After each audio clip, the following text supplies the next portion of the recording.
Systems are go, albeit delayed by just about 90 minutes. Let's now get some perspective live on the ground in New Mexico from Bloomberg's Ed Ludlow. Ed, thanks so much for joining us. Give us an idea of what things are like on the ground in Truth or Consequences, about 160 miles south of Albuquerque in the desert there.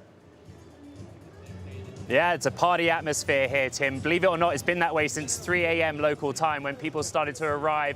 I'm told by sources in the company that the crew had a good morning. Everything was very relaxed, calm, despite that delay, which was attributed to a lightning storm overnight, which meant that they had to keep the spacecraft inside of the hangar. They couldn't bring them out overnight to start the preparation. So a small delay. We're all excited here. The vessel is going to take off from south to north, climb to about 50,000 feet before that separation where VSS Unity will drop, ignite and reach supersonic speeds within literally 8 seconds, reaching a top speed of 2,600 miles an hour. And that burn only lasts for like 70 seconds before they get to apogee, their highest point, which is around 50 to 55 miles above Earth. And that few minutes, and it is just a few minutes of weightlessness for Richard Branson and the crew before they start that gentle descent, hopefully back down to Earth. Ed, we're now just moments away, maybe seconds away from potentially the launch of a lifetime. Tell us who's on board, of course, Richard Branson and others. Yeah, the main focus, of course, is Richard Branson. Part of that dynamic and tension is the race, the space race between him and Jeff Bezos to be the billionaire, to go in on their own company's craft.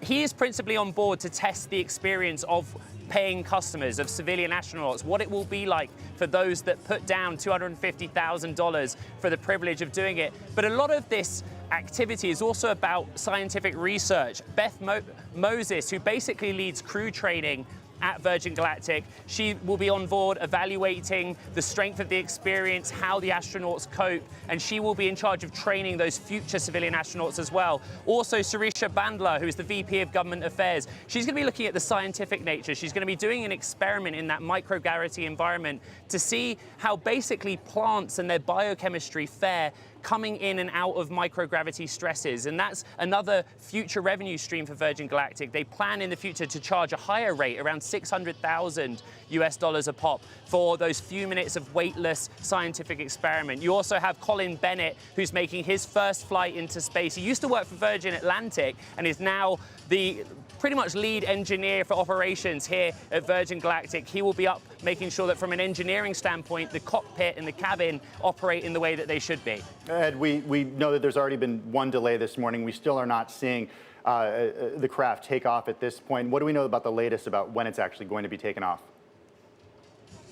Yeah, so Virgin Galactic CEO Michael Colglaze has just been on stage behind me welcoming everyone that's in attendance. There's a long list of VIPs and celebs, including some of those that paid for the privilege of going up when the service is commercially ready. We understand that Elon Musk is here. He said that we were about 10 minutes away, so we're expecting takeoff in about 5 minutes time from now. As far as I'm hearing from sources in the company, everything is nominal, everything is fine despite that earlier delay. And as I said, the crew had a really calm, stable morning. They were with their family, and then the families lined the pathway as the crew left Spaceport America here in New Mexico, entered the vehicles that drove them off to the runway. And they've been in VSS Unity basically preparing for the last 30 minutes or so.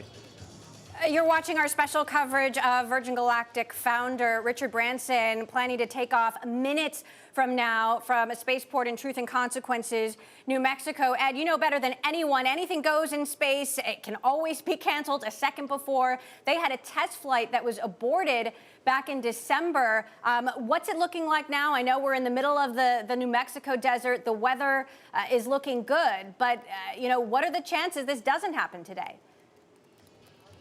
Yeah, the biggest variable here is high winds. The reason that Spaceport America is here in the New Mexico desert is because there are 350 days a year of perfect, brilliant sunshine, 6,000 square feet of restricted airspace, perfect for sending up space vessels. But the biggest variant is that high wind, and it's dangerous because this is completely carbon composite. It's very lightweight vehicle, both White Knight 2 or VMS Eve that carries up VSS Unity and VSS Unity itself. So it is susceptible to wind, but right now the conditions do look good for takeoff.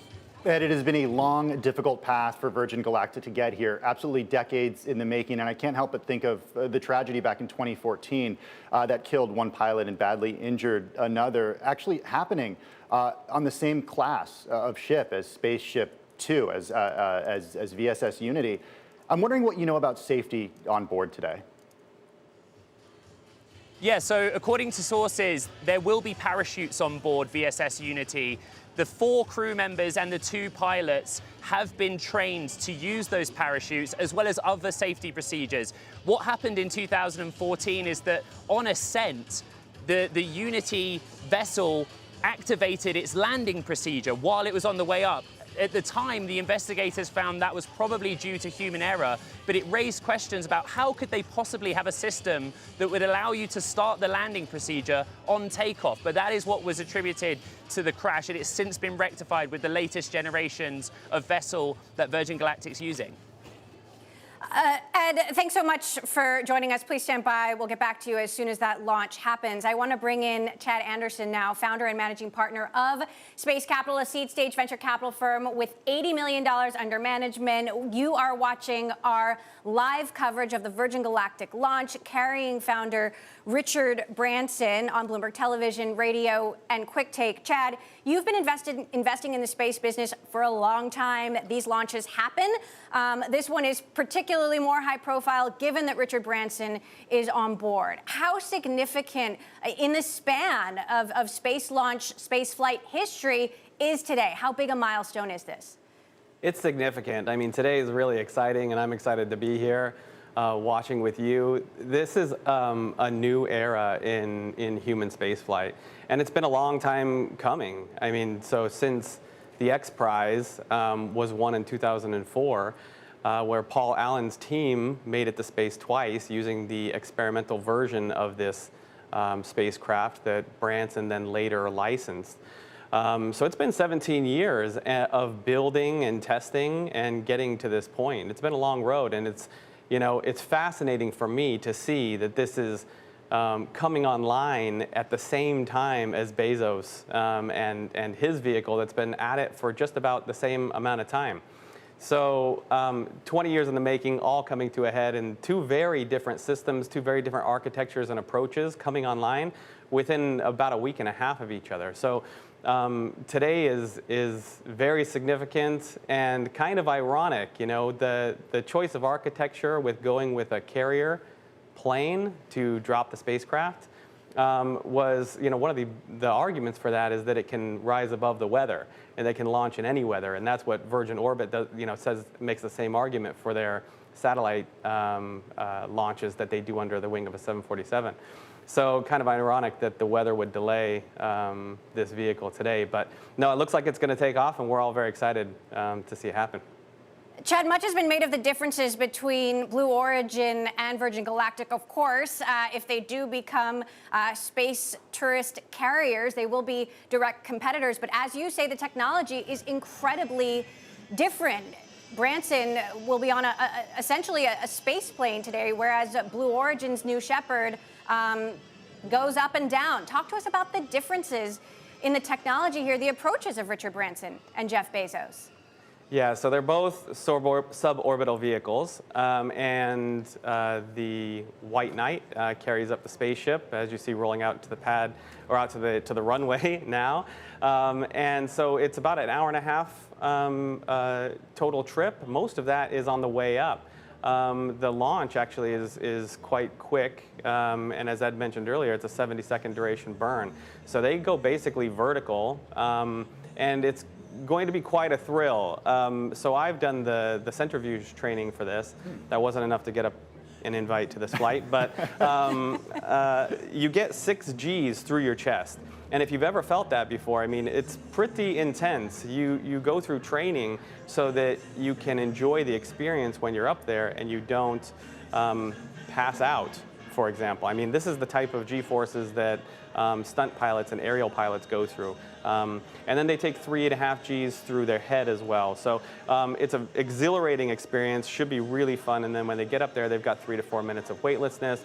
And then before they glide back down and land on the runway like a space shuttle. So Blue Origin is a vertical rocket. You launch with a capsule on top and you sit. It's a little bit more spacious. The windows are bigger, but you launch vertically. The whole thing takes about 11 minutes with Blue Origin's vehicle.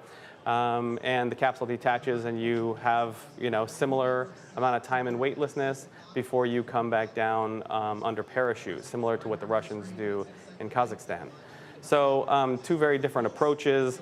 I mean, from a technical perspective and also a business perspective, the pricing strategy, the go-to-market, licensing technology, which is what Branson has done, versus building the whole thing from scratch, that Bezos has done in an effort to do, to use that technology as a baseline to go on to do much bigger things. Well, for our audience live on Bloomberg TV, Bloomberg Radio and Quick Take, this is our special coverage of Richard Branson's flight into space aboard Virgin Galactic. If you are watching on video right now, what you're seeing are a live video of the carrier plane. It's VMS Eve. VMS standing for Virgin Mothership, and it's carrying a VSS Unity, Virgin Spaceship, below it. Chad, you mentioned Blue Origin here, and I got to ask you, there's been so much controversy about whether or not this is actually going into space. Do you think that Richard Branson today will go into space? Yeah, so there's been a lot of back and forth on this, and to be, frank, in one of their earlier flights, the FAA gave their pilots commercial wings. Right. So this is kind of an arbitrary definition of on a gradient where where does space start and the atmosphere end. What's more interesting to me, honestly, is the fact that we are moving into an era where we have more people experiencing this, and the moniker astronaut is going to very quickly start to stop meaning so much, right? Suddenly we're going to just be passengers.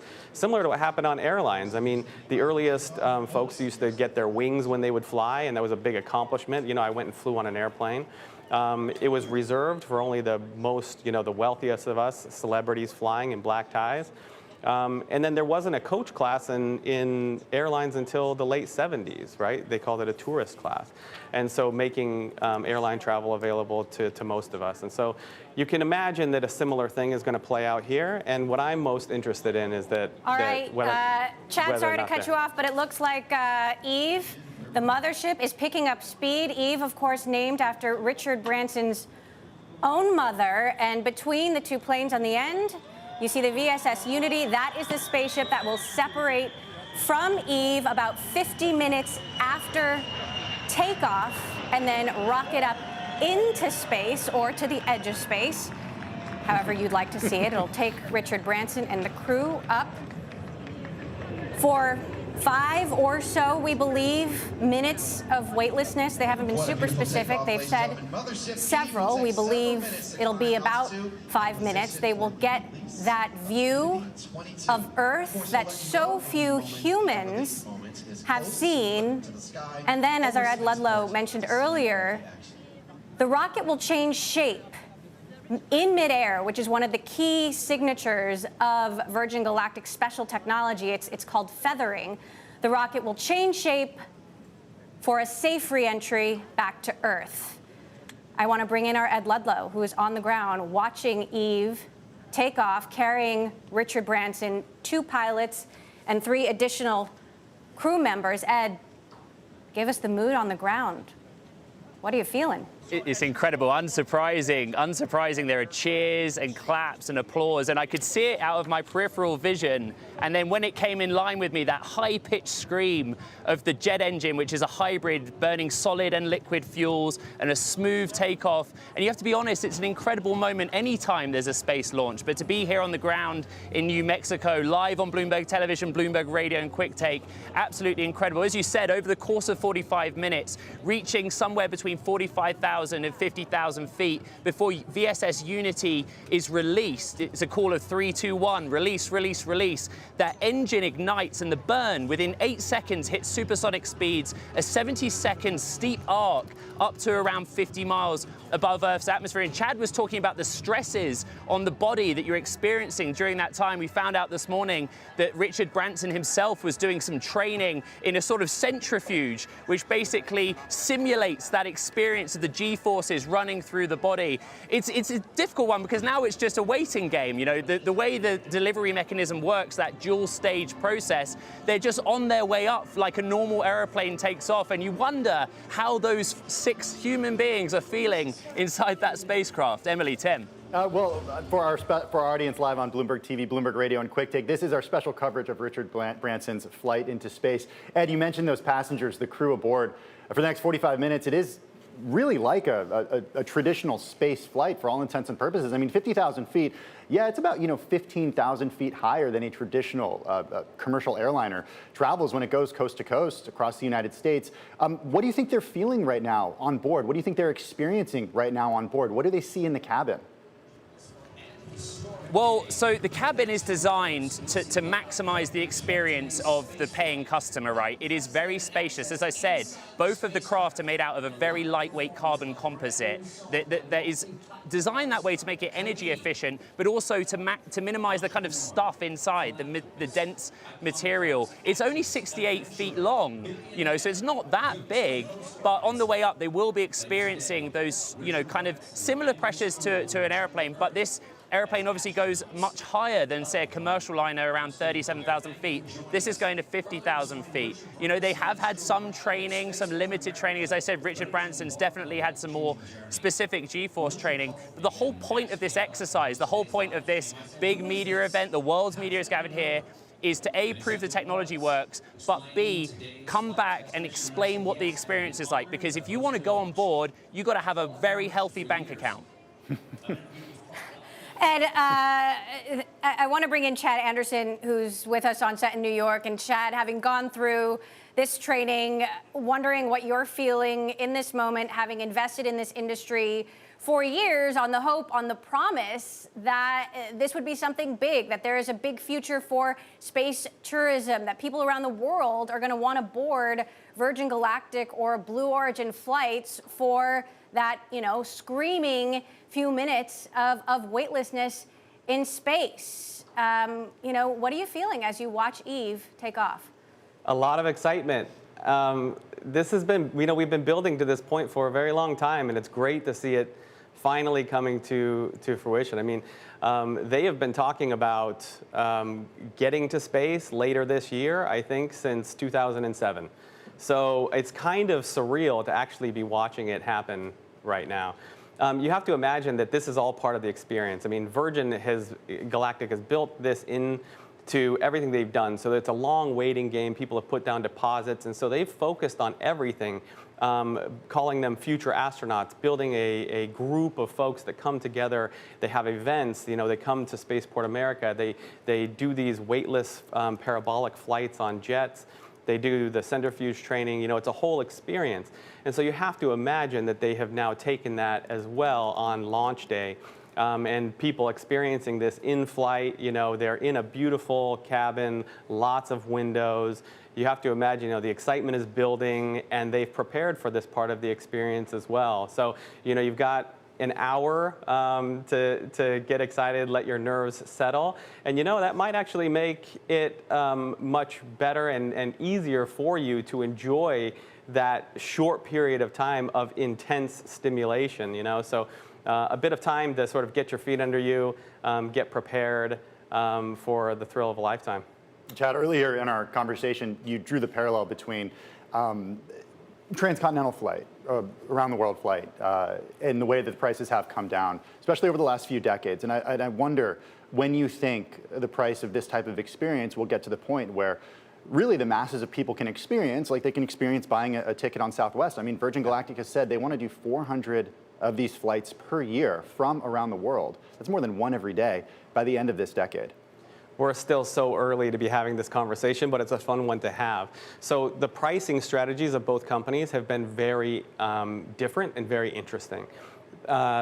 Virgin Galactic came out first and started taking deposits, and they just assumed, they did some market research, and they said that they think that the market can handle $250,000 per ticket.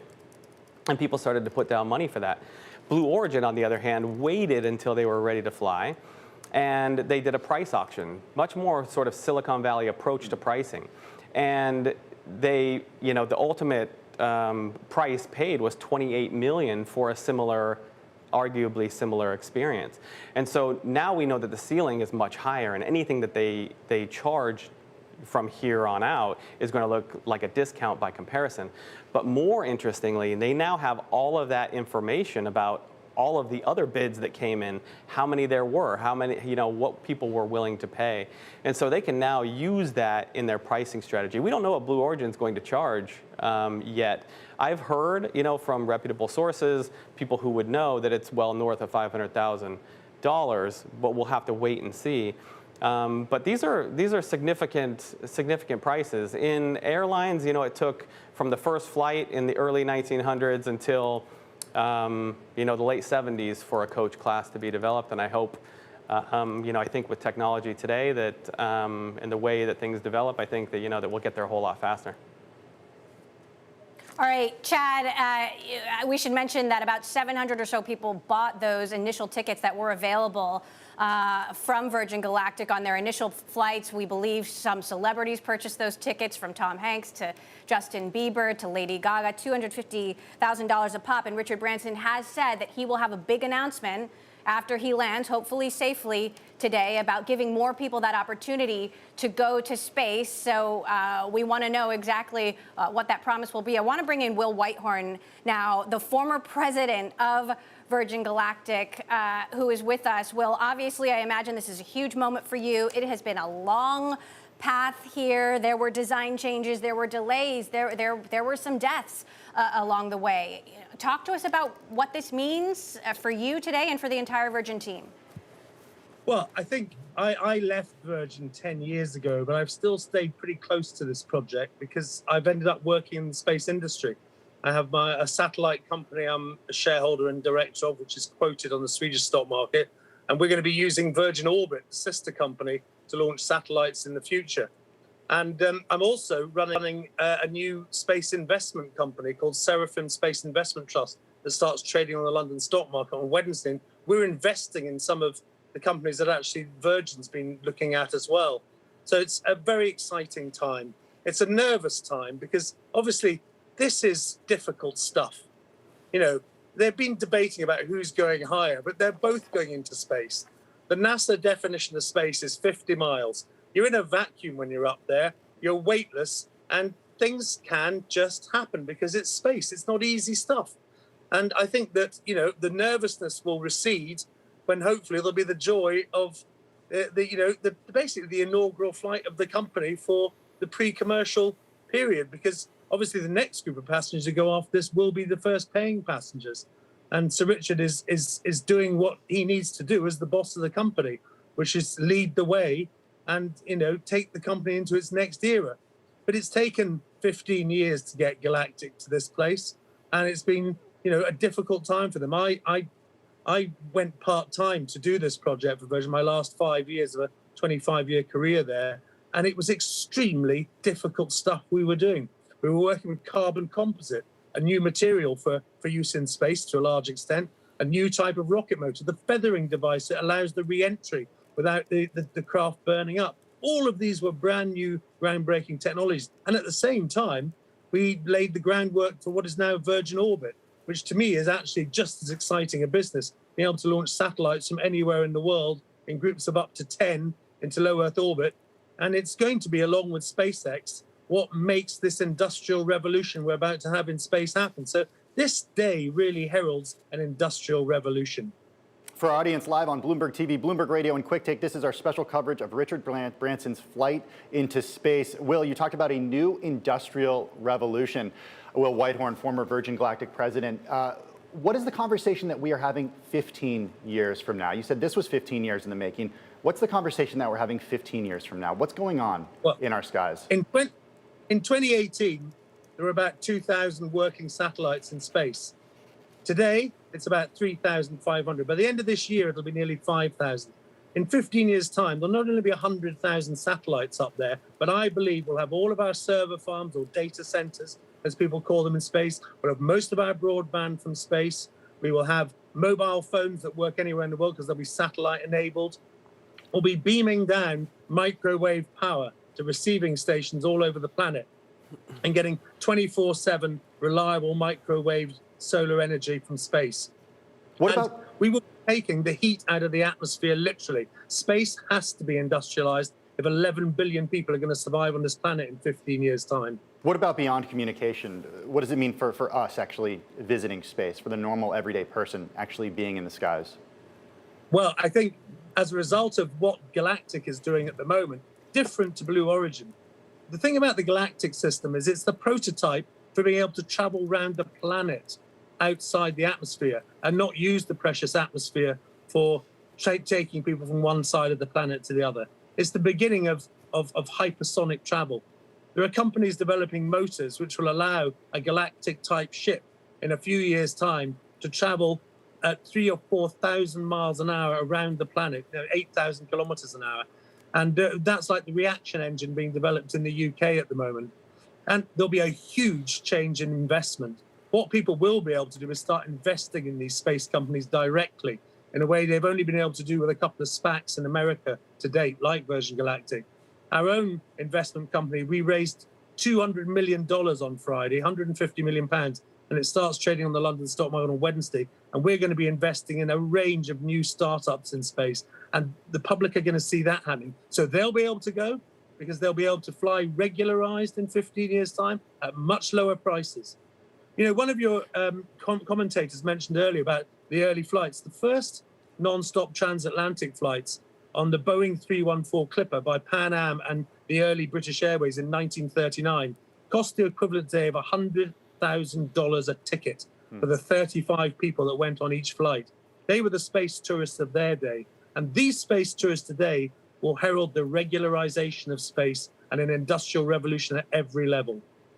Now, the pictures you're seeing on screen, this is from Virgin Galactic's live feed. We're still waiting for the feed from the spacecraft itself to begin. We understand there are 21 different cameras on board, so we're going to see it from all angles. Hopefully we'll get some animation. We will get some commentary from the folks on board. Will, I want to ask you about Branson's motivation, his personal motivations here. Obviously, he's talked about how he was inspired to do this by the Apollo mission to the moon. What do you make of the fact that he's doing this just days before Jeff Bezos announced he would be doing the same thing on July 20th? I know Branson has said it's not a competition, that there's room for many space tourism companies. Bezos has wished him well, yet there has been some sparring back and forth between the two companies. Well, I think it's been very unfortunate because it's a simple fact which Jeff Bezos' team don't seem to understand.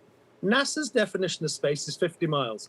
The FAA's definition of space is 50 miles. You've always got your astronaut wings when you get above 50 miles. So that's good enough for me, but it's good enough for NASA and the US government. And the Kármán line was a kind of false creation anyway in the early 60s. I remember the famous Chuck Yeager, who was a friend of mine, telling me that he'd been in 1960 to a conference of the Fédération Avionique Internationale in Spain, when everybody had agreed, and the FAI did itself, that 50 miles was the definition. So I'm sticking with that one.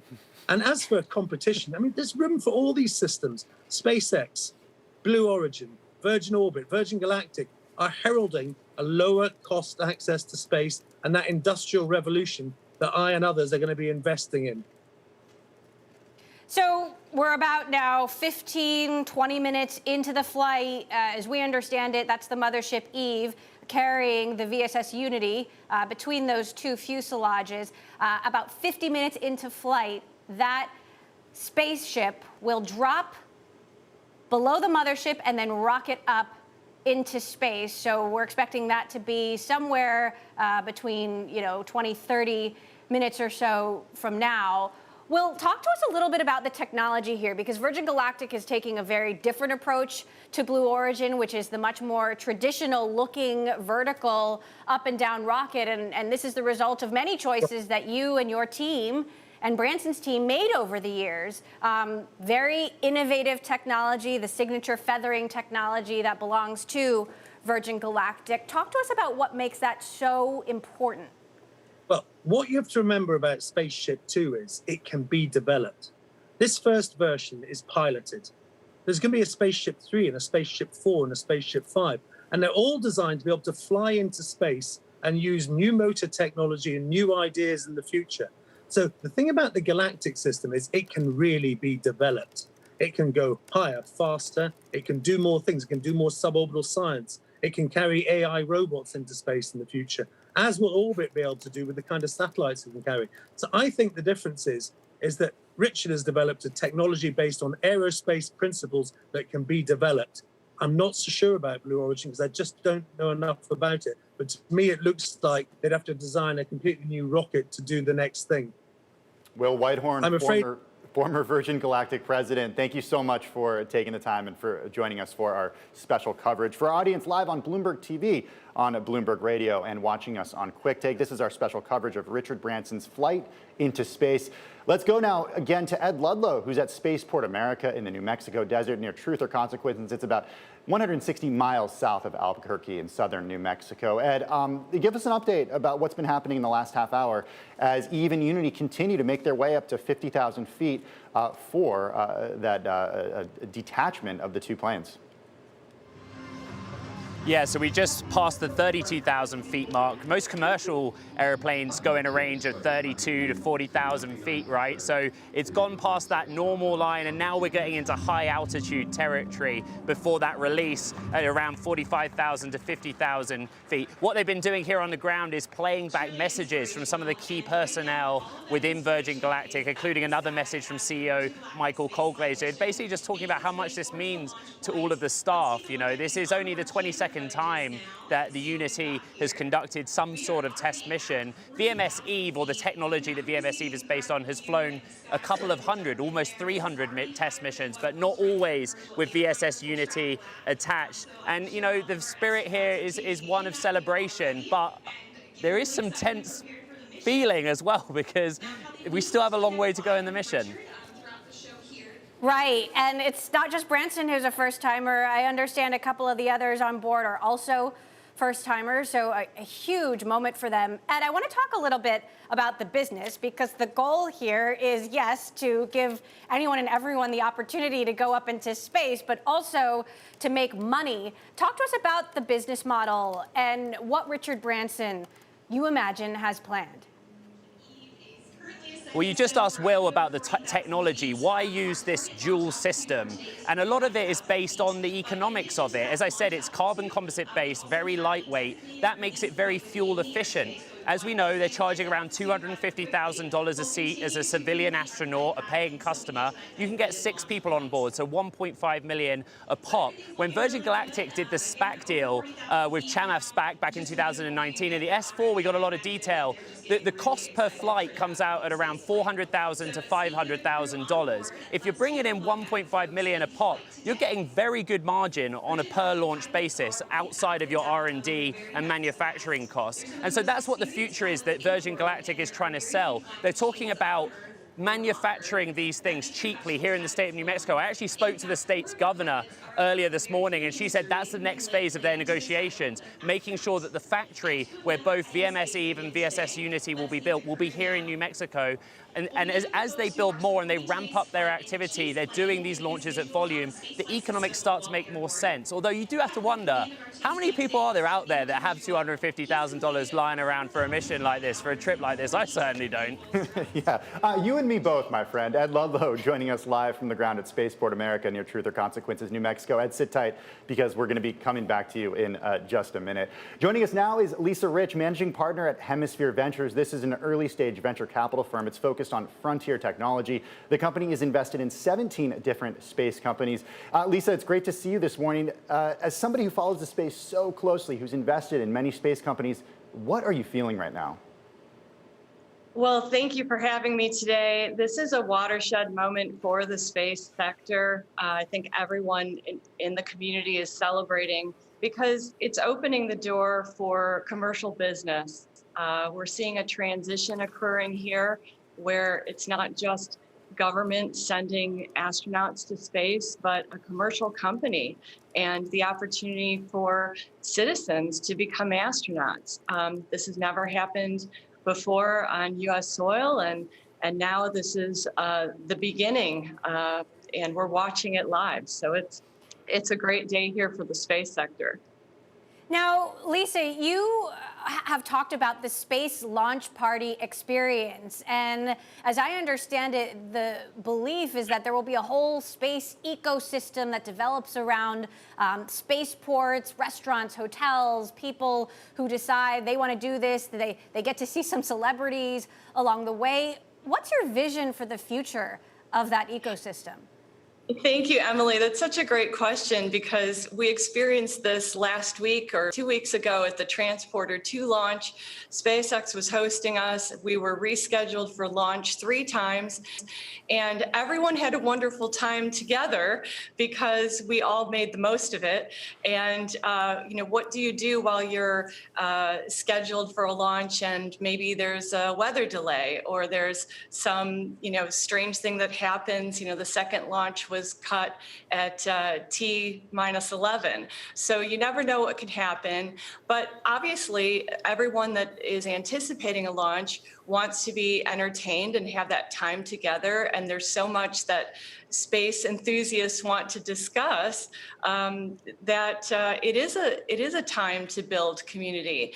And I've met so many Virgin ticket holders over the years.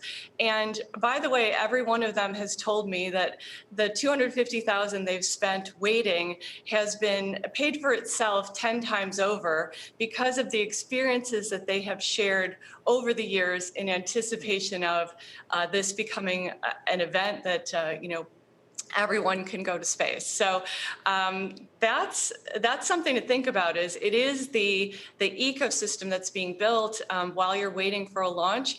There's a drive right now, design firms, industrial designers coming together to plan and build spaceports so that you have this, more than the first class lounge experience at the airport, obviously, but entertainment and restaurants and dining and hotels.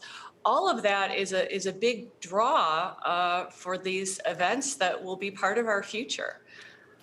You're watching our special coverage of Virgin Galactic founder Richard Branson's flight into space. He is on board now with 5 others, including 2 pilots and 3 additional crew members. Lisa, you are also investing in a company called Axiom Space, which is focusing on orbital flights that would take space tourists around the Earth. We should emphasize that Virgin Galactic's technology, Blue Origin's technology, they're working on suborbital flights that go to the edge of space or just into space and then immediately come back down. Why do you imagine folks would want to pay for that when ultimately they could potentially pay for orbital flights like the ones you're investing in? Yeah, and the orbital opportunity, you've seen the SpaceX having their 4 Inspiration plan to be orbiting in space. But what Axiom has that's entirely unique is access to the International Space Station. So you're not just orbiting, but you are docking and having a 10-day experience on the International Space Station as a citizen astronaut. So talk about the full-fledged end-to-end experience of spaceflight. That's what Axiom can provide, and their first flights are happening in 2022 with Commander Michael Lopez Alegria, and as well a next flight and crew scheduled with Peggy Whitson, astronaut Peggy Whitson. So you've got private astronauts lining up, and it's $55 million for that experience. But if you think about it, the auction a week or so ago for $30 million to go with Bezos on his inaugural flight, you might get a great experience with Axiom to spend 55, a little bit more money, for a 10-day experience viewing the Earth from space, which I think is just transformational. And every astronaut I've met has said so.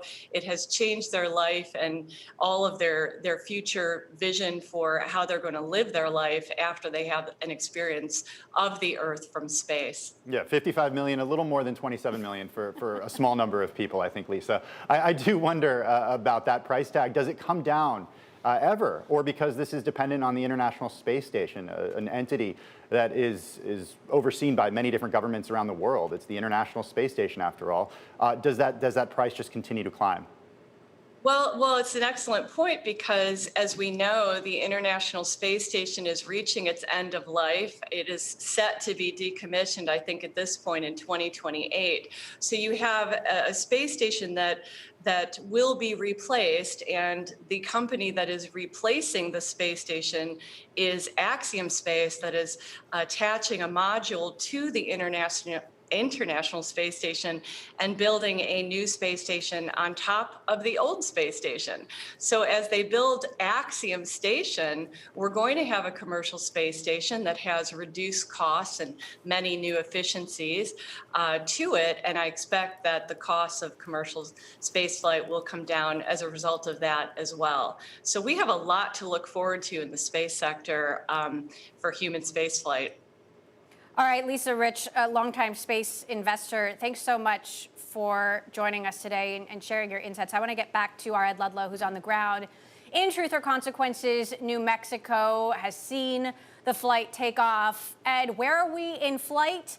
And as I understand it, there are 2 empty seats on the spacecraft. Why not a fully filled spacecraft, given the desire of so many people to eventually get up there? Yeah, we're about 30 minutes in. At the 45-minute mark, that's when we expect VSS Unity to separate from VMS Eve, the dual fuselage airplane that's carrying it to that high altitude of 50,000 feet. Why only 4 passengers instead of 6?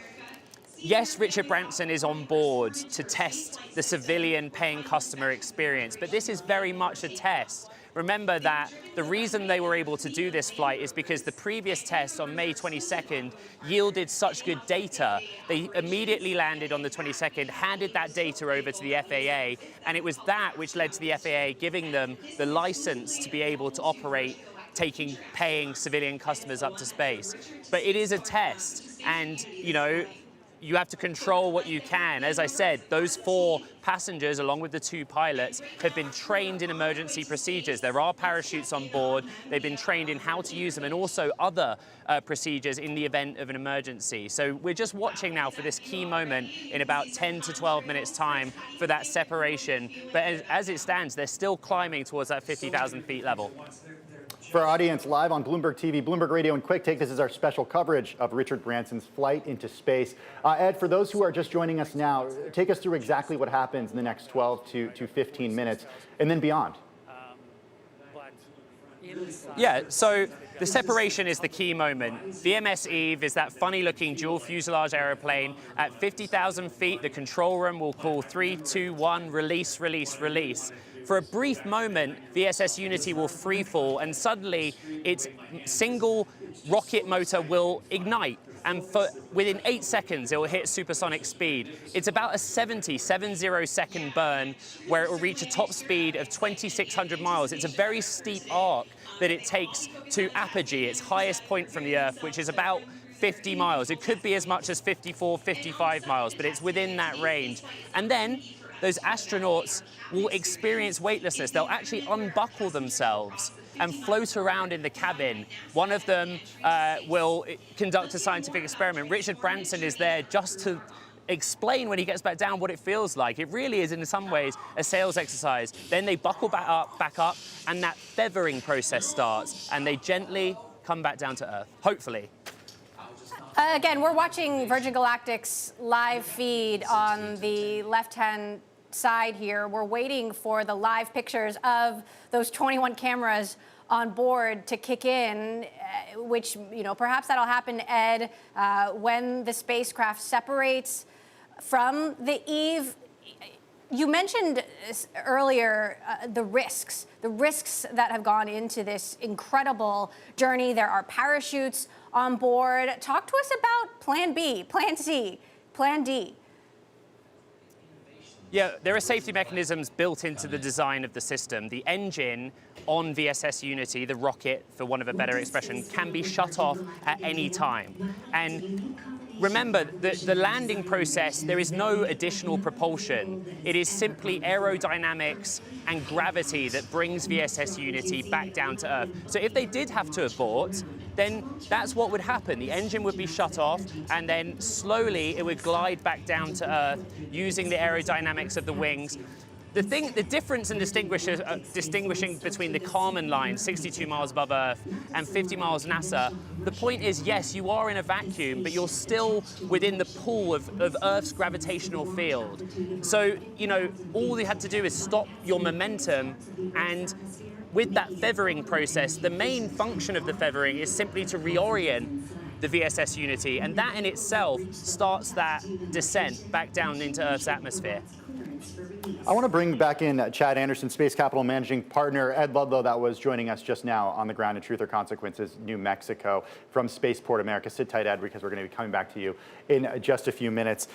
Chad, what is the role that government plays in space flight, specifically U.S. space flight moving forward? Because if we think back to the traditional role, this was something that was taken on by NASA from governments, just a handful of them that have been to space. But is that era over?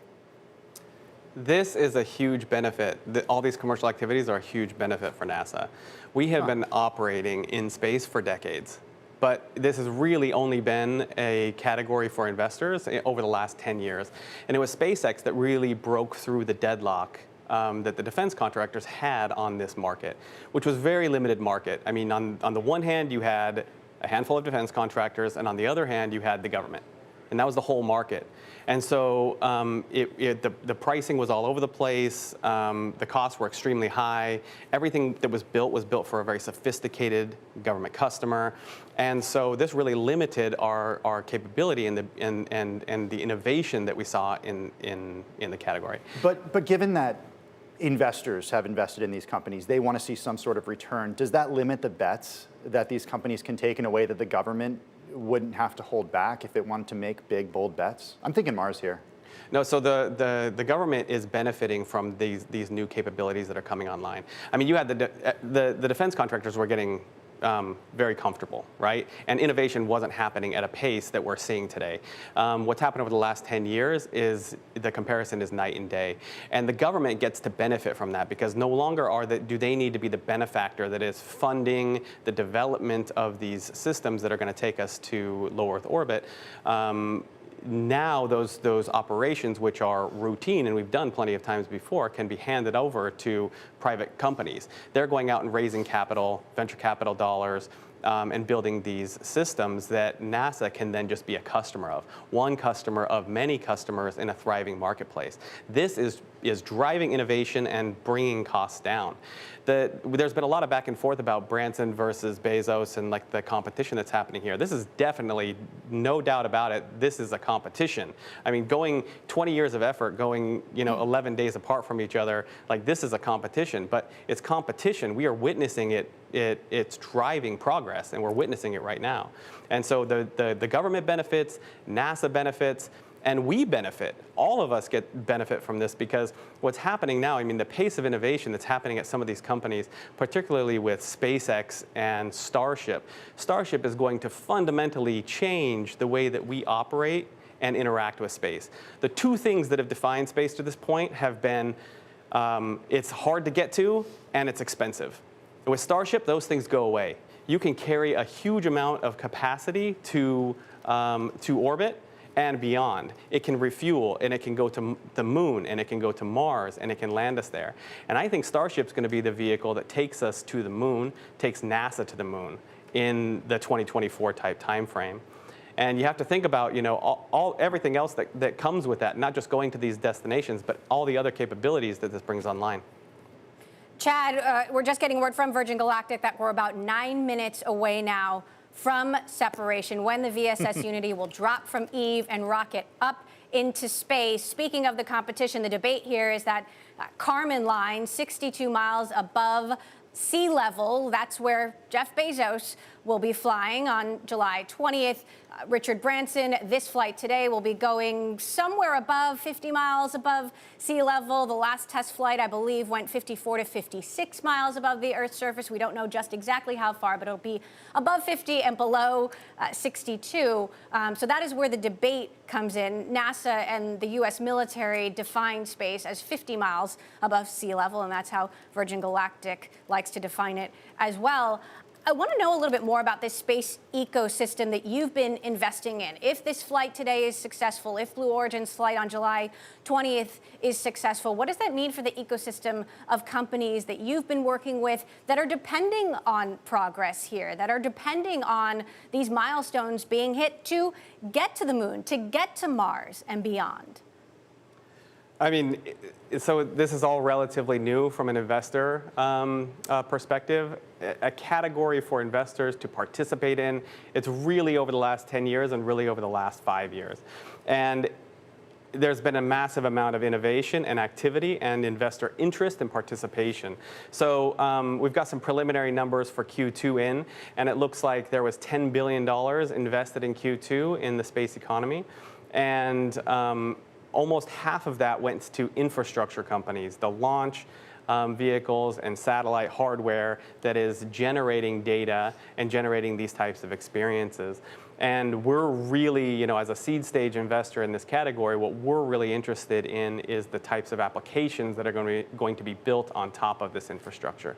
And that's really where a lot of the value for investors comes from. So we're watching that very closely. And just to give you a sense, 10 years ago, there was no gone from literally, basically zero investment into this category, private investment into private commercial space companies. Now there's been $200 billion invested into over 1,500 companies over the last 10 years. So we're really on an exponential curve here. Again, there's been, people are really starting to pay attention now because it's all sort of coming to fruition. But this is the result of 5, 10, 20 years of effort that's really all coming together at the same time. And a lot of that's being driven by more participation, more competition, which drives innovation and drives progress. The spacecraft now hitting 45,000 feet. We're hearing about 5 minutes away from launch, currently traveling 345 miles an hour. And again, when that rocket drops, it's going to accelerate to Mach 3, or 3 times the speed of sound in a matter of 8 seconds. You've been looking at video of all the folks on board. First time for Richard Branson going into space. First time for Sarishi Bandla, who's running a research project on the flight, as well as Colin Bennett, the lead operations engineer. Also on board is Beth Moses, who's running the astronaut experience, making sure everything goes well for these folks, and 2 pilots who I understand are career pilots, NASA, the sort of right stuff kind of guys. Chad, talk to us about the demand. How many people do you think really want this opportunity? Certainly, it depends on cost. Let's hope it comes below $250,000 for a ticket. But what do you imagine, real world folks will actually want to pay, and how many of them will actually want to take this chance, take this risk? As you mentioned, they've announced 700 people that have paid this price. And really interestingly, they have held on throughout this entire period, right? Some of these people have put down deposits many years ago, and the majority of them are hanging on, even through all the ups and downs throughout the test program. So these people really want to go. And we'll have to wait until hear what his announcement is. Maybe they've got some more numbers there. We'll have to wait and see. I'm really interested to hear, and we might not. I think Blue Origin's probably going to keep this to themselves, but they have all of the data that came from their pricing auction that's going to inform what they charge per seat. And I think that was a really interesting market survey. That if we can get a look at that, that'll tell us a lot about how many people and what they're willing to pay. But there is certainly some price elasticity in here. And we know that, at a higher price, there's fewer people, but people are willing to pay. And at a lower price, there's many, many more people that are willing to pay. And they're comparing this to the high-end, luxury experiences market. And, there's quite a bit of money there. For our audience live on Bloomberg TV, Bloomberg Radio, and Quick Take, this is special coverage of Richard Branson's flight to space. What you're looking at right now, live pictures, including of Richard Branson himself, from among the 21 cameras that are on board the spaceship. We are just under 3 minutes away from separation here. We will, of course, bring that to you live as it happens. In the meantime, Chad Anderson, Space Capital Managing Partner, what does tomorrow look like if all goes according to plan for founders who are interested in space, for investors that are now interested in investing in these companies. Is this that watershed moment where they're going from sort of a dream to reality? Well, that's what's so exciting about what's happening right now is that space used to only be for a handful of folks that had the right stuff, and today almost anyone can participate. So you can found your own company. You can go and raise venture capital to found your own company. There are investors putting money here. You can go and work for a startup. You can invest in private companies. You can now through ARC, X, and other means, you can invest as a retail investor here. You can buy a ticket on Virgin Galactic. I mean, soon you're going to be, whether or not you've flown or not, you're going to be at a party or something. You're going to bump into somebody who's been to space, and they're going to be talking about their experience. This is becoming very real on a number of different fronts. Chad, we are now about 90 seconds away from separation. I want to get back to our Ed Ludlow on the ground. Ed, what is happening? What will happen in a matter of seconds? Yeah, incredible live pictures scrolling through the cabin, the under fuselage of VMS Eve, VSS Unity. We got a glimpse of Richard Branson. We're less than 60 seconds-ish from that separation. So a small freefall for VSS Unity over the course of 8 seconds to reach supersonic speed, and then a 70-second burn of that hybrid liquid and solid fuel rocket engine, taking it to a top speed of 2,600 miles an hour. It goes up on such a steep arc, and when it hits apogee, a height of 50 to 55 miles above Earth, then the engine shutoff commences, and the astronauts, the crew inside the cabin will unbuckle and experience just, we believe, 4 minutes of weightlessness before buckling themselves back up. And then that feathering process kicks in, and they start, let's listen in, guys. We're about 20 seconds away 10 now seconds. from separation. 10 seconds, actually, so even closer than I thought. 5, Again, that rocket is going to drop below 3, the mothership 2, Eve 1. and take Release, off, release, release.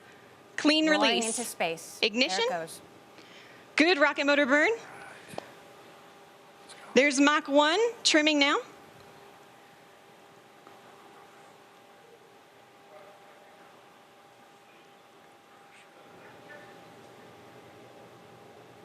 All right, there you're looking Trim at complete. one Unity is of pointed the directly up and heading to space. Things are looking great. We are 25 seconds into the burn now, approaching Mach 2. Mach 2, 2 times the speed of sound. You're looking at 30 seconds, the Mach VSS 2. Unity. Everything's looking really good and stable. Rocketing into space. It'll get to Mach 3 within 8 seconds. 3 times the speed of sound, or about 2,300 miles an hour. That is the rocket carrying Richard Branson and 5 other crew members to the edge of space. When they arrive, they will experience several minutes of weightlessness, somewhere in the area of 5. The rocket will go through its feathering process, changing shape in flight for a safe re-entry, and everyone on board will get that spectacular view of Earth that Richard Branson says he's been waiting for all his life. Tim?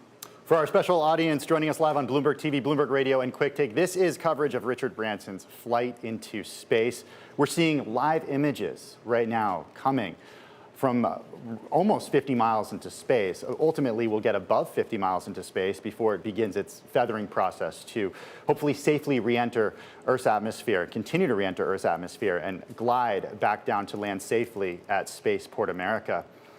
We're going to keep watching this. In the meantime, I want to bring in Phil McAllister, director of the Commercial Spaceflight Division for NASA. He advises NASA about issues pertaining to the design, development, and demonstration and services of commercial spaceflight vehicles.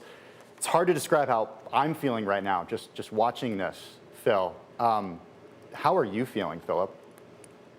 I'm very excited.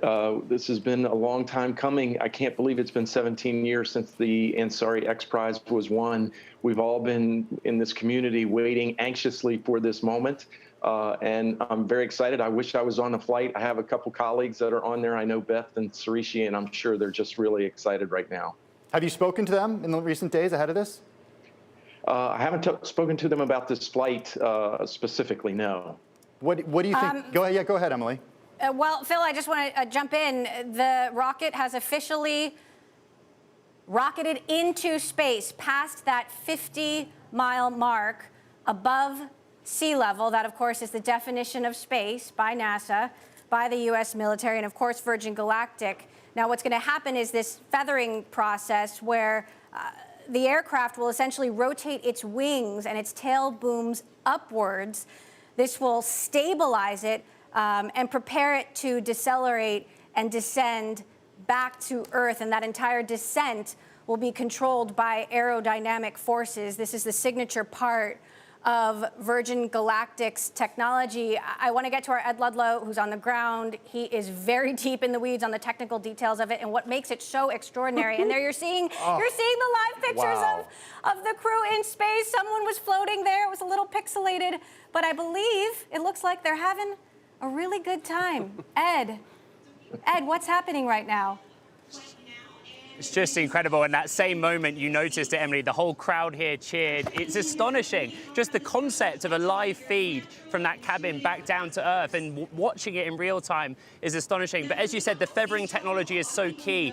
What VSS Unity does is it takes the best characteristics of the two legacy space vessels, the capsule and the winged vessels like the shuttle. And as you said, the wings rotate 60 degrees, exposing the underbelly of the Unity. That's the capsule side of it. It allows VSS Unity to slow down very quickly, but spreads the heat in an even way over that flat belly, which is beneficial and energy efficient. Then, when it enters Earth's atmosphere and it's slowed down to an appropriate speed, the air gets thicker, then it makes sense to put the wings back down. And as I've said previously, there's no propulsion assisting it with its landing. It's simply aerodynamics, this lightweight carbon composite that VSS Unity is made from, and it's just efficient, and it glides straight back to where it took off from earlier today. It took off south to north here at Spaceport America in New Mexico, and of course, all signs are good. We're hoping for a safe landing in the same spot. As it continues its way back to Earth's surface, Ed, take us through what happens, how it lands, and also, have you heard any sonic booms on the ground there, given that this is a craft that surpassed the speed of sound several times over?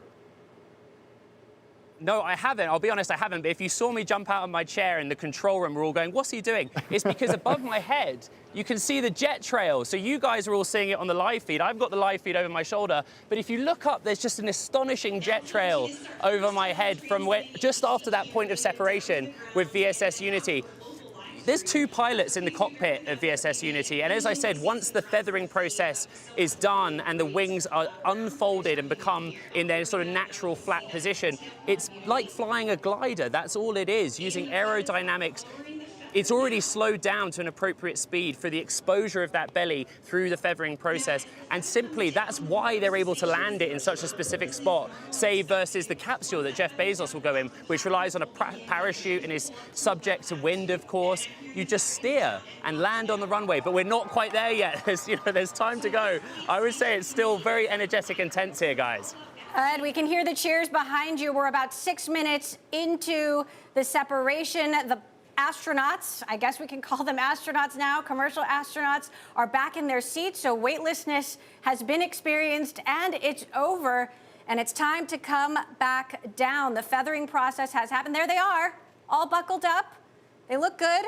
And the Unity is now officially a glider heading back down to Earth. Ed, talk to us about what's happening now, what the feeling is inside. Do you experience a different sort of stomach churning on your way back to Earth? Oh, look, there's Richard Branson grabbing someone's foot. I think that's Colin Bennett. He was shaking his foot, kind of like a handshake or a high five, but in space. Yeah, out of affection rather than out of terror. But I would say, every space launch has risk, even those that don't carry human payload. That's why the FAA regulates this so closely. That's why the May 22nd test was so key, because as soon as they landed, they had to hand over that big tranche of data to the FAA, and that's what led to them getting the license approval. That's what made today possible. I did manage to chat to a few Virgin Galactic people. Of course they were nervous. Of course there is an element of risk. But as Cole Glazer said, as some of our previous guests have said, the whole point of Richard Branson going up there, yes, of course, he has a passion in space, but apparently it's about leading the way, you know? And if there's one way to put not just your money where your mouth is, but yourself where you are and your money is, or however I want to explain it, then you go up into space on your own tech. I want to get back to Philip McAllister, Director of Commercial Spaceflight Division at NASA. Ed Ludlow, sit tight because we're going to be coming back to you often and in just a few minutes.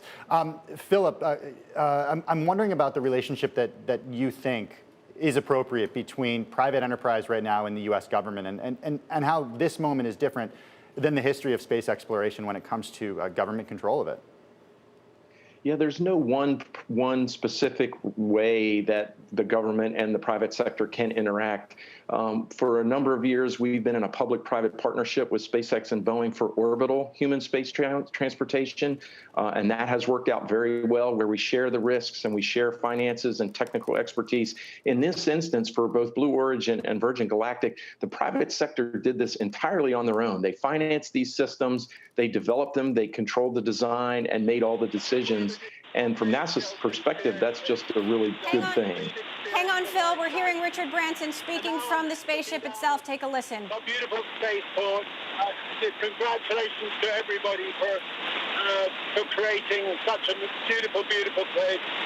Congratulations to all our wonderful team at Virgin Galactic for 17 years of hard work to get us this far. Sounds like he's pretty excited. We're not hearing everything because, of course, they're thousands of feet above the Earth. Phil, would you say that Richard Branson is now an astronaut? Are these first-timers astronauts, given the great debate about whether they were going to the edge of space, into space, or not? Yeah, I'm not really going to weigh in on that debate. I can tell you that there's a lot of different kinds of astronauts. You know, our astronauts are career astronauts. It's their job. It's their profession. They train for 2 years to do their missions on the International Space Station. We're very proud of them. I would just say the more inclusive definition is probably fine with me. More people that can go into space, the better. So they're at 25,000 feet now and falling. How long till they land? I understand the total flight was going to be about 65 minutes. I mean, are we just minutes away now from a landing?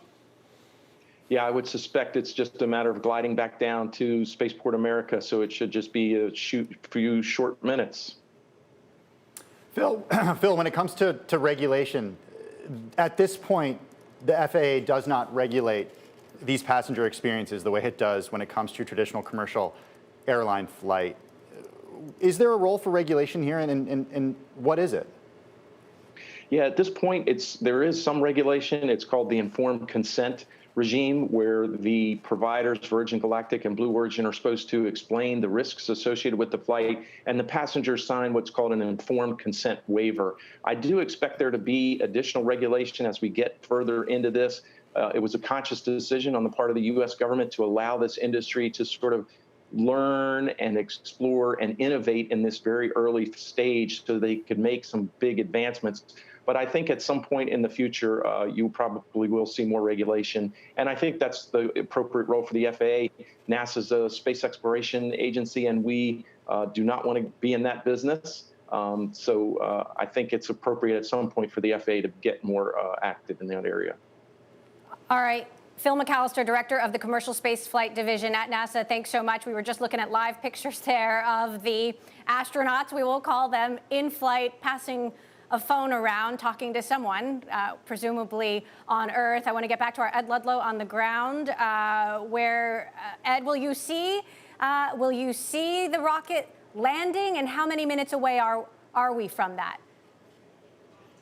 Yeah, well, I think we're within a 5 to 10 minute range, but over my right shoulder, I can see VMS Eve. It's just so distinct because of that dual fuselage design, and it's just so clear in the New Mexico sky.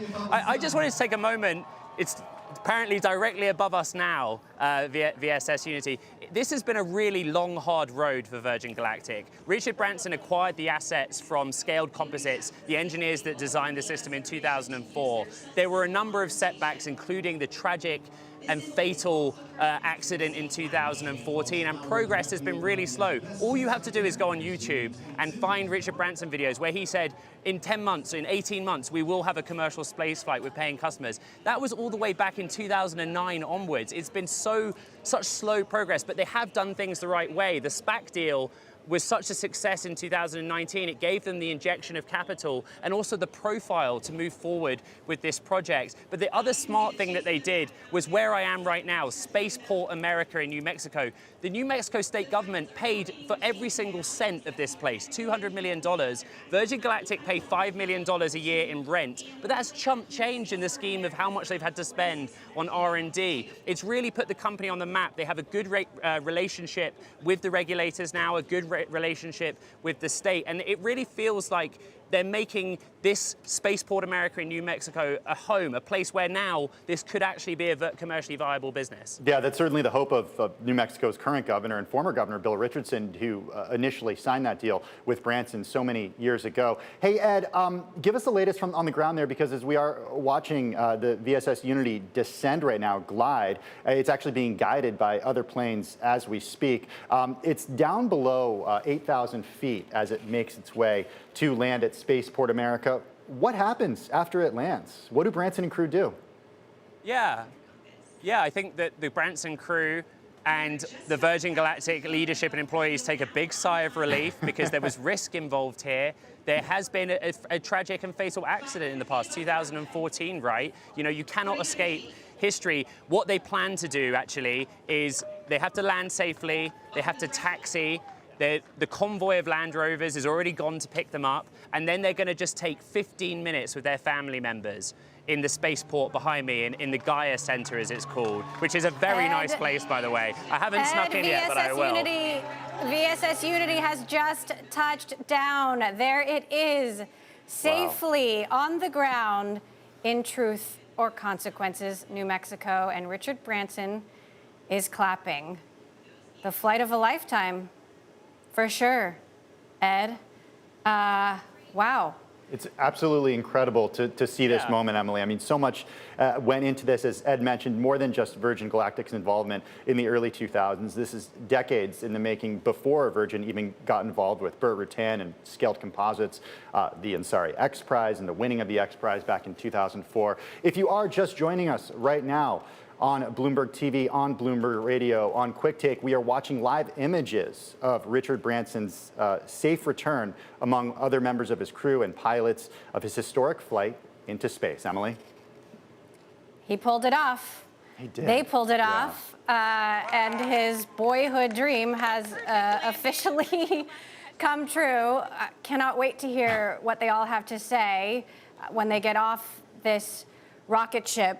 Ed, what is the mood like on the ground? We heard the cheers. I'm sure there are family members there who are incredibly relieved, given what you mentioned. There was risk involved here, as there is with any flight into space, but a huge success, it appears to be. I wish you could be here around me, because, you know, as the descent took place of VSS Unity, I'm on a press riser, obviously, but there's just hundreds of people around me running from one side of the facility to the other, trying to follow the arc of the craft as it lands with their long lens cameras, their own personal cameras. You know, there's cheers. I actually am being sincere and completely honest that just the few moments before it touched down, everyone went silent. You know, there's just, the air got sucked out. And the moment that it was wheels down, that's when you heard the cheers on my microphone. Because, you know, as a reporter covering this, or a member of the public, or a Virgin Galactic employee, you know, you just have to be absolutely sure that the mission's complete and that all chance of an accident is done, and it was. You know, by all accounts, based on the briefings that I was given by the company, the engineers that I spoke to, the planning that I put into this, that was a flawless execution of their plan. And so now the next question is, well, how soon does this become reality for paying customers?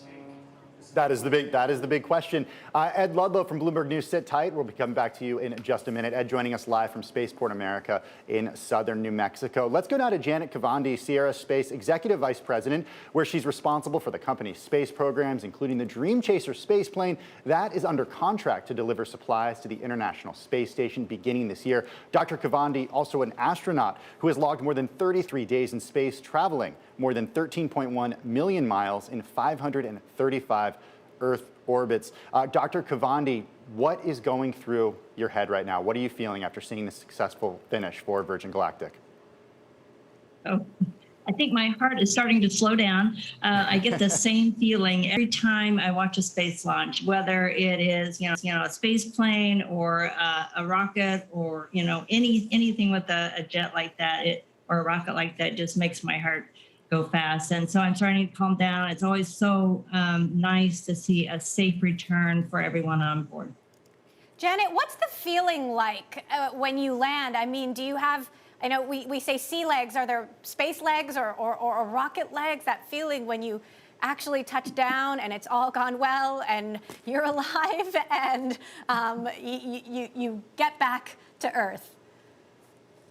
Well, I think that first time I launched, I was feeling that sensation of, as we were ascending into space and the rockets are burning and you're like, I'm still alive. So this is going well. Same thing when you come back, you're going through all the different transitions to the atmosphere and coming back and landing on the runway. And whenever you come to a full wheel stop and you just take that, sigh of relief, like we really made it. I can't believe this really happened. It was an amazing experience and we landed safely, and thank God that everything was well like that. So it is a relief. You do have some space legs. The longer you stay in space, actually go up in orbit and you live in space for a few days, it is a little bit harder coming back to Earth. It's sort of like getting off of a ship when you've been at sea for a long time, and then you get off of the ship and then it feels like the ground is moving. It's the same sensation when you come back from space. Now, you obviously had a storied career at NASA, but you're also working in the private sector now. And I wonder what this means in terms of future cooperation, partnerships between the public and the private sector, between NASA and these private companies. Now that Virgin Galactic has proved it can pull this off, and of course, we're waiting for Blue Origin to take Jeff Bezos up on a successful flight, we hope, on July 20th. What happens next in terms of this cooperation between governments and private companies?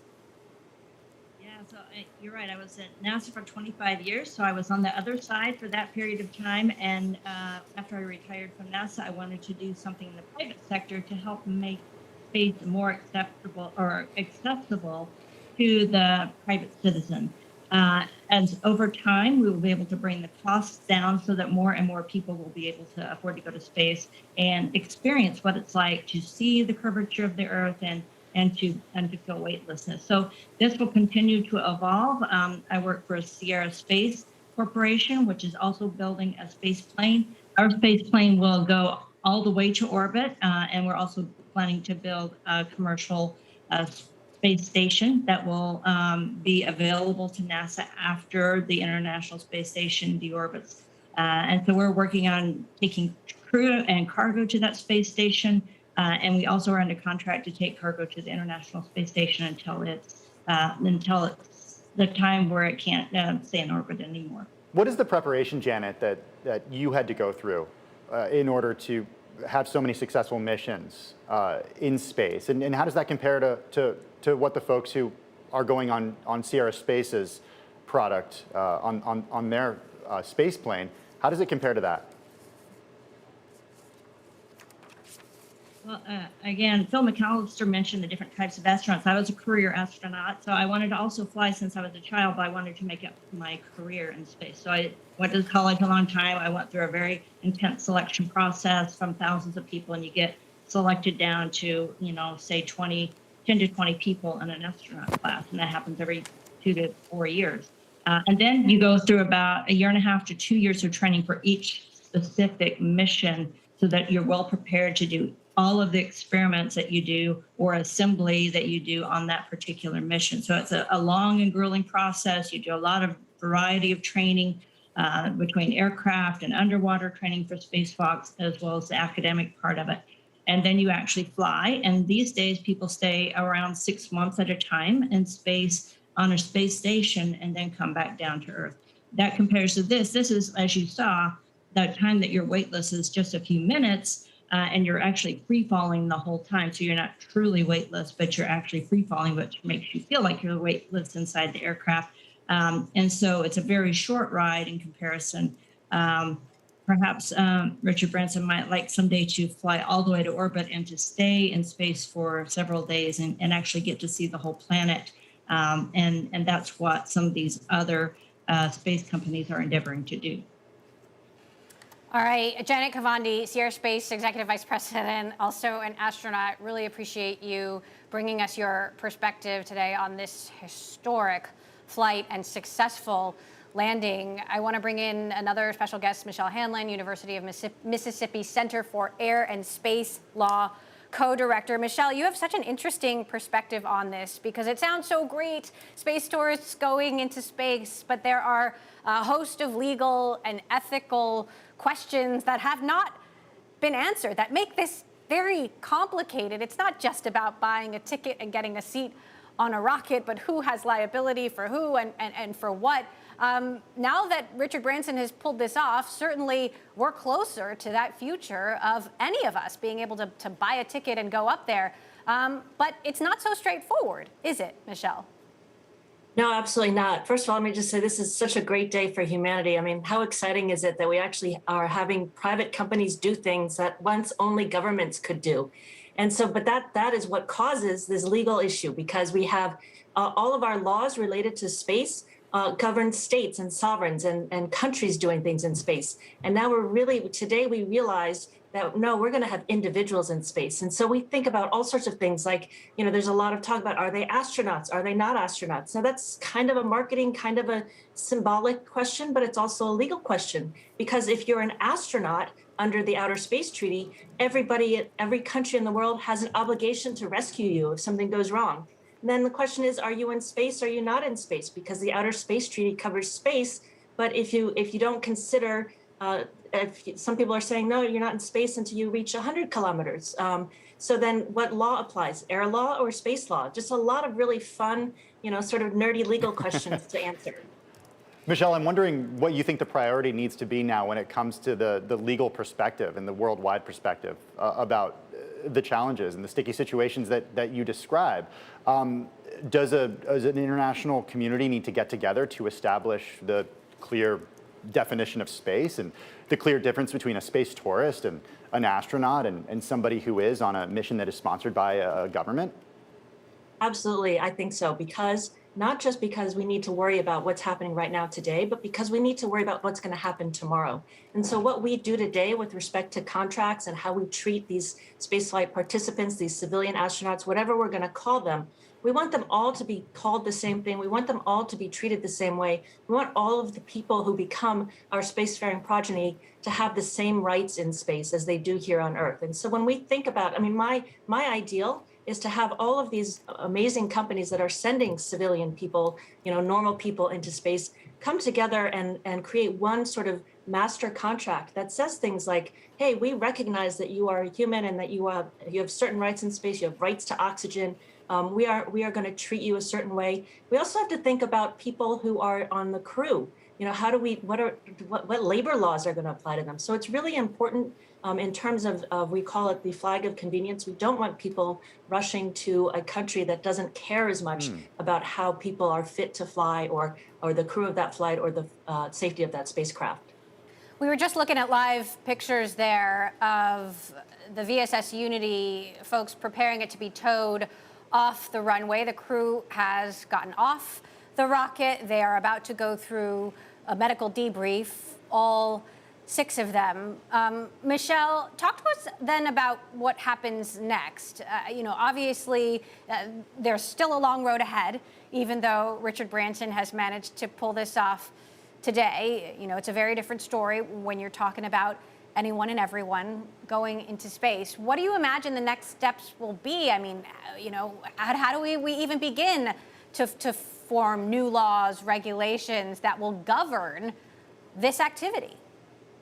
So a lot of it's going to come from the ground up, right? It's going to be, these companies are going to have, they have private contracts with their spaceflight participants, their new astronauts, if you will. And so the next steps are going to be, what we're going to see is this competition, which the press, which has been played up quite a bit, is actually fantastic, because competition is what brings those prices down. And so the more we get the prices down, the more we have the ability to make the technology less expensive, the way Elon Musk has been able to do so fabulously with SpaceX. The more we have normal people like me involved, the more you're going to get contracts that look normal, where we think about things like, oh, you do have to, you can't just fly because you're rich, you have to have a certain health level. And things like that to think about, that are going to translate and form the foundation of sort of human rights in space. And so it's going to be really interesting, because, like I said, we're entering this period where all of a sudden normal individuals can do things that only states used to be able to do. And this is a really great opportunity for law to work the way it's supposed to, govern relationships between people and not states governing relationships of people.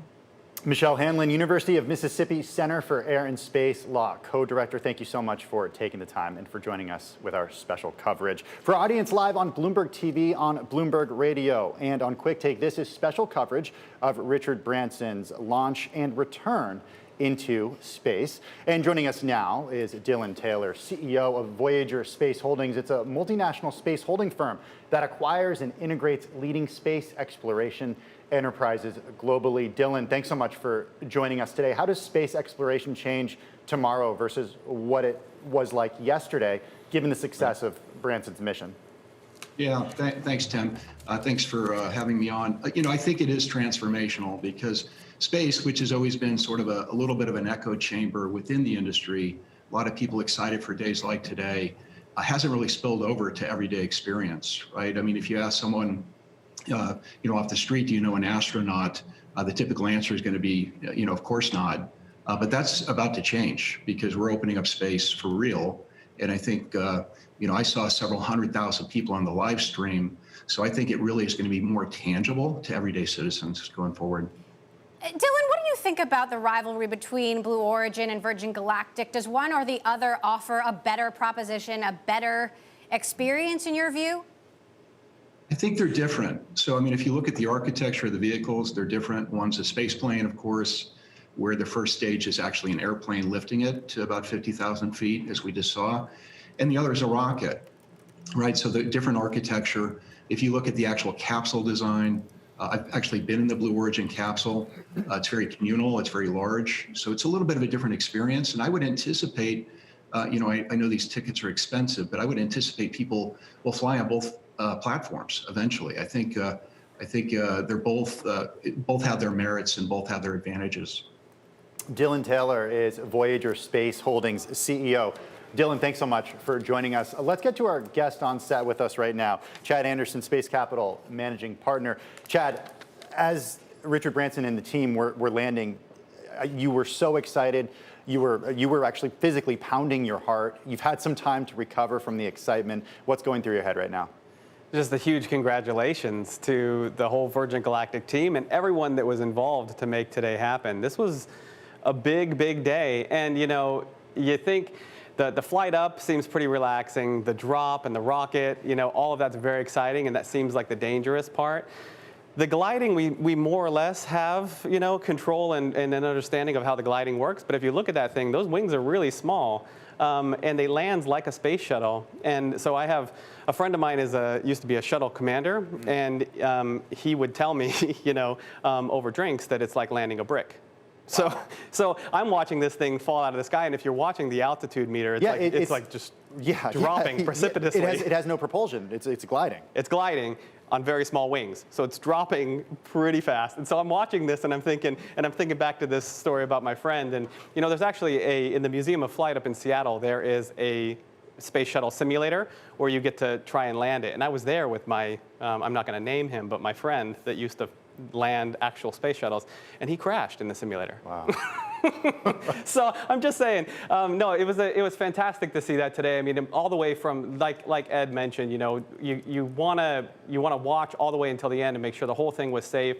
They're going through their medical checkouts now, and it seems like everything was a fantastic success. So I mean, it's just. I'm joking, but it's been a really fun day and really exciting for all of us. Chad Anderson, Space Capital Managing Partner, thank you so much for joining us today. Yes, Chad, thanks so much. So great to have your perspective here. I want to get back to our Ed Ludlow, who's on the ground, Truth or Consequences, New Mexico. The astronauts, as we understand it, Ed, going through their medical debrief. What's the vibe there? And how do I get a ticket if I want one? Yeah. Yeah, you can probably hear behind me, Emily. It's a party here. There's a celebration going on. Yes, medical checks are ongoing, and then those 6 crew members will have just 15 minutes or so of private time with their families, time to cool down, to get the heart rate down. And a press conference is going to be held later today. As you teased earlier, Emily, Richard Branson says he has some kind of big announcement. We don't know what that will be. But we've really ramped up our coverage of space here on Bloomberg Television, Bloomberg Quick Take and radio. And just as with Elon Musk and SpaceX and the re-landing of their rockets, what this has done for everyone in attendance here, not just the press, but there are members of the public here, ticket holders, family members. It reinvigorates America and the world's romance with space. People here are really excited. They want to know 2 things. When can they buy a ticket? How much is the ticket going to cost long term? And when is this going to be real commercially? We know that more tests are planned for later in the summer.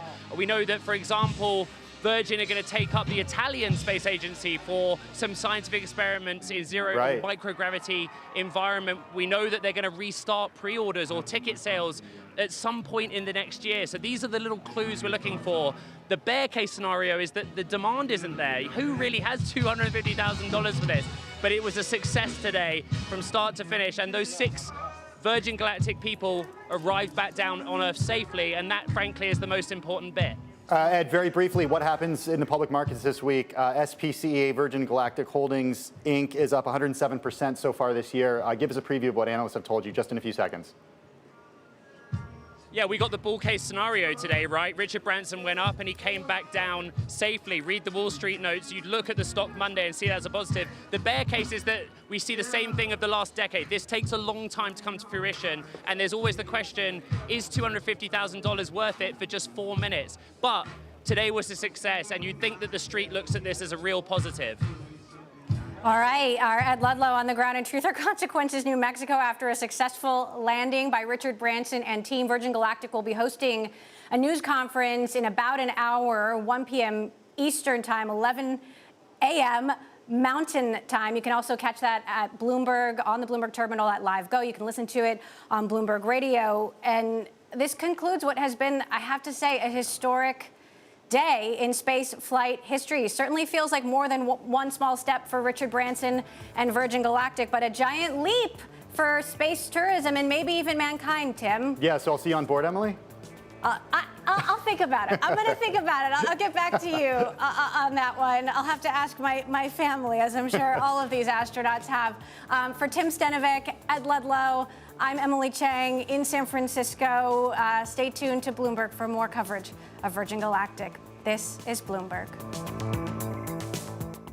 Not so fast. Maybe this rebound isn't quite as smooth as we'd thought and, yes, hoped. This is Bloomberg Wall Street Week. I'm David Weston. This week, Afsane Beschloss of Rock Creek on the risks for investors as Beijing clamps down on U.S. ownership of Chinese companies. There have been some conversations about limitations on U.S. investors in buying the equities in China that are related to the government. And special contributor Larry Summers from the site of the G20 finance ministers meeting in Venice on what the world needs to do now to avoid the next pandemic. This is the public sector equivalent of buying Amazon in the 1990s.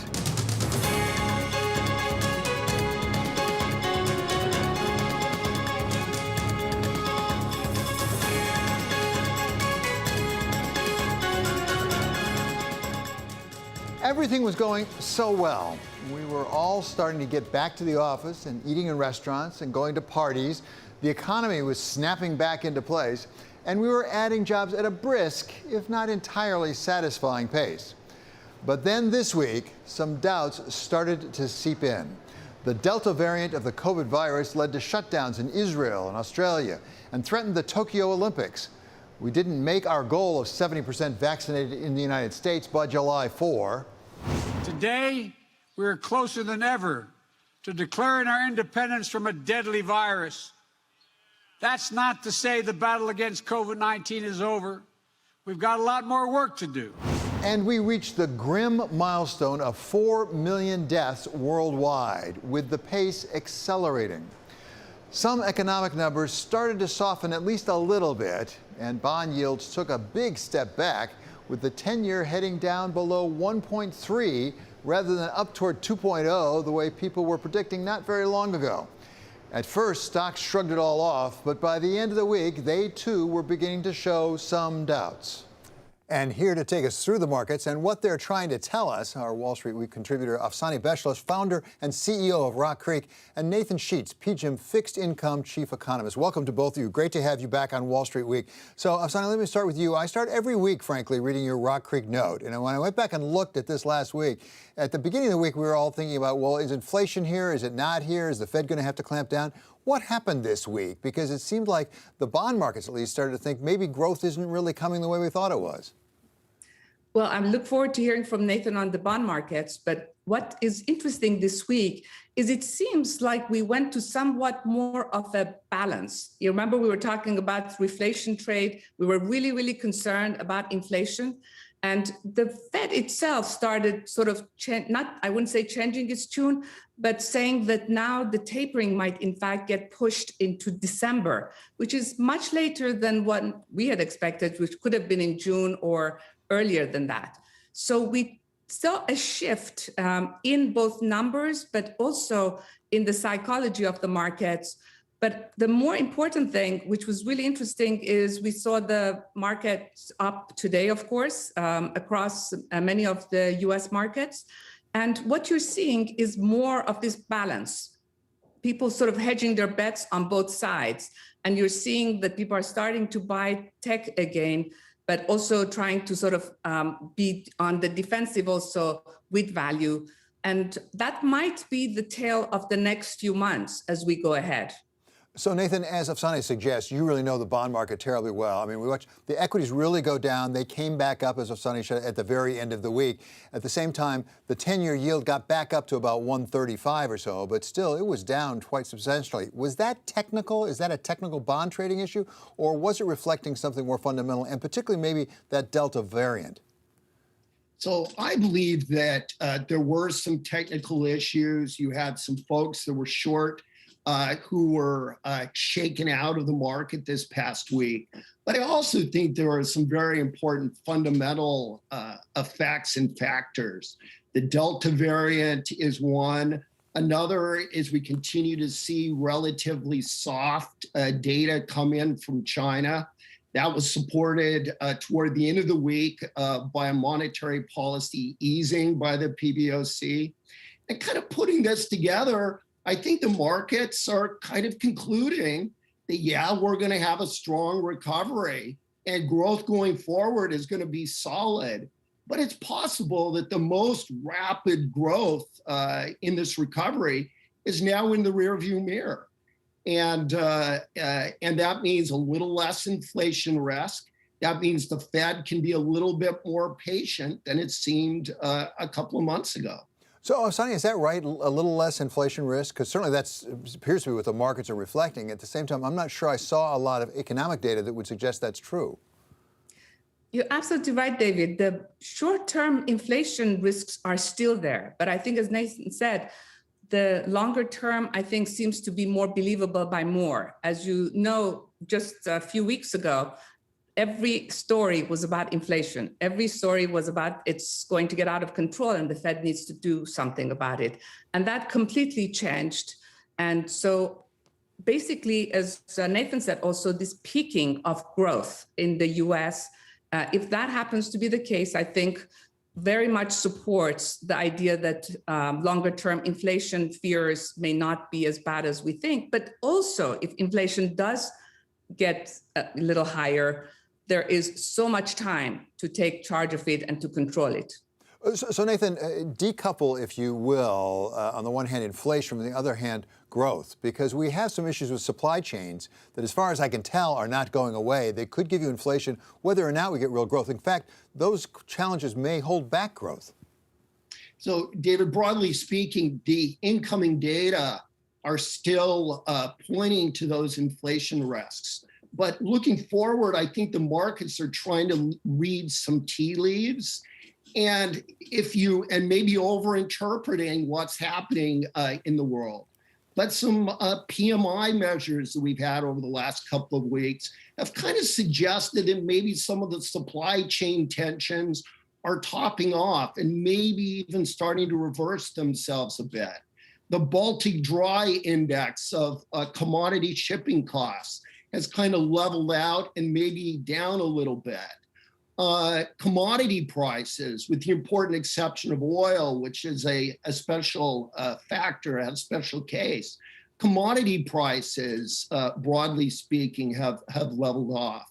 So I think that the markets are saying, well, maybe we've now reached peak growth. They're seeing these early signals that maybe the inflation cycle is breaking, but we don't have those data yet. And could the bond market yet be surprised by the way the data evolve? And could we see new manifestations of the inflation process going forward? Maybe services-driven inflation. Absolutely. So lots of risks out there. But I think the markets kind of are seeing a bit of a break, even with the inflation process. Afsana, given your background in oil and the energy sector, I'd be remiss if I didn't ask you about what happened with oil this week, because it looked like OPEC was going to have a problem. There was a disagreement between the UAE and Saudi Arabia, which at least surprised me. But normally, if there's a problem with OPEC, it might mean you get more production, not less. So what made the oil price shoot up? I think two things are going on. One was the technicals in the oil markets. And obviously, as economy has taken off, everyone is consuming more. So there's that effect. But as you said, the UAE and Saudi in particular, but also the other members of the OPEC were having a little bit of a fight over who gets the slight increase in allocations that OPEC had already decided on. And it seemed earlier on that this decision had already been taken, everyone had agreed, but UAE came back because they had increased their production capacity by quite a bit and wanted to increase its share. And the Saudis felt that if they allowed that to happen, everybody else will ask for increased share, which obviously would open the door to more disorder. So to me, though, what it showed that even with that spat going on, and even with those stories being in the news, yes, oil did go up. It did go up to 75 or around 75. But the bigger issue is it didn't go beyond that. And the story has kind of fizzled out of the news, even though it's still going on. The issues have not been resolved between them. And probably with the kind of summer we have in front of us, there will be more travel with cars, more travel with planes of different sorts. And so there will be increase in demand somewhat. But what we also see is that people are seeing it more as a short-term phenomena, again, like the inflation story that we just talked about. These are more short-term phenomena, not long-term phenomena. So people, we don't see a long-term increase in oil prices as being something that will be permanent. And I think it will go down to the 60s once this gets settled one way or another. And Nathan, finally, for this segment at least, talk about emerging markets, because typically if the rates are going down in the United States, that's a good news for emerging markets. Certainly they came down, certainly well off the 175 or so they were. As I say, they were at 135, went down to 125. Is that good news right now for emerging markets? The emerging markets, on the one hand, very much benefit from a strong global recovery, but they have really struggled with some of these global inflation pressures. And as a result of that, we've had a half dozen emerging market central banks hike rates over the last couple of months. And we've seen an increasing divergence between central banks in the advanced world and in the emerging markets. And that's been a concern. Importantly, perhaps another inflection point. I mentioned that the PBOC cut its reserve requirement within the last 24 hours. And that may actually give some of these emerging market economies that are a little less enthusiastic about moving toward rate hikes, a little bit more ground cover or air cover to continue with stimulative policies. Nathan Sheets of PGIM and Afsani Beshlis of Rock Creek will be staying with us as we take up the question of investing in Chinese tech companies in a week when Beijing rocked Didi's world. That's next on Wall Street Week on Bloomberg.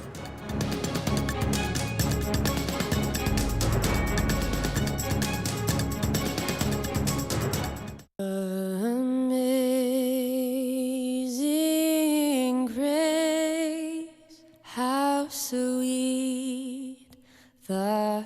This week in tech. I think Facebook's how we won in a lot of ways.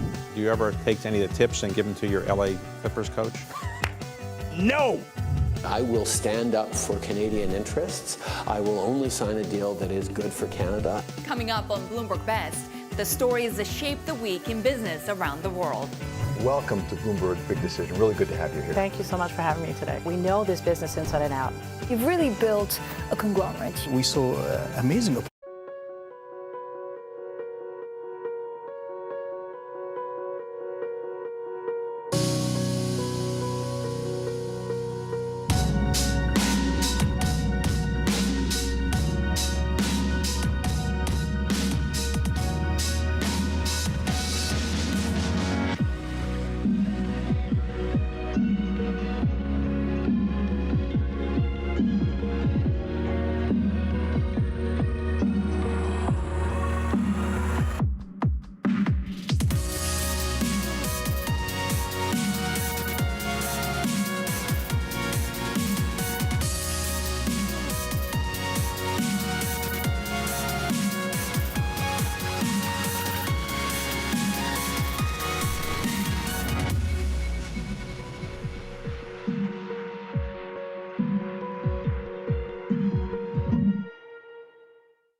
This is Wall Street Week. I'm David Weston. When Chinese ride-hailing company Didi went public last week, it was the second largest listing for a Chinese company on record. But this week, things went south quickly when the Chinese government clamped down on Didi and other big Chinese tech companies, raising questions of how much political risk comes with Chinese investments these days. Still with us are Afsani Beshlis of Rock Creek and Nathan Sheets of PGIM. So, Nathan, you know China terribly well, as does Afsani, I must say. But give us a sense, Nathan, of exactly what you think's going on, because before this, I thought that China basically wanted access to U.S. capital markets. They wanted investors' money here. But what the Chinese government's done this week makes me doubt that. You know, I've learned over the years that moves by the Chinese government have multiple interpretations and need to be viewed through multiple lenses. Does China want Western investment? Absolutely. But they're also balancing that consideration against geopolitical and other kinds of considerations that they have. I think that they see these actions as retaliation against the Biden administration and against the United States for a pressure on Chinese firms listed in the United States to submit to U.S. audit policies. I think it's also a signal from the Chinese government that they want to be in control of the data generated by the firms that are operating with headquarters in China. And they're putting controls and restrictions on how that data is going to be used. So I think all of this is at work simultaneously.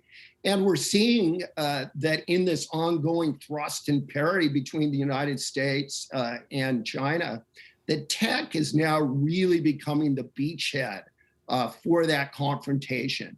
With Donald Trump was more trade policy. I think for the Biden administration, it's much more about these tech firms. And Afsani, as Nathan suggests, data seems to be the hostage in that conflict between the United States and China right now. But I wonder, for you as an investor, is a Chinese investment, certainly in a publicly traded company, is it less attractive today than it was 1 week ago? So, David, I think Chinese investments are equally attractive today as they were before. I think even before, you had to be cognizant that the Chinese government could change, as we've seen in other emerging markets, but China obviously in a very, very different way, could change the rules and regulations at any point in time. So when you look at your risks and returns, you have to weigh those all the time. In fact, with Didi, they had really given sort of their intention and put it out in the market after the earlier huge IPO, as you remember, when we saw them crack down also earlier on Alibaba. And what they did is they went to Didi and they said that they really didn't want Didi to list on U.S. markets. And Didi shareholders and the entrepreneurs who had started it decided that they wanted to do it. And of course, for the Didi founders, it meant that they could get paid in U.S. and not get their money stuck in China if they had done their IPO in China. So they saw their advantage, and they sort of seemed to have taken some sort of a calculated risk, if that, to do it here and risk that 20% decline that we saw right away. And I think what was really surprising to me was not just the decline after that, but more importantly, why did Didi stocks go up today when the Chinese government put more limitations on their and more limitations on data on Didi? So I think looking forward, I see the Chinese markets on the public side and the private side being both affected. The big question is a lot of the big Chinese companies that we're seeing now going IPO are companies that Silicon Valley firms such as Sequoia and others supported in their early stages and seeded. So will the U.S. venture industry continue to seed these companies if they don't go IPO in the U.S.? I think that's a big question to me. That is a great question. Nathan, I want to come back to you and ask you, and it's related to this, but a little bit different. Can you put a ring fence around tech here? As you said, Chinese government decisions tend to be multifaceted. It's hard to make them very simple. But to what extent is this really specific to tech, specific to the data issues you raised? And to what extent is it more broad, as you suggested, having to do, for example, with access to audit papers of publicly traded companies in China? I really worry that this is a broader phenomenon. I think that we are now at a place in the United States where being tough on China is seen as an end in and of itself. The new restrictions that we put on Chinese firms, the new measures that the United States is putting on China are not expressed in a way where it also explains what China will need to do in order for these restrictions to go away. They have a feeling that it's just a very kind of permanence associated with them. And similarly, the retaliation that the Chinese are putting in place feels like it's likely to be something that is long-lived. And my sense is that Cold War is probably not the right expression, because I don't think we'll see the military overtones. But it's going to be a fraught coexistence in the economic and financial space between these two global superpowers in the years ahead. So, Afsani, maybe not a Cold War, maybe not, strictly speaking, a decoupling, but maybe a partial decoupling. Are we seeing something that, frankly, was begun in the Trump administration that is continuing here? And if so, what does that mean, not just for U.S. and China, but for global growth overall? We saw it towards the very, very end of the Obama administration, when, remember the stories about how tech was kind of maybe decoupling, maybe we weren't sure about that. And then during the Trump administration, obviously on questions of trade, where it wasn't just the US, but really the rest of the world also felt that trade had been conducted such that with WTO and others, the Chinese had been able to increase their trading power while they had limited trade coming into China in a very big way. We're now seeing the same phenomena to me. And I think, as Nathan said, we have to look at everything in China in 3, 4, 5, or even more dimensions. The Chinese, on the one hand, have a very maybe long-term plan to have the renminbi as a reserve currency. But in the short run, that obviously, with all the actions we saw this week, is not part of the short-term plan. So they have the long-term plan and the short-term plan. On the short-term plan, they want to keep the rules based on the way they would like the markets to be conducted. And the way they do that is exactly what we saw with sort of the ruling this week with Didi. We'll see other things, probably more limitations on the one hand. The other side of it, though, is that they also want to let their citizens have some air to breathe. So they're letting them again start investing in outside markets, outside of China. So you see them limit certain things for a certain time and then open up certain other windows for their own domestic investors with the strong connect to invest in Hong Kong and maybe in the US or elsewhere with that $50,000 limit that they have for them. So it is, as Nathan said again, many, many different dimensions at the same time, which can confuse everyone. But there's no question that there's one thing which is the most important to President Xi, and that is to be able to tell the large companies that he's in charge. That makes sense to me. That I can certainly agree with. Many thanks to Nathan Sheets of PGIM and also to Afsani Bechelos of Rock Creek for that great discussion about China, what it did this week with respect to Didi and what it means for investors. Coming up, we take a look at the week ahead on Global Wall Street. That's next on Wall Street Week on Bloomberg.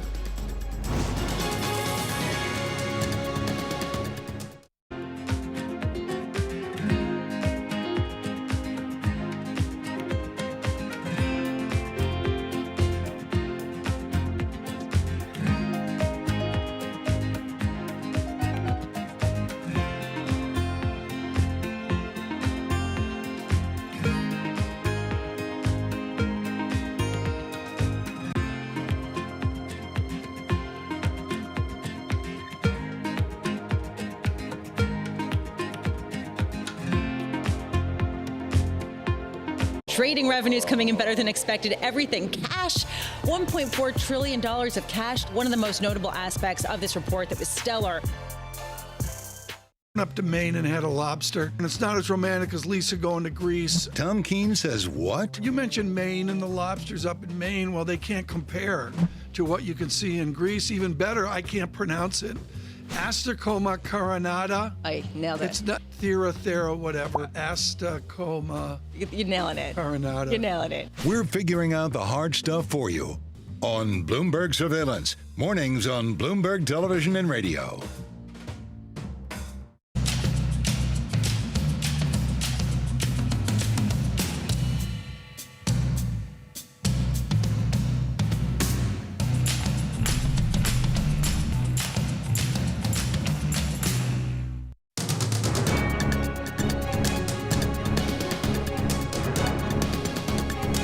This is Wall Street Week. I'm David Weston. It is time now for a look at the week ahead on Global Wall Street. David, China's GDP report for the second quarter headlines the week amid signals that the pace of the recovery is slowing on the mainland, which prompted the State Council to discuss the possibility of a triple R cut to support the economy. And as South Korea grapples with rising COVID cases that have placed Seoul under tighter virus curbs, the BOK is to decide policy. It could be the first Asian central bank to hike rates this year, but taking a hawkish stance this month is looking harder in light of the outbreak. Now, the RBNZ is also up to bat and will watch for clues on normalization and no change expected from the BOJ, but it may trim its growth forecast for Japan. Danny? Thanks, Sophie. Well, after the G20, Yellen heads to Brussels for a Eurogroup meeting. We also get a financial stability report from the BOE, and on Wednesday, the EU lays out their plans for a new Green Deal. Romaine? Thanks, Danny. The second quarter earnings season kicks off next week with reports from the biggest U.S. banks, including Goldman Sachs, J.P. Morgan, Citigroup, and Wells Fargo. Also look for earnings from United Health, Delta Airlines, and PepsiCo. Economic data during the week include the monthly consumer and producer price inflation reports, industrial production numbers, and figures for retail sales. Fed Chair Jerome Powell also will be in the spotlight when he appears before a Senate and a House committee on Wednesday and on Thursday to give Congress an update on monetary policy. David?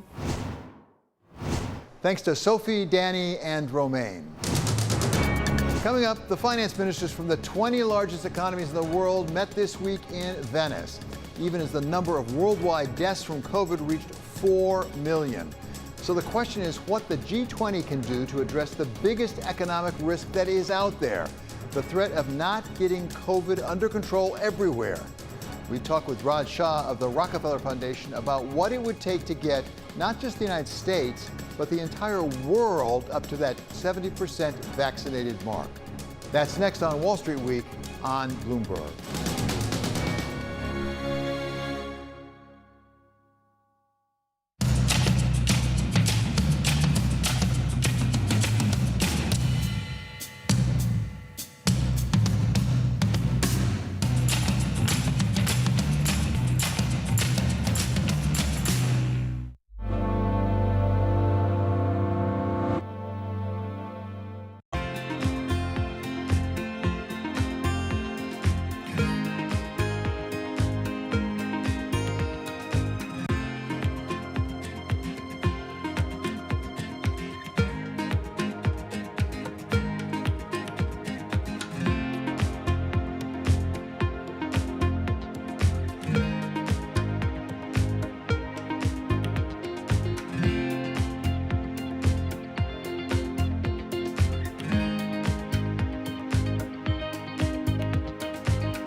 It's really a reminder, isn't it, just how sensitive the markets are to any commentary about trade. We did see some pressure on the yuan, we did see some pressure on the futures. That is now being reversed. We're now in the early stages of a sustainability revolution. The battery problem may be the biggest unsolved problem in all of technology. Every time the United States has done great transformative things, there's been a partnership between government and the private sector. With a willing partner to ensure competitiveness and draw in investment in the United States, Canada's going to be able to be even more ambitious. The objective for Glasgow, first and foremost, is to keep that 1.5 degree temperature rise within reach. The train has left the station. Investors care about it. People who work inside of corporate America care about these issues. And certainly we see that with just the broader community. There's not enough tax in the world for private sector to pay for all of this. It's going to have to be a public-private partnership. I'm David Weston. Bloomberg Television is reinventing one of the most iconic brands in financial television for a new audience. Join me to see the news program for the clever investor. This is Bloomberg Wall Street Week.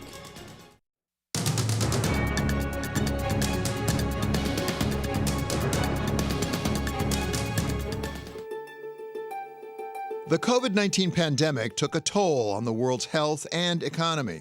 At the pandemic's onset, governments worldwide imposed restrictions on business and travel to contain the spread of the virus. We will see more cases, and things will get worse than they are right now. It is 10 times more lethal than the seasonal flu. The flu has a mortality of 0.1%. Sure. This has a mortality of 10 times that. The measures disrupted the world's economy and caused massive job losses in many service industries. Governments rushed to provide stimulus as central banks eased monetary policy. We are deploying these lending powers to an unprecedented extent, enabled in large part by the financial backing from the Congress and the Treasury. By the end of last year, pharmaceutical companies and governments had come together to develop vaccines faster than anyone expected. But rates of vaccination around the world are still uneven. According to the University of Oxford, 25% of the world population overall has received at least one dose of a COVID-19 vaccine. But that includes a range of from over 50% in North America to just over 1% in Africa. We provide clear and compelling case for accelerating vaccinations everywhere. The health crisis is now easing in much of the world, and many countries are rolling back their restrictions. Some countries, including the United States, have scrapped mask mandates for those who are vaccinated. We'll move away from legal restrictions and allow people to make their own informed decisions about how to manage the virus. The latest setback in the global recovery is the Delta variant, which stoked a dramatic wave of COVID cases in India. Now, the variant accounts for over half of the new cases in the United States. In today's briefing, we discussed how the Delta variant is already responsible for half of all cases in many parts of this country. The highly contagious variant sent Sydney back into lockdown and is threatening the Tokyo Olympics. Japan plans to declare a state of emergency for Tokyo as the Delta variant spreads in the eastern part of the country. What we want to do is give us our best chance of making sure this is the only lockdown we have until the vast majority of our citizens are vaccinated. Dr. Raj Shah and his team at the Rockefeller Foundation have developed plans for addressing the pressing need for vaccinations in low and middle income countries and how to help their economies recover. We welcome now the president of the Rockefeller Foundation, Dr. Raj Shah, back to Bloomberg. Dr. Shah, thank you so much for being with us. First of all, tell us about where we are on getting the world vaccinated. I know you have a plan. I think it's $49 billion required to get 70% of the people around the world vaccinated by the end of 2022. Where are we on that plan? Well, we're doing fairly well in wealthy countries, David, and it's great to be with you again.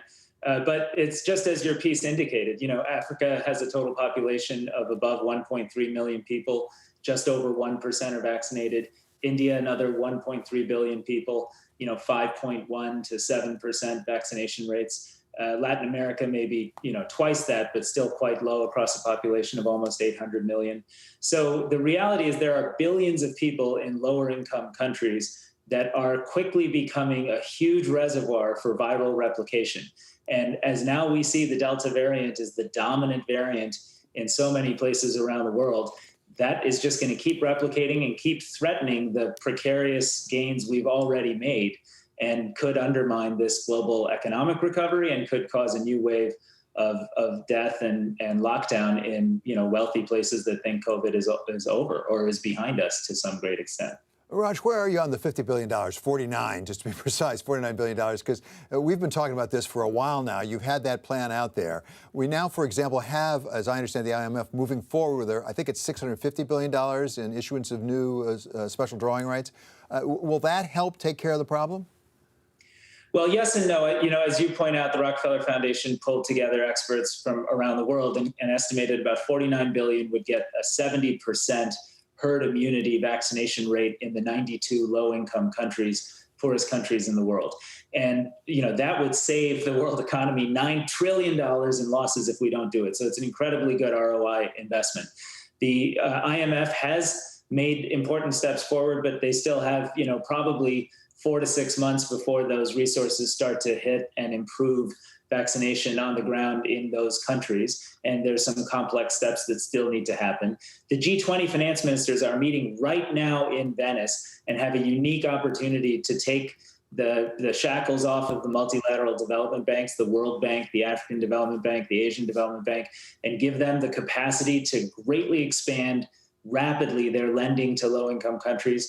Yesterday, the Rockefeller Foundation put out a report illustrating how to do that by changing the capital adequacy requirements of those institutions to put potentially $700 billion to $1 trillion of lending into lower income countries that are going to be the front lines of the global defense against COVID-19 and the global aspiration to have an equitable recovery. Yeah, and Raj, I want to make a distinction if it's the correct one. I think it is. On the one hand, we have to get everybody vaccinated, get up to that 70% number worldwide. We also have to help these countries restore their economies. And that's somewhat separate from that. And you do have a plan with the multilateral development banks.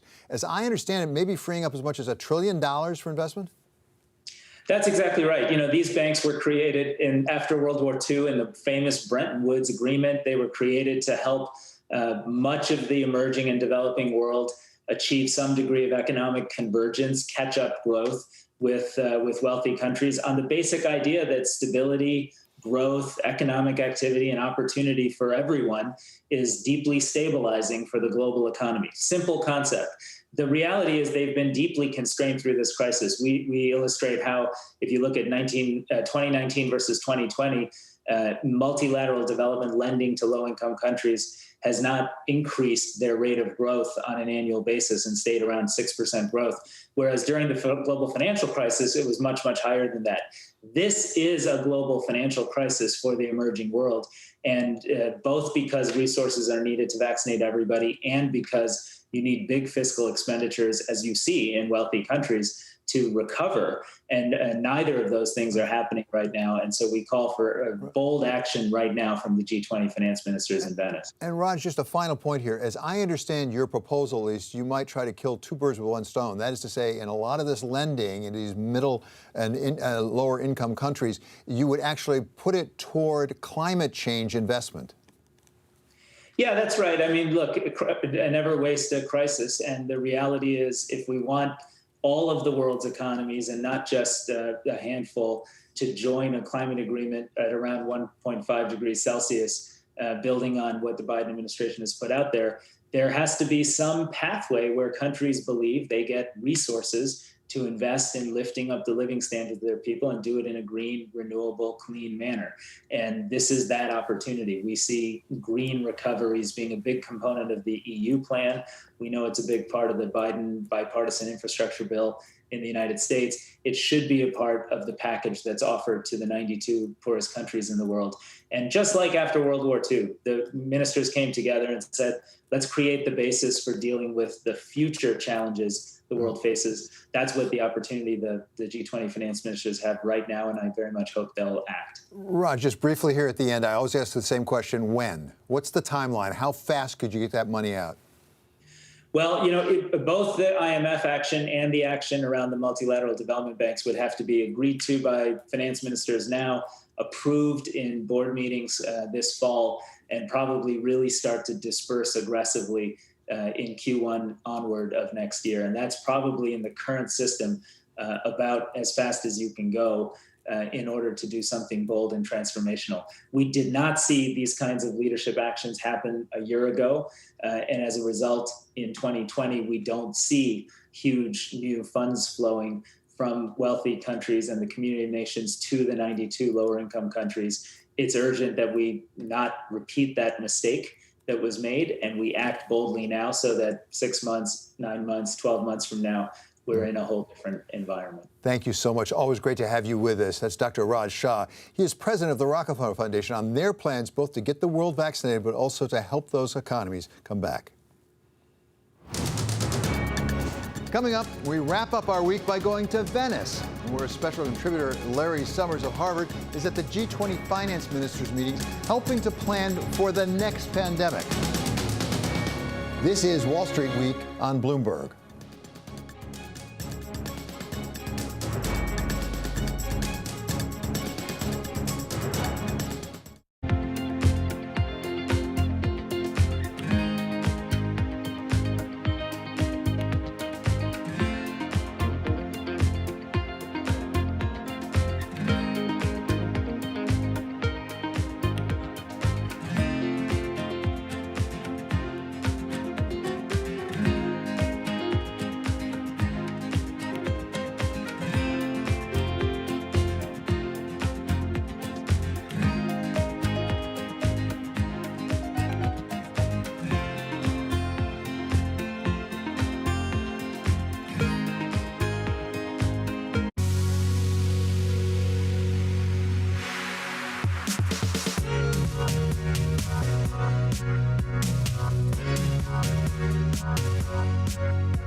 That this one has gone so far has to mean there's a substantial chance that it's the one for this half century or this century. The second wave of the pandemic was more than 50% worse than the first wave.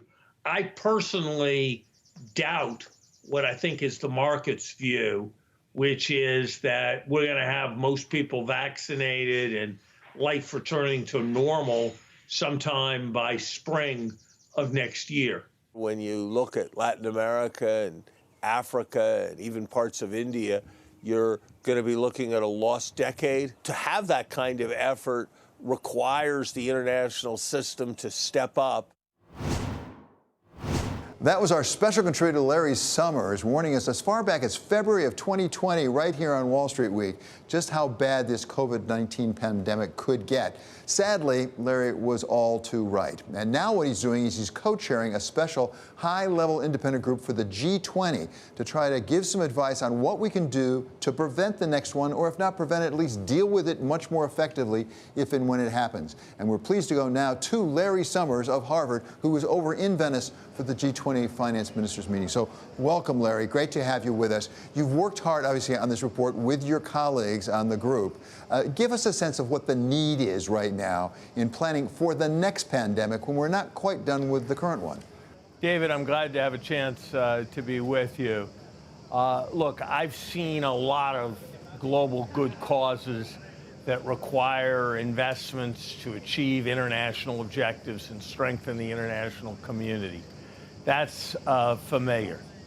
Here's what's special about this moment and this problem. The costs on an annual basis are in the low tens of billions of dollars.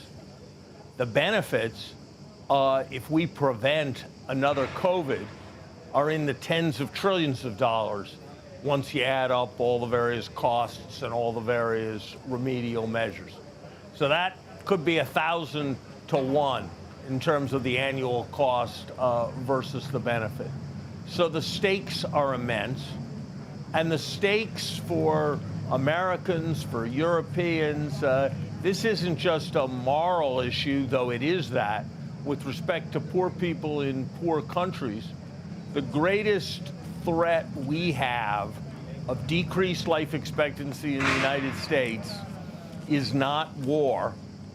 It is a health emergency like COVID, which has seen an unprecedented decline in U.S. life expectancies. What should be done? We highlight 3 broad issues. The first is that we need much better governance. We don't have a system right now. We have a lot of separate institutions and a lot of separate funds and a lot of separate efforts and no political oversight.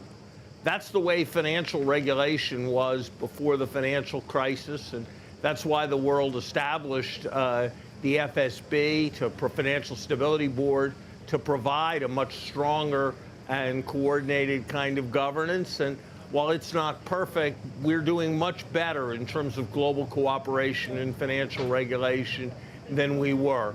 And we need something that will bring together finance ministers and health ministers to make sure that we have much more coordinated and rapid responses in the future than we had this time. Second, the international financial institutions really need to step up in a major way. I congratulate the IMF and Kristalina Georgieva, its head, on the agreement on a major SDR allocation, special drawing rights, that was agreed this week. That's a hugely important step. But we're going to need much more creativity, ingenuity, and commitment from the international financial institutions than we've seen. They were conceived and brought into being at a time when problems were in individual countries, and we needed to support countries in responding to critical issues. That's still important, but our largest challenges are increasingly global and global public goods, and the international financial institutions are going to have to step up to that challenge, and that means the world's finance ministers, the group that's here today, are going to have to give advice to the leaders of the major countries on how exactly that should be done. So the second priority is that the international financial institutions need to step up.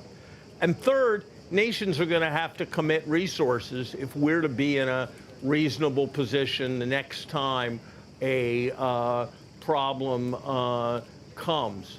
I think it is closer to right to suppose that we were lucky with respect to Ebola, with respect to MERS, with respect to SARS, with respect to H1N1, that those proved to be limited problems.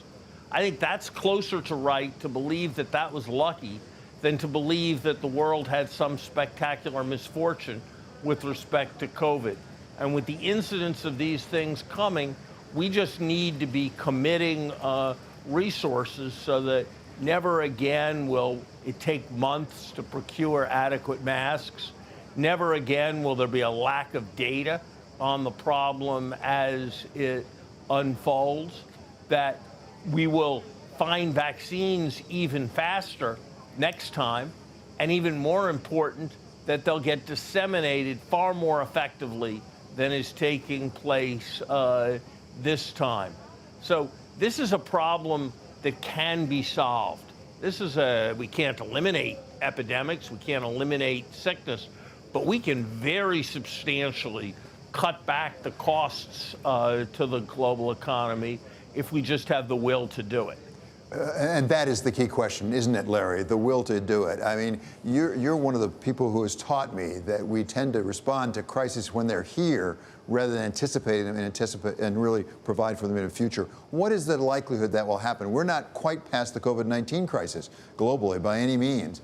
What is the likelihood that the people that are meeting there in Venice will say, we're worried about the next one and will commit, I think it looks like $75 billion over 5 years, about $15 billion for core contributions. What are the chances? That's right. That commitment's not going to come at this meeting, but I am guardedly hopeful as we look towards the leaders' meeting of the G20 in October. I'll tell you, this is the moment. This issue is in focus and on people's mind right now, when every day's headline is about the Delta variant or the Lambda variant or whatever. Inevitably, attention will pass. And so if we don't take this moment to think about future prevention when the crisis is in view, it's never going to happen.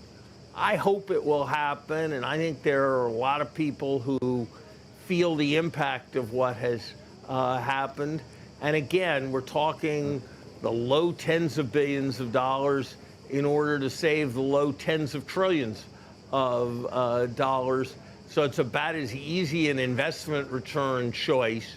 This is the public sector equivalent of buying Amazon in the 1990s. And the public sector doesn't get served up many of those opportunities. And so I sure hope the world's governments will take it. Larry, this is clearly a priority. You call it a clear and present danger in your report. There are also some other priorities, and let me be very direct. Is there a willingness and a capacity to both pursue this initiative on the pandemic, on the one hand, and the climate change issues? Because there's another big issue that many people will say is a clear and present danger. I think you might say that as well. They're both absolutely critical issues. They've got somewhat different parameters. This could strike in a major way at any moment, including next winter. The climate change issue is planetary in a way that this issue is not, and is on a very long fuse. Sometimes there's no alternative to walking and chewing gum at the same time, and this is one of those times. I do think they have in common the need to build a resilient global system. And they have in common that the threat to security is resolved by global cooperation rather than by balancing power. And that's really the big new paradigm here, David, that it's achieving cooperation rather than balancing power that is the realistic need for global security. And I hope by putting them in that frame that we will make these necessary investments, because as profound and as important as they are, they're a lot cheaper than what everybody's accustomed to spending on military equipment to balance power. Yeah, well, certainly buying Amazon in the 1990s sounds pretty good to me, I must say. Thank you so much to our special contributor, Larry Summers of Harvard, joining us from Venice. Coming up, one more thought on the controversial Chinese practice of lying flat. This is Wall Street Week on Bloomberg.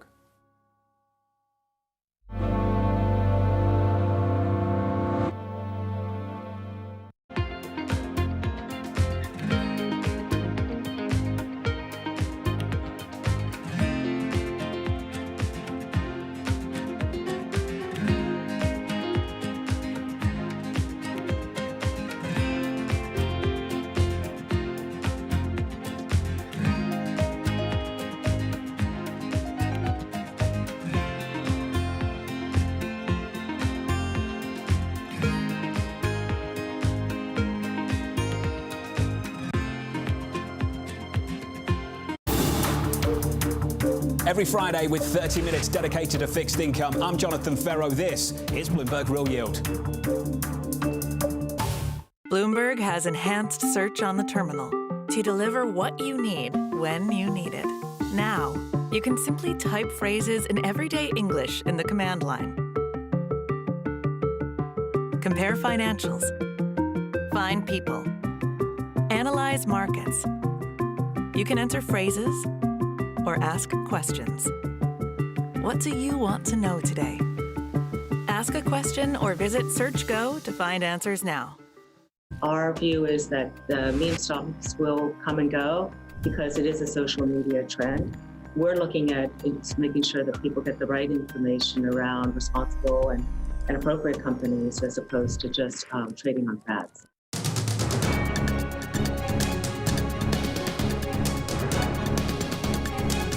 Finally, one more thought.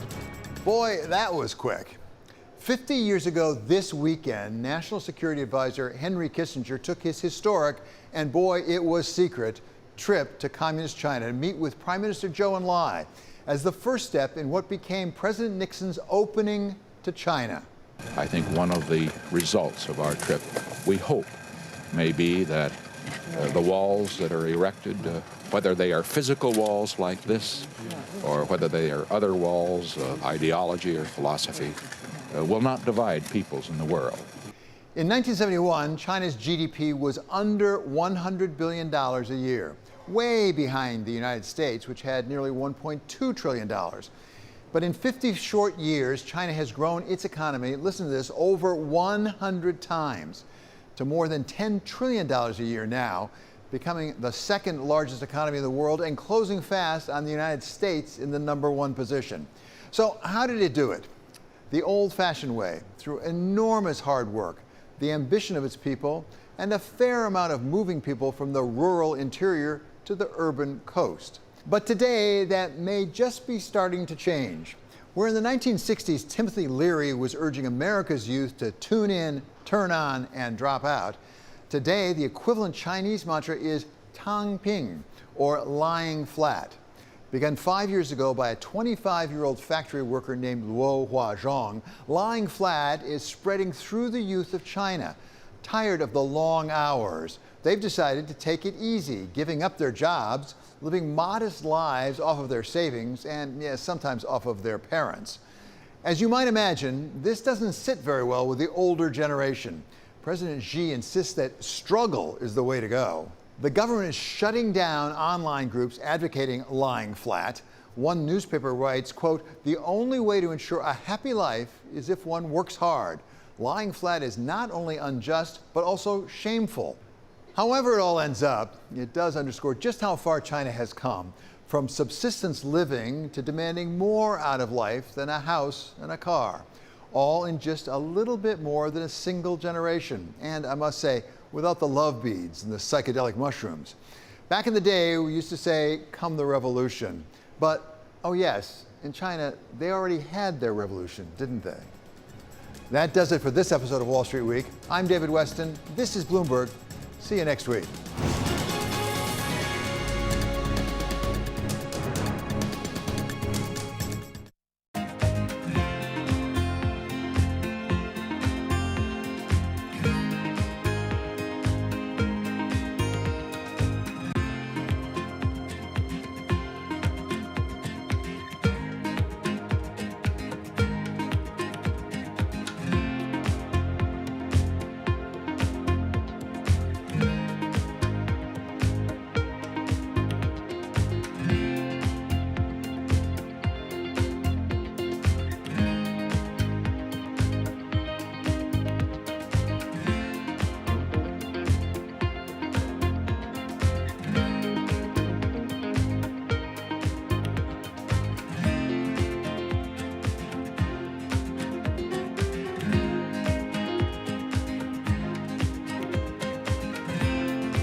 This is a market that over the past few weeks has made it clear it wants to go higher.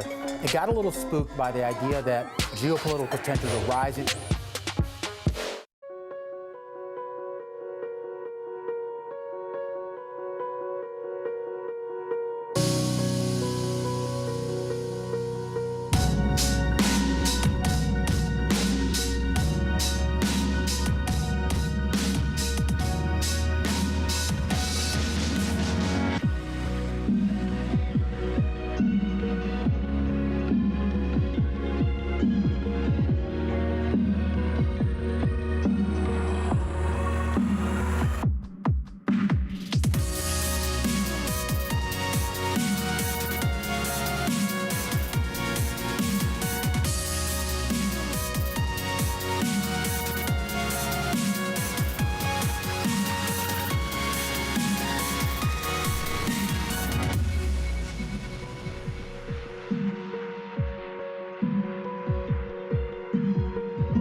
Global markets never sleep, so stay connected with Francine Lacqua in London, Matt Miller in Berlin, and Kaylee Lyons in New York. Perspective on the day ahead.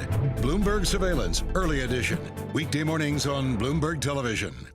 Welcome to a special Best of Bloomberg program. This week, we wrap up the Qatar Economic Forum, powered by Bloomberg, with some of the biggest voices in business, policy, and markets. Here are the major stories driving the headlines from the event. A rare conversation with the CEO of Glencore. Ivan Glassenberg says China won't keep commodities down. Digitization of the workplace is here to stay, according to Google and Alphabet CFO Ruth Porat.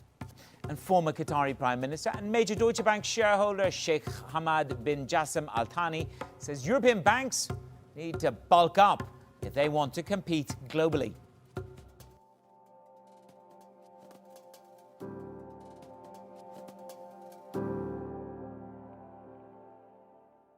The Qatar Economic Forum, powered by Bloomberg, convened for 3 days, bringing together some of the world's most influential financial and economic policy thinkers, policy makers, business leaders, and how to prepare a blueprint for the next stage of global growth.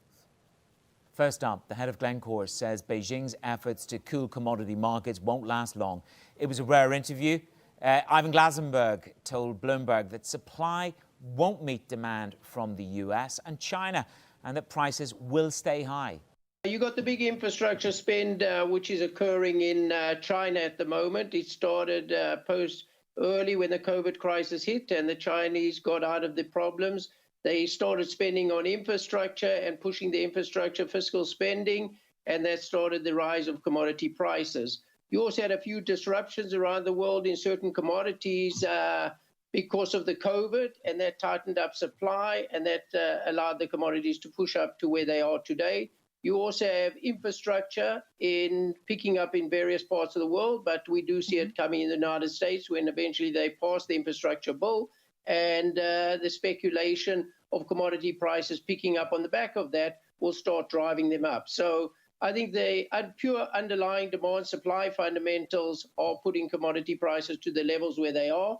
I know recently the Chinese have tried to push it down to bring it back to lower levels. I think that's a short-term game because the underlying fundamentals will keep it at these levels. So how much can they actually try and talk it down, China? Well, they're not trying to talk it down. They're taking some material from the strategic stockpiles and putting that in the market. Now, how big the stockpiles are, we don't know exactly, but they can do it for a while. But eventually, they got to restock the strategic stockpile. They can't keep it at these low levels, so they'll come back into the market. So I think it's a short-term phase. Short-term, like a couple of months? Are we actually at the start of some kind of super cycle, but a super cycle that's very different from last time around? Yeah, well, what was long? We've had two sort of super cycles, you can say. In 2002, we had the Chinese coming into the market where you had the big push on commodities. The world wasn't ready for that amount of demand, and you had commodity prices rise considerably. Then the world sort of caught up a bit, but then you had the 2008 financial crisis, pushed down commodity prices. Chinese came in big with infrastructure spend in 2009. That kept it strong. Unfortunately, then the mining industry got the usual situation where they started producing too much, increased production, opened up new mines, and started producing more. That pushed it down, and you had the 2015 commodity price drop. Now it started looking better until COVID. COVID pushed it down, as we said, and now we got the rise with the infrastructure spending occurring in many places around the world.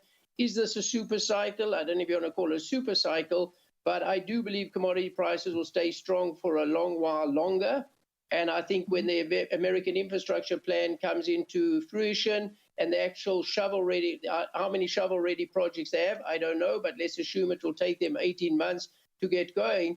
You will push a commodity price will stay high for a long time. You will have both parts of the world pushing infrastructure. You'll have the Chinese continuing with their infrastructure plan. They still got to urbanize a few 100 million people, and you have United States kicking in, upgrading their infrastructure. Demand for commodities will stay for a long time.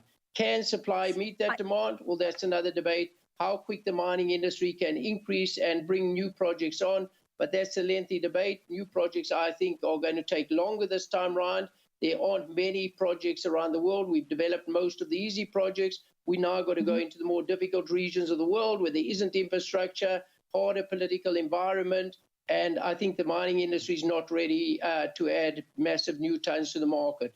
But with the new green energy, besides the infrastructure and all the green energy demand that we'll talk about later, I believe the mining industry is going to struggle to keep pace.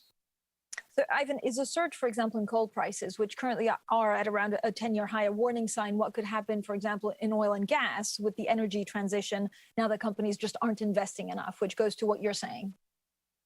Yeah, that's clearly. You've seen, I think, thermal coal is leading, is a perfect example. The world has said we want to reduce the amount of thermal coal production. Mining companies definitely are not investing in more thermal coal mines. A lot of the mining companies are even getting rid of their thermal coal mines. We ourselves, we said we'll run down our thermal coal mines over time, and we said we will follow the Paris Agreement, whereby we'll reduce by 2035. We're talking about 40% there, and by 2050, we will run down most of our coal mines.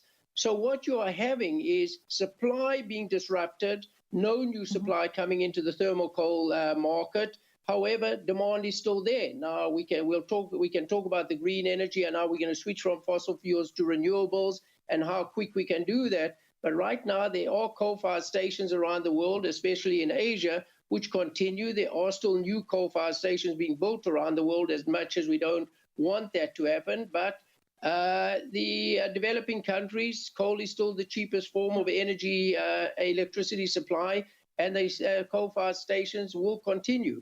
But if you are cutting supply, and seaborne market is about 950 million tons, and you reduce that, and that continues reducing, you will have coal at these high levels. And today you have Australian coal at $130, South African coal at $120. That's what happens when you cut supply and you haven't found a solution for demand. I think in your previous panel, I was listening there, that's the situation. Cut fossil fuels, that's fine, but we've got to make sure renewables can fill that space and we don't have a gap. And if a gap is going to be there, you're going to have higher commodity prices. How challenging, Ivan, given what you've just explained, do you think the energy transition will be? And I mean, I know you believe that it's challenging, but why? Is it the lack of metals that actually are used, or is it some of the things that governments are not looking at?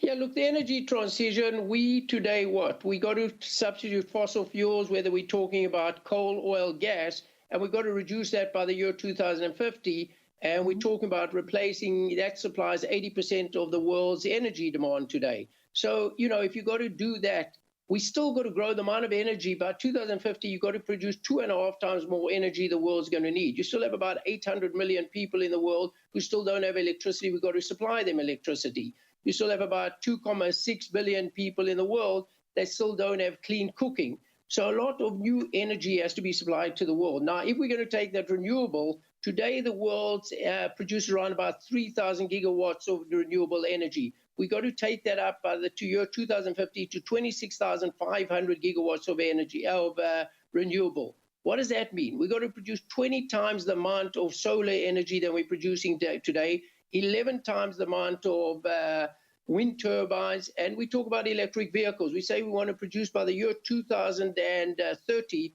to follow this energy transition, around about 55 million vehicles per year being produced. Today, what are we? That's 18 times the amount of electric vehicles we're producing. But Ivan, are you telling me that that's almost impossible that we achieve those targets, or you're saying, you know, we can achieve them if we do this today, but it will be difficult?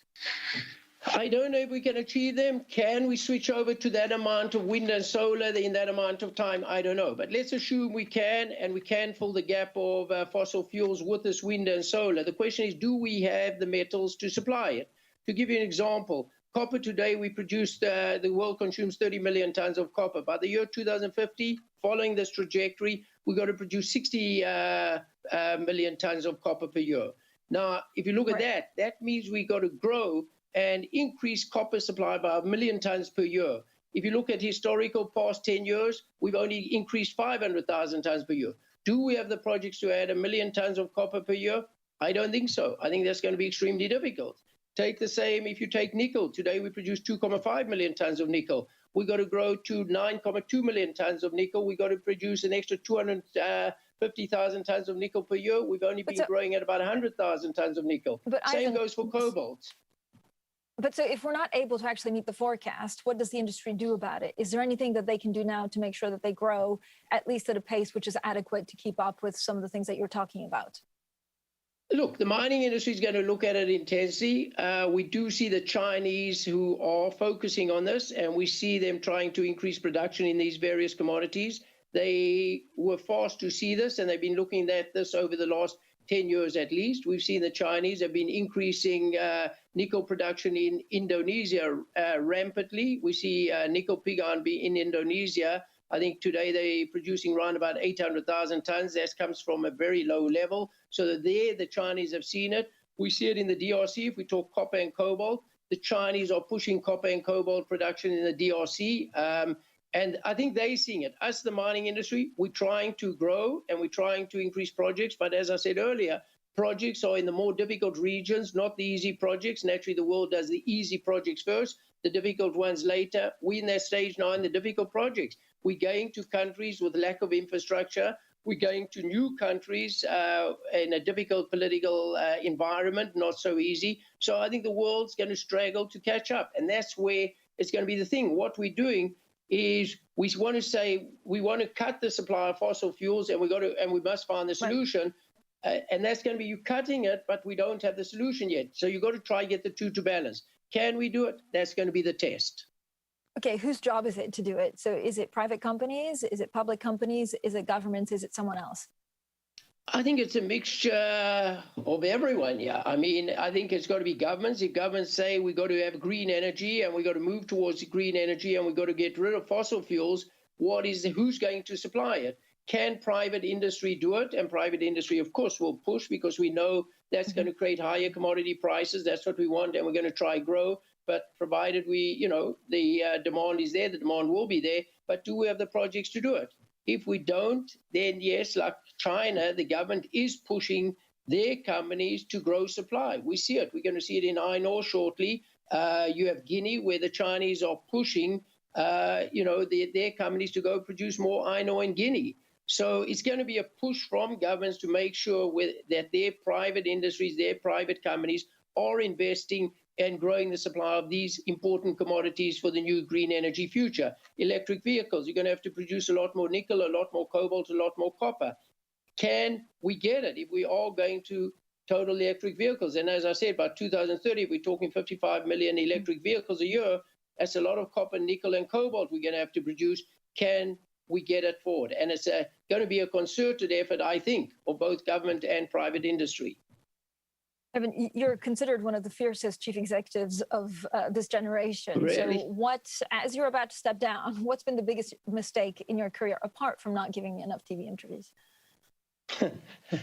Look, we all make mistakes. There's certain investments that haven't turned out as we would have liked them, but that's life. We live with that. I think the most important thing that I've tried to do in the industry is to ensure that we don't oversupply the industry, and we try to do that here at Glencore.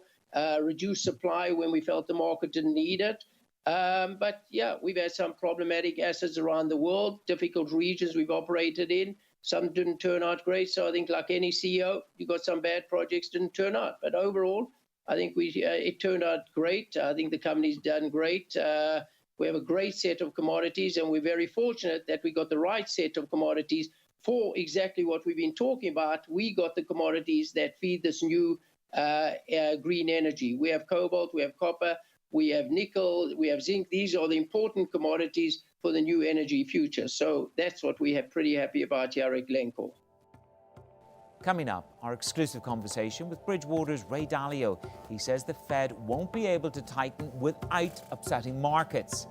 That's next. This is Bloomberg.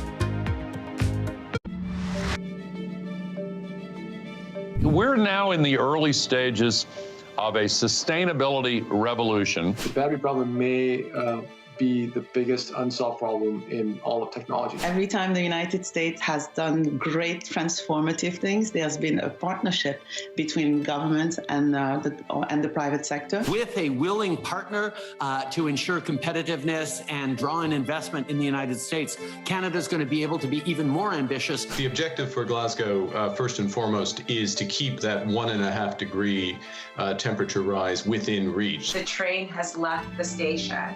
Investors care about it. People who work inside of corporate America care about these issues. And certainly we see that with just the broader community. There's not enough tax in the world for private sector to pay for all of this. It's going to have to be a public-private partnership. Countries that entered this crisis with limited fiscal space, with more vulnerabilities, need to be supported for the benefit of the world. The transparency of the debt burden for the poorest countries needs to be increased. There needs to be fuller disclosure.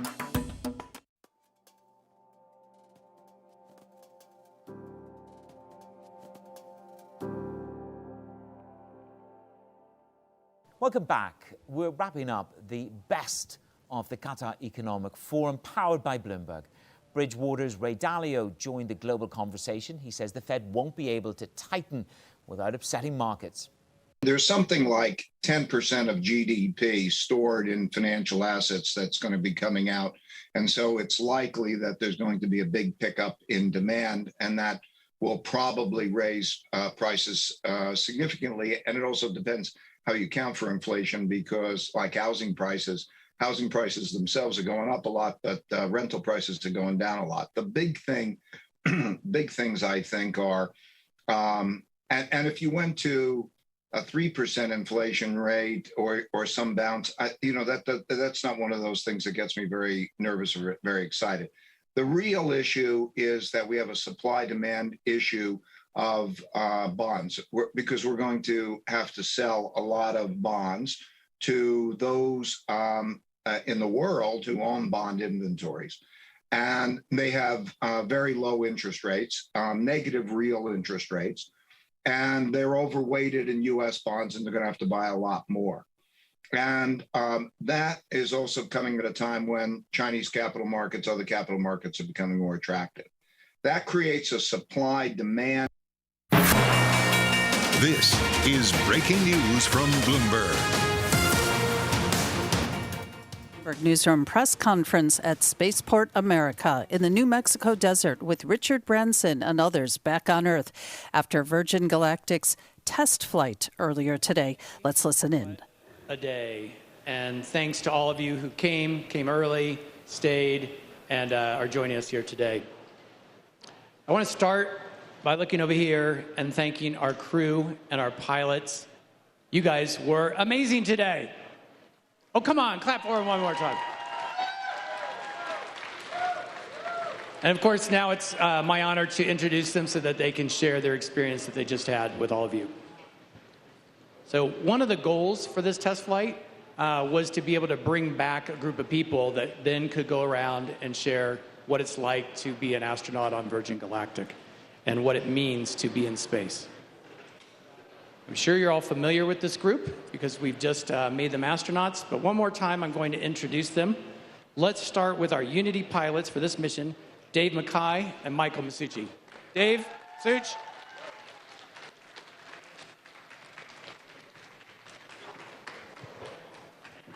Thanks, Michael. Thanks, Michael.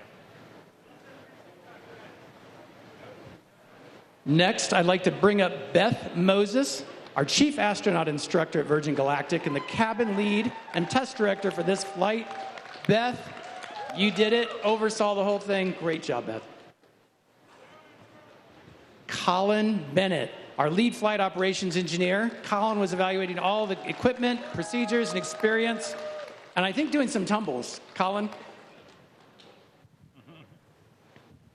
And Sarisha Bandla, our VP of Government Affairs and Research Operations. Sarisha evaluated the researcher experience. Biggest smile in space. Amazing. And of course, Virgin Galactic's founder, Sir Richard Branson, the master of customer experience, who tested the private astronaut journey, and whose observations and feedback will be used to enhance what we do for all future astronauts going forward. Richard, congratulations. And with that, I think, Richard, we'll let you guys take it. Thank you. Thanks, Michael. Thanks, everybody. Once again, thank you, the whole team. I don't know what's going to come out of my mouth because I feel I'm still in space. So, and some of you will say I'm normally in space. So, I'll do my best. First of all, it's absolutely fantastic to see all you kids here. I wish we could have had thousands of kids here.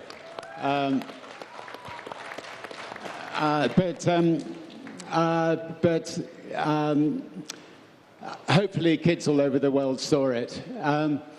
When I was in space, I scribbled a couple of words on my grandkids' drawings, which you people will be able to hear. I hear it didn't actually come back to Earth. But basically it said that for all you kids down there, I was once a kid with a dream, looking up to the stars. And now I'm an adult in a spaceship looking back to our beautiful Earth. To the next generation of dreamers, if we can do this, just imagine what you can do. And I look forward to you all following your dreams and doing wonderful things. Maybe not quite building spaceships, but I'm sure something even more special one day. So to all kids out there, best with it. So this is meant to be a press conference. I won't talk too long, and also a kids conference. So if any kids or press have got questions to ask us, we'd be delighted to answer. But I'll leave you to do the comparing. Thank you, Ilana. Thank you, Richard. So first question down the front. Irene, you were at the starting blocks. Hang on, you can have my mic. Thanks so much. Congratulations, all of you. Irene Klotz with Aviation Week. A couple questions. One is what the condition of the spaceship is upon return. Is there anything that needs to be addressed before it flies again? And from your 2 hours that you've had to distill, is there anything that you would want to do different for customer experiences? Thanks. Hello. I'll answer the second part of that question. I've started many sort of entrepreneurial or created many entrepreneurial things in my lifetime, whether it's airlines or cruise lines or train companies. Every time we start a new company, I will immerse myself and experience it. And I will have a notebook. And this is something you kids should think about. I'll have a notebook. And the last week, I've had my notebook with me. And I've written down 30 or 40 little things that will make the next experience for the next person who goes to space with us that much better. And the only way sometimes you can find these little things is to get in a spaceship and go to space and experience it.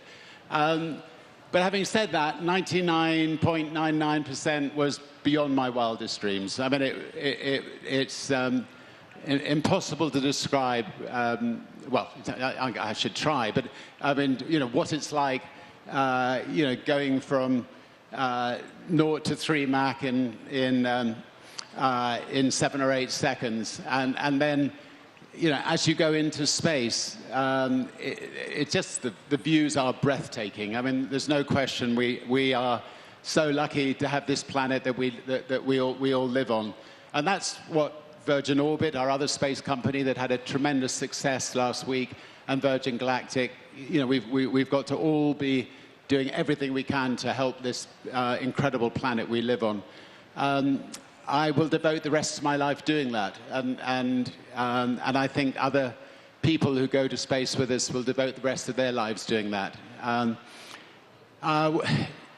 you know, there are so many young engineers who've worked at Virgin Orbit and worked at Virgin Galactic.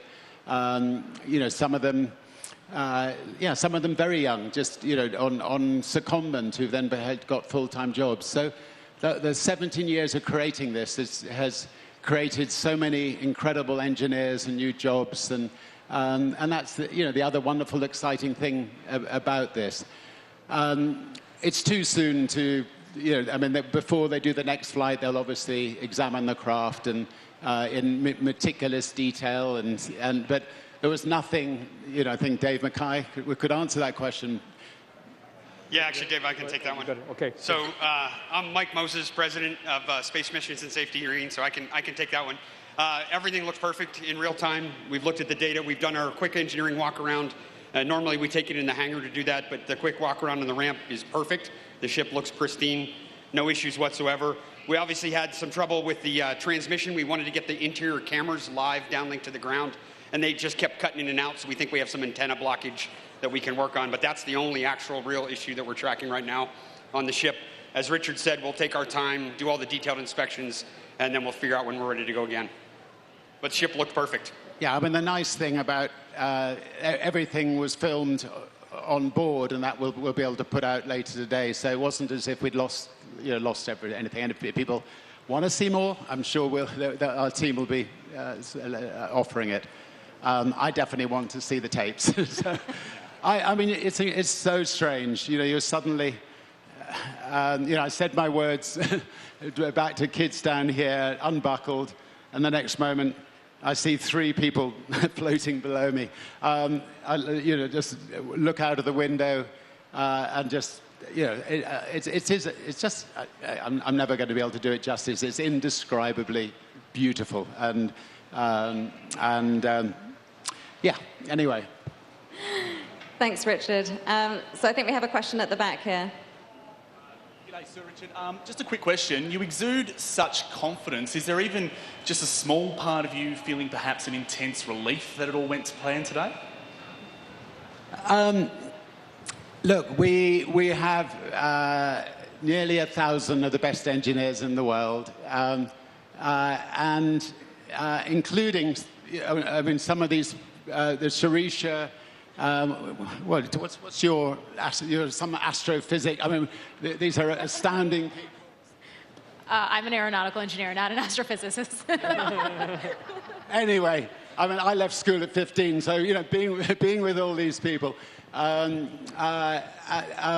obviously, every flight, you know, every flight, people are learning more and more and more for the next flight, and the only thing I was worried about was some tiny little something that would get in the way. You know, it's sort of like stop us going into space because of something tiny.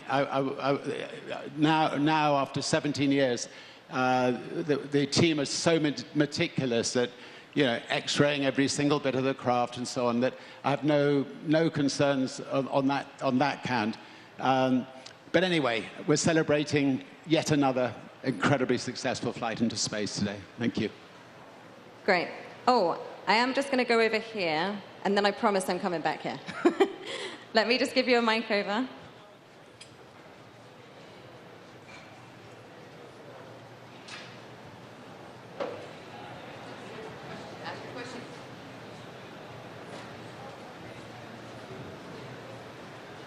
Mm.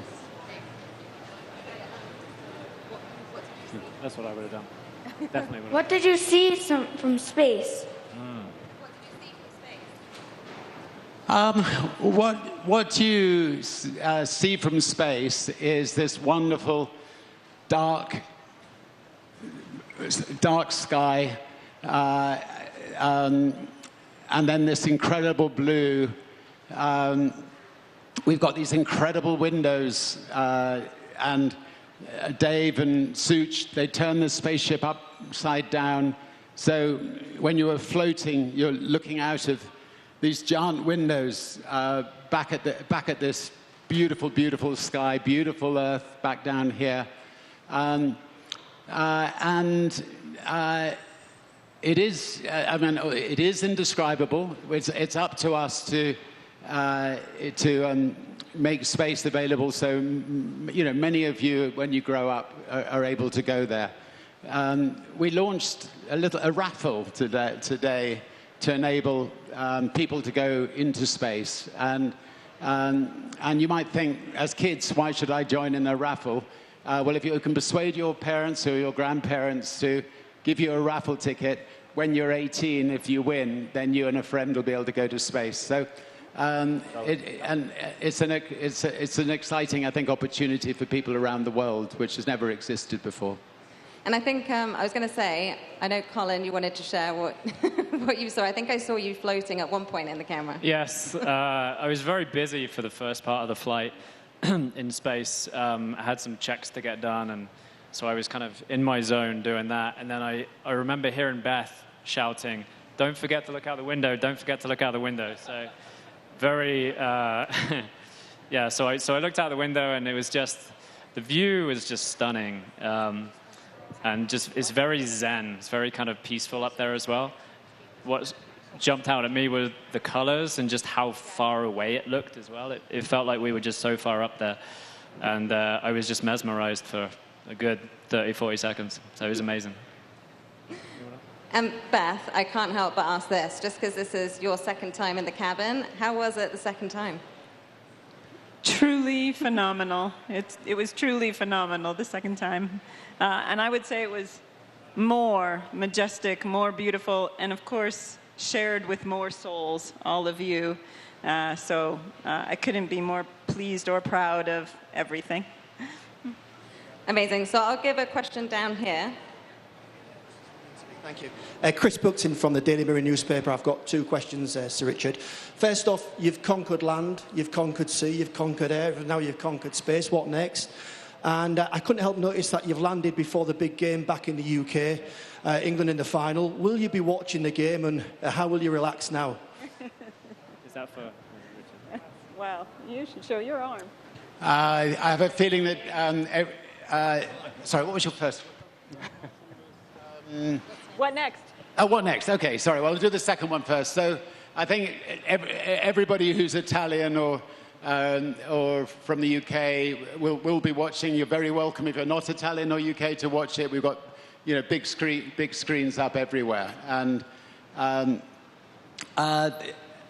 the what next? As I said earlier, I think I'm an optimist. The next 30 years of my life will be devoted to doing, to an extent, what I've been doing the last 20 years, and that is we have a foundation that does great things for oceans and rainforests and the climate change. Anyway, a whole variety of things, and that's what I'll mainly be devoting my time to.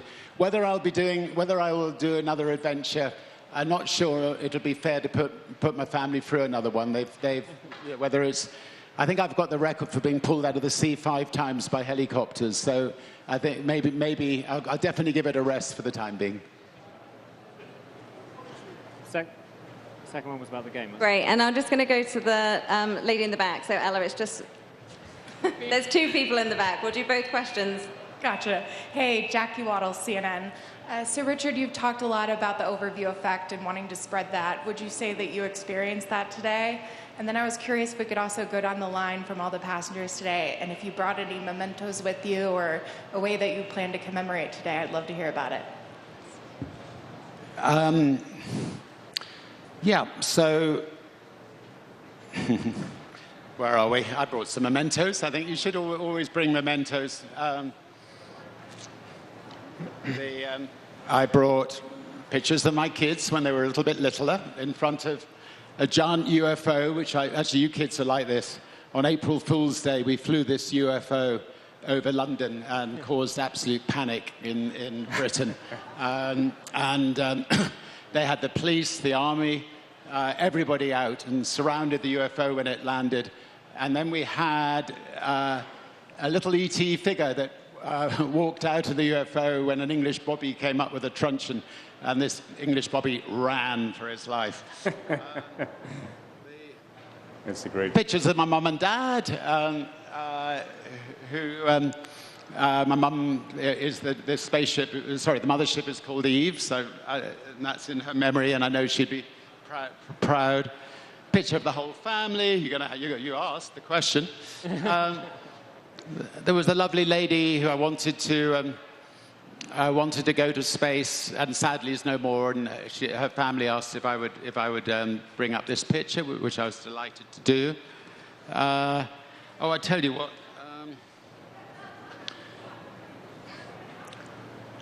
Somebody else asked me if I could bring up a picture of them.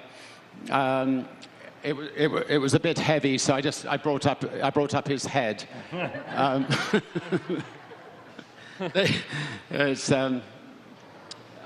Anybody recognize that head? Stephen Colbert. Yeah. Anyway. Yes, I think we've all brought up mementos. Did you bring up anything?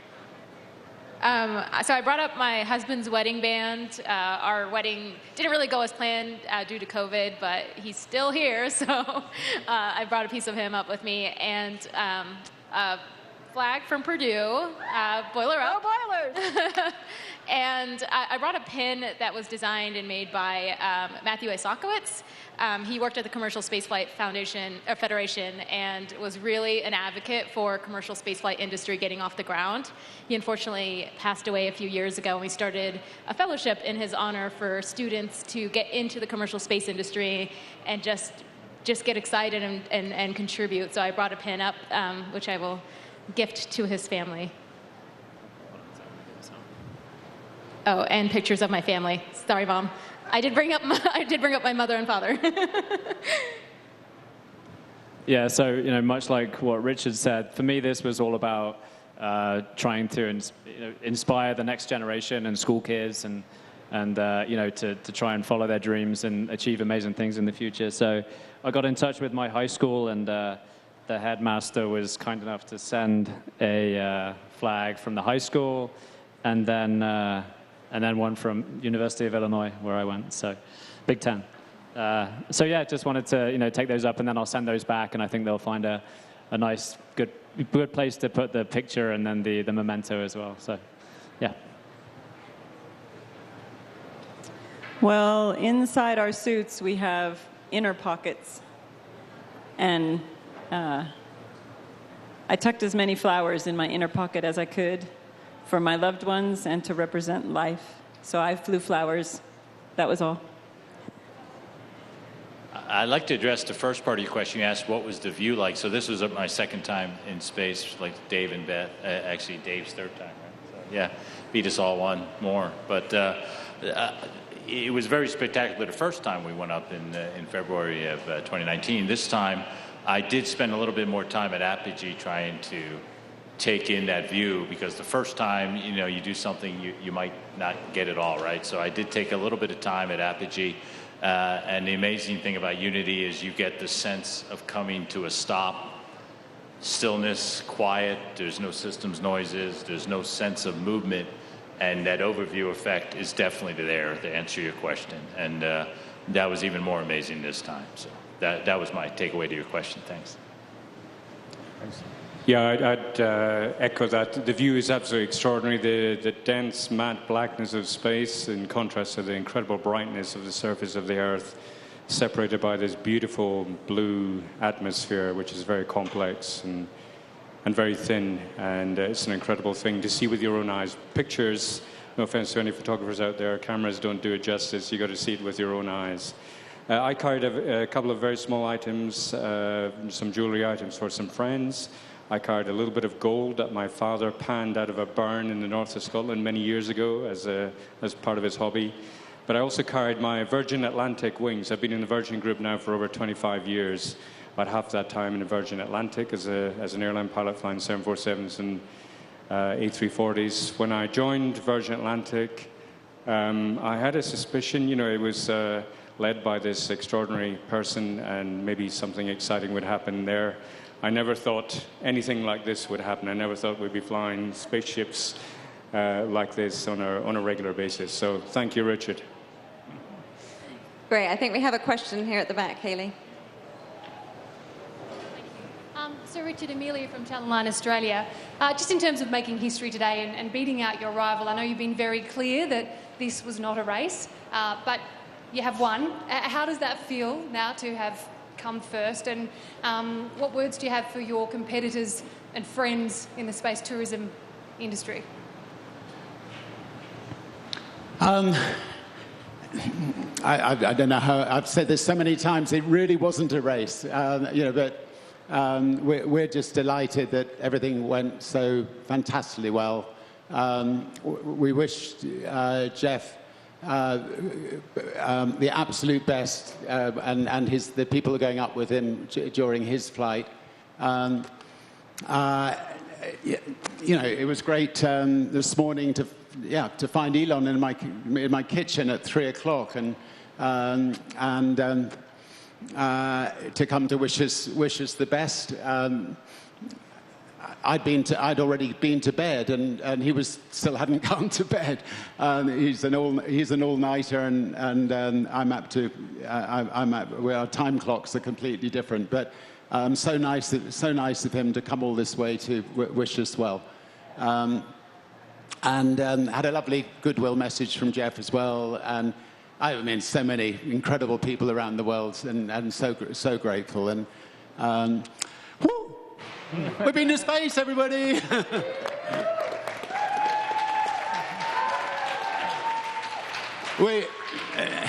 I'm definitely still up there. We're going to come down with a big thump soon. Anyway, it's so thrilling when a sort of lifetime's dream comes true. Thank you. I mean, going up with Dave and Such, they're just such wonderful people, such wonderful pilots. I mean, Dave's taken me up, in all sorts of planes to, get the body ready for it, and so grateful for his patience. And anyway, thanks, David. It's been great, and so glad all those people who work for Virgin Atlantic. So incredible to be able to bring them over to another company on it. So it's great. Sorry, we've only got time for one last question. So I'm going to come over. There was a gentleman here that we said we were coming to. Great. And then I know we have a question as well from the school, so we will come back to you as well. A quick question for Ms. Bandla. I'm Julio Chavez from Reuters. We've spoken with your family before the flight. They were very excited, very proud of you. Have you gotten the chance to speak with your family after you've landed? What did they say? They were just so incredibly excited. They've heard me say I want to go to space since I was little. I should say younger, because I'm still little. But yeah, they're just so proud, and they've been there and supported me. So they were just excited. My dad hugged me so hard when I got here, like my sunglasses shattered, actually. So it was just a big embrace, and yeah, I couldn't be happier, and I can't thank them more for their support. Great. My 3-year-old granddaughter just was pointing up, Papa gone to the moon, Papa gone to the moon. I'm not going to disillusion her, but anyway, it's so sweet, adorable. Okay, we're going to do one more question, and I'm just down here on the floor. I'm going to hand you the microphone, okay? Did you guys see any planets in space? We apart from looking back at our beautiful Earth, we saw a number of different aliens out there. One of them hitched a lift on the top of the spaceship. Before we came back into the Earth's atmosphere, it rattles a lot as you come back into the Earth's atmosphere. And I think you managed to throw them off, didn't you, Dave? I did, yes. Yeah. I didn't so we left the alien up there, but maybe next time we'll open the door and we'll bring them back here. My grandkids haven't seen E.T. yet, and I'm looking forward to showing it to them next week. So, who's seen E.T.? Isn't it a wonderful film? Anyway. Great. Well, I think that is all we have time for. And I know there are lots more questions that we haven't gotten to, but please do go to the press team that are here. We will get answers to your questions. We're here to help. And I just want to thank all of you once again for being here. And, of course, thanking our wonderful crew. Thank you. Thank you. Thanks, everybody. And you have been listening to Richard Branson and the rest of the crew of today's successful Virgin Galactic spaceflight here on Bloomberg Radio and Television. Branson calling space indescribably beautiful, sounding a bit like a child, but saying he's still up there in his mind, up there in space, that is, after finally fulfilling a goal he set for himself when the company Virgin Galactic was founded more than 15 years ago. Branson saying the ship came back undamaged. The plan is to start taking customers up there next year. And there is a raffle for 2 of the seats on one of the next flights if you want to try to make a go of it. This is Bloomberg Radio and Television. I'm Denise Pellegrini.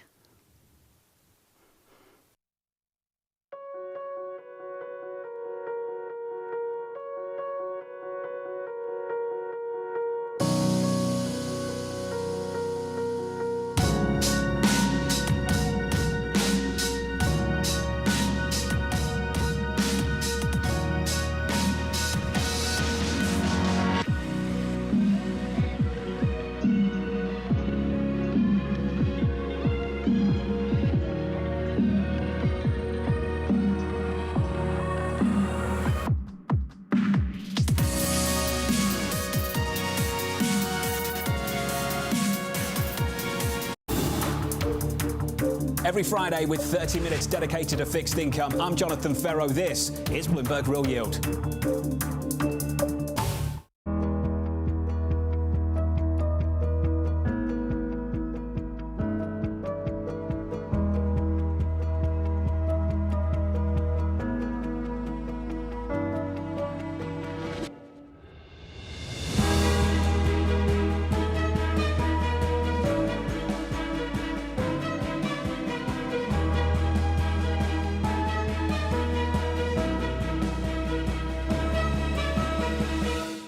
Business is recovering very strongly.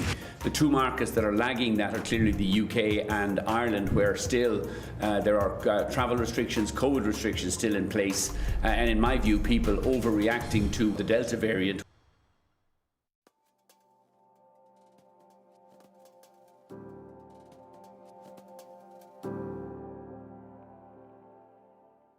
You're watching the best of Bloomberg's Qatar Economic Forum across the week, powered by Bloomberg. BlackRock Chairman and CEO Larry Fink says cryptocurrencies are not terribly important to the long-term investment discussions. Fink was on a panel at the Qatar Economic Forum, powered by Bloomberg. Long-term investors are very unfocused on the tick-tock of the market, the tick-tock of the ups and downs of crypto. I think it's fascinating to watch crypto because it's inspiring a lot of young investors. I think that's fantastic. I think if that inspiration leads to long-term investing, that is a great outcome. But with our focus on long-term investing, and with 2/3 of the assets we manage are for pension funds, the conversation about crypto is a minor percent of any dialogue we have with any company worldwide. It's just not terribly important. Could crypto become a really important asset class one day? Sure. But right now, the bid-ask spread, the volatility, it has not led to widespread conversations worldwide. Where conversations I have with governments and leaders is about, should there be a digital currency, true digital governmental currency? That will change finance in a very substantial way. If there was a digital dollar, a true digital yuan, that will change however, that would be much more impactful than any other, like a crypto. But it's something that we look at, some of our investors use as one tool for investing. But it is really about the tick-tock of the market, and that's what public media does. You focus on the moment, the markets and the ups and downs. BlackRock is focused on the long-term, building long-term portfolios as a fiduciary for our clients. And if we deem crypto or any asset in the world is a great long-term asset on behalf of pensioners worldwide or people building pension funds, then it'll be one of the tools for asset composition. but the tick-tock of the market, the ups and downs of what's going on in any one individual stock or a crypto, it's really unimportant. Meanwhile, the head of Qatar's sovereign wealth fund said cryptocurrencies need to mature before they can invest in the space. He spoke alongside Blackstone CEO Stephen Schwartzman, who sees explosive growth in potential targets for his alternative investment firm amid the threat of U.S. capital gains tax. We've been through these periods of higher multiples, and it leads to a certain type of caution, but it also presents a lot more opportunities because prices are higher, more people will sell. What we've learned is because we're fundamentally in the private markets, is that the only reason to buy something is to make it much better. We're in the business of accelerating growth of companies and of real estate that we own. And so it's unlike stock investing where you buy it and you hope it works out. We're change agents. We believe for good. And if we can put more money to grow businesses, then we can deal with some of the issues of higher prices by accelerating growth, which gives us more protection on the downside. With the prospect of the United States potentially increasing capital gains taxes very significantly, it's really like an avalanche now of opportunities of people want to sell things before their taxes are much higher for selling the same thing potentially next year. And so it's giving us a lot of opportunities. And what we have to do is be careful, always have a very exciting plan for growth. By the way, that results in us hiring more people. So this is good for society, and hopefully it's good for our clients who typically are large institutions like QIA. Your Excellency, how far along is the QIA in actually try to diversify its portfolio? So I know you've planned to boost investments, for example, in technology and healthcare. Is that done to a level that you're satisfied with now? Not yet. I think we have been deploying and focusing in technology and healthcare. Within the last 2 years, we have deployed in technologies more than ever before. I think the sectors is promising, especially if you really targeted a certain segment within technologies. And I think it's the sectors have grown to stay. I don't think so. There is a risk, perhaps in the short term, with the inflation in mind. Even though I'm not really concerned about it, I think it would be a temporary basis. But as you know, it's the era of technologies, and a portfolio without a huge component of technology is not really a balanced portfolio. Alphabet CFO Ruth Porat says the pandemic has massively accelerated digitization, which will endure for the long term. Now, she was joined by my colleague Eric Schatzker at the Qatar Economic Forum, powered by Bloomberg. There has been a dramatic acceleration in the digital transformation. Trends that were playing out over a number of years have really been telescoped in, and you can see it in commerce, you can see it in content, entertainment, education, you can see it in telehealth, you can see it even in the way we're having this conference today and the way we all work.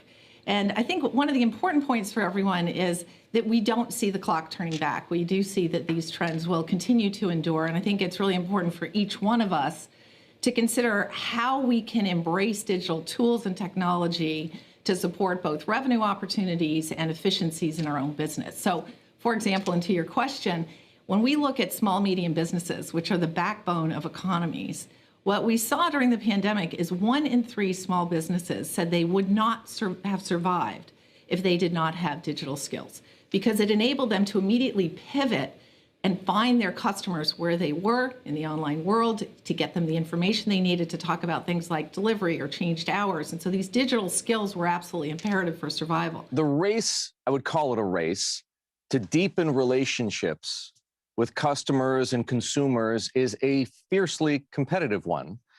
What is Google doing strategically or tactically, perhaps, that is different from what your competitors, the Microsofts, the Amazons, and the Facebooks are doing that you think ultimately is going to play to your advantage? You know, one of the main things that we're focused on is how can we stay close to our users and customers and provide them with the tools and skills that they need to be most effective as the world continues to accelerate in this digital transformation. And our ability to leverage differentiated AI has been helpful for all of our customers, for users. You know, people don't even appreciate how often they're using AI in every day. So for those of you who are traveling around the world and opening up now to more travels, when you look at natural language translation, that benefits from AI. When you're asking the question of how do I get to find a store near me that's offering the services or products I want, again, we benefit from AI. So on the user side, really critical.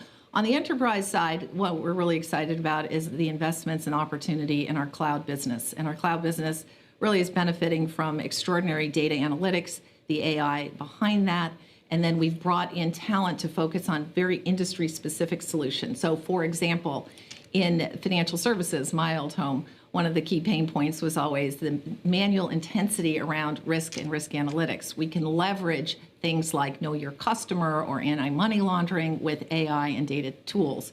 So those are important, and we go to customers and it's like, here's how we can help either with revenue upside or efficiencies leveraging the tools that we have.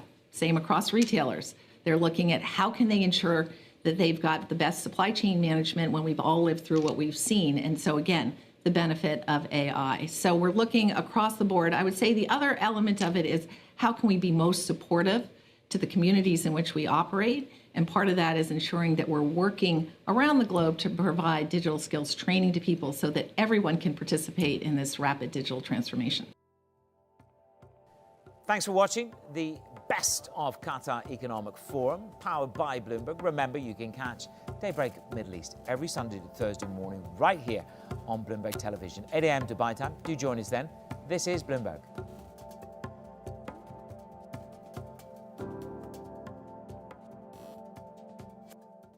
This is a market that over the past few weeks has made it clear it wants to go higher. It got a little spooked by the idea that geopolitical tensions are rising.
再次感谢曾经给我力量、给我能量的艾瑞克。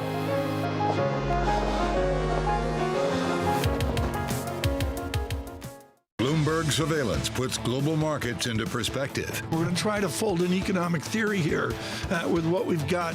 Based on data. The focus is going to be on the data, the manufacturing data. How the market responds will be really interesting. Timely conversations. Part of getting out of this hole is big fiscal. Keeping you up to date on trends. When do you take this thing off? So you put it on to take it back off. Wake up with Tom Keene, Jonathan Ferro, and Lisa Abramowitz. Weekday mornings on Bloomberg Television. This is a market that over the past few weeks has made it clear it wants to go higher. It got a little spooked by the idea that geopolitical tensions are rising.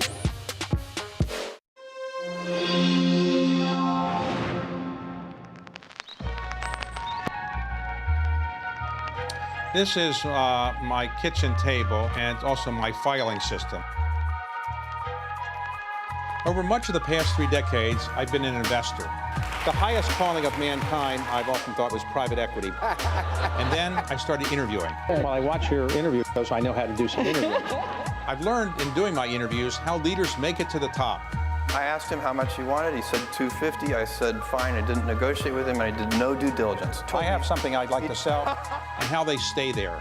You don't feel inadequate now because being only the second wealthiest man in the world, is that right? I'm in the Hall of Flags at the Commerce Department in downtown Washington. Just had a conversation with the Secretary of Commerce, Gina Raimondo. She is clearly one of the most talented people in her generation. Harvard graduate, Rhodes Scholar, Yale Law School graduate, venture capitalist, treasurer of Rhode Island, 2-term governor of Rhode Island. President Biden asked her to serve as Secretary of Commerce, and she is one of the point people helping to get through his infrastructure legislation. Many presidents have proposed infrastructure proposals and bills, but very few have gotten them through. So why do you think President Biden's bills will likely get through, if you do? I think we will. I have had numerous conversations with people on Capitol Hill, and there is bipartisan support for the bill. Maybe not all of the bill and all aspects of it, but I think there's a growing recognition that we've kicked the can long enough, and there's a backlog of infrastructure in every state in America, and I think this will be the moment. And the president is determined, so that helps. The president has 2 types of infrastructure. Traditionally, infrastructure is bridges and airports, toll roads, and so forth. And he has that in his first part of his infrastructure bill. He has a second part that's the caring part, which deals with, let's say, elderly care, child care, kindergarten, pre-kindergarten, and so forth. Why did he do it that way? And are people confused when he calls things relating to people infrastructure? Yeah, yes, people are confused. I think he did the right thing. I think investments in the care economy and in those systems, which, by the way, are fraying all over America. I know it from Rhode Island, my own state. We need to rebuild systems of training, IT, so these workers can have IT, wages. It's vital. By the way, you can't go to work and be productive if you can't have good access to child care or elder care. So are people confused? Yes. Are there some Republicans that are balking at the inclusion of the care economy? Yes. But I like our chances of getting it through. The president's committed. Explain this to the American people. We have a $1.9 trillion stimulus package the president got through at the beginning of the administration. There were no tax increases to pay for it. We borrowed all that money. Why not do the same thing with the infrastructure bill? Why not just pass it and borrow the money? Why do we need tax increases? Call it old-fashioned, but the president thinks we ought to pay for our investments, just as any family would. You have to pay the bill. You can't put everything on the credit card and not pay it. The rescue package was an emergency. There were lives on the line. We have to get the vaccine out. We had to meet the needs of the pandemic. That was a crisis, an emergency response, and so he felt it was appropriate to push for that. These investments, he feels very strongly, ought to be paid for. His proposal is to go ahead and raise taxes on companies. He's been very clear. His red line is no one making less than $400,000 a year will see a penny of their taxes increased. And by the way, I think it's responsible. You know, we can afford it. Businesses, you know better than I do, there were dozens and dozens of very profitable multi-billion-dollar companies last year that paid nothing in taxes. Closing those loopholes and using that money to invest in infrastructure is a good investment. There are two different types of tax increases he's proposed. On the first part, the traditional part of the infrastructure bill, he's proposed raising the corporate tax. Some people say that the president might be prepared to compromise at a lower rate. And what is your view on how high the rate needs to be in order to pay for some of the things in that bill? Well, you know, he has come out where he has come out at 28%. We are willing to compromise, the answer to your question. You know, we think this is a reasonable proposal. It isn't as high as it was. 21% was unreasonably low. And by the way, most business people will admit that. You know, they were expecting it to go back up to something reasonable. And so anyway, we put forth one proposal, you know, investments over an 8-year period, paid for over a 14-year period. But there's compromise. And if the Republicans were to come back with a slightly lower rate, maybe we pay for it over a longer period of time, I'm sure we could find that common ground. Okay, so your job as Secretary of Commerce, among other things, is to be a liaison with the business community. And so as you were liaison with the business community, what do they say to you? They say, I don't want a higher tax increase, or I can live with something, but don't quote me. What do they tell you? Exactly. Some have been for it. So Microsoft, Salesforce, a number of companies, Siemens, the auto companies, they've come out for it, you know, in favor of the jobs package. Others have said, yes, there ought to be an increase in the corporate tax rate. Everyone seems to agree that it is wrong that we have so many companies who paid no taxes last year, and we have to close, you know, loopholes that enabled that. You know, a lot of people, maybe they feel 28 is a bit too high. Maybe 26, 27 might be a better number. But I have made dozens and dozens of phone calls to CEOs across industries. They agree we need big investments in infrastructure. They applaud the president for calling for not just traditional infrastructure. They like the investments in research and development, broadband, technology, semiconductors, and they know that higher corporate taxes are a way to pay for it. Now, people in Washington often measure one's power by how long it takes to get your call returned. So when you're governor of Rhode Island, you're calling the CEO of Microsoft. I don't know if you get your call returned right away. Probably you do. What about when you're Secretary of Commerce? How long does it take to get your call returned? It's pretty quick so far. It depends who you're calling, obviously. And because of my career in business and my career in public service, I already have strong relationships with many people in corporate America, so they know me, they return my call. But look, here's what I would say. There's a general desire to help this administration be successful because people realize we have to be successful. You know, the business leaders I'm talking to, they know we need to make these investments. They know we need to compete. They know we have to compete with China.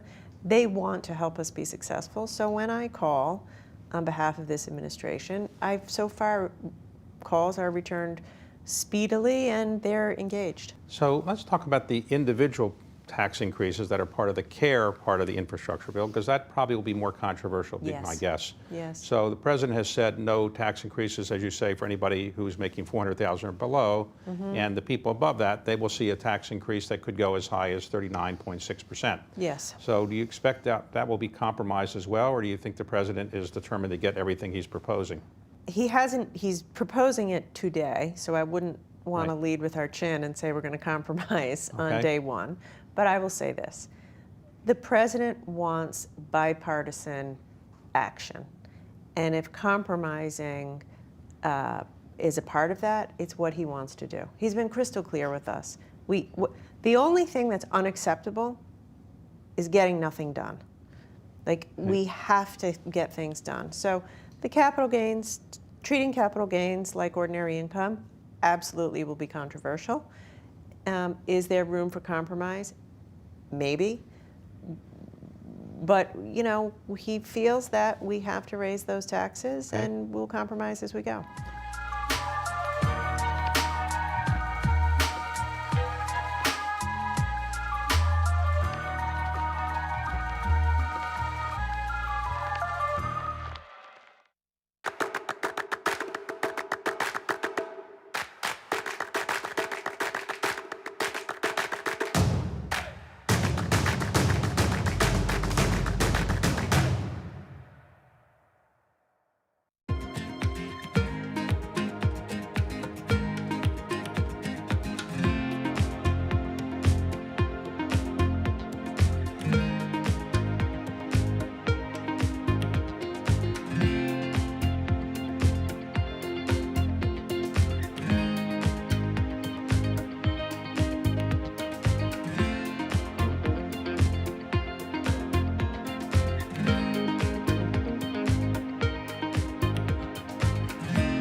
talk about your background for a moment. Some people may not know your background. So you grew up in Rhode Island. I did. And were you the child of privileged parents, very wealthy parents, or not? No, I was not. My dad worked his whole life at a watch factory, the Boulevard Watch Factory. Rhode Island was once the jewelry manufacturing capital of America. My mom stayed at home with three kids. I grew up in a pretty small house. There were 6 of us. My grandfather lived with us. He was an Italian immigrant. I joke that when I went to college, when I went to Harvard, I was so excited because I got my own bed, because I shared a bed with my sister until then. So, like, we were a working class family. We weren't poor. My dad lost his job in his late 50s, so things got tougher after that. But we were just kind of, working class Rhode Islanders. Now, Rhode Island is a small state, as I mentioned before, but everybody must know everybody, because Senator Reid from Rhode Island says that he was your babysitter at one point. Is that true? It is a fact. It is a fact. He was my next door neighbor. We went to the same high school. By the way, as did Tom Donlin, former National Security Advisor, and Mike Donlin. We all went to the same high school. We all knew each other. We all, the Donlins and my family, we all made a living as kids working at the same summer club on the same beach. So it's a they're all small place. talented people, but only one of them became a Rhodes Scholar, and that was you. That would be me, yeah. So you won a Rhodes Scholarship. Only 32 are picked every year. And then after that, you went to Yale Law School. Very few people get into Yale Law School. So with a Harvard degree, an Oxford degree, a Yale Law School degree, you could have gone anywhere. Why did you go back to Rhode Island? Not that it's not a great place, but many people go to New York, Washington, Los Angeles. What propelled you to go back to Rhode Island? Because I loved it. I loved the place. I felt I owed something to the community. And there's something special about building businesses in the community where you're from and seeing them flourish in a community you care about.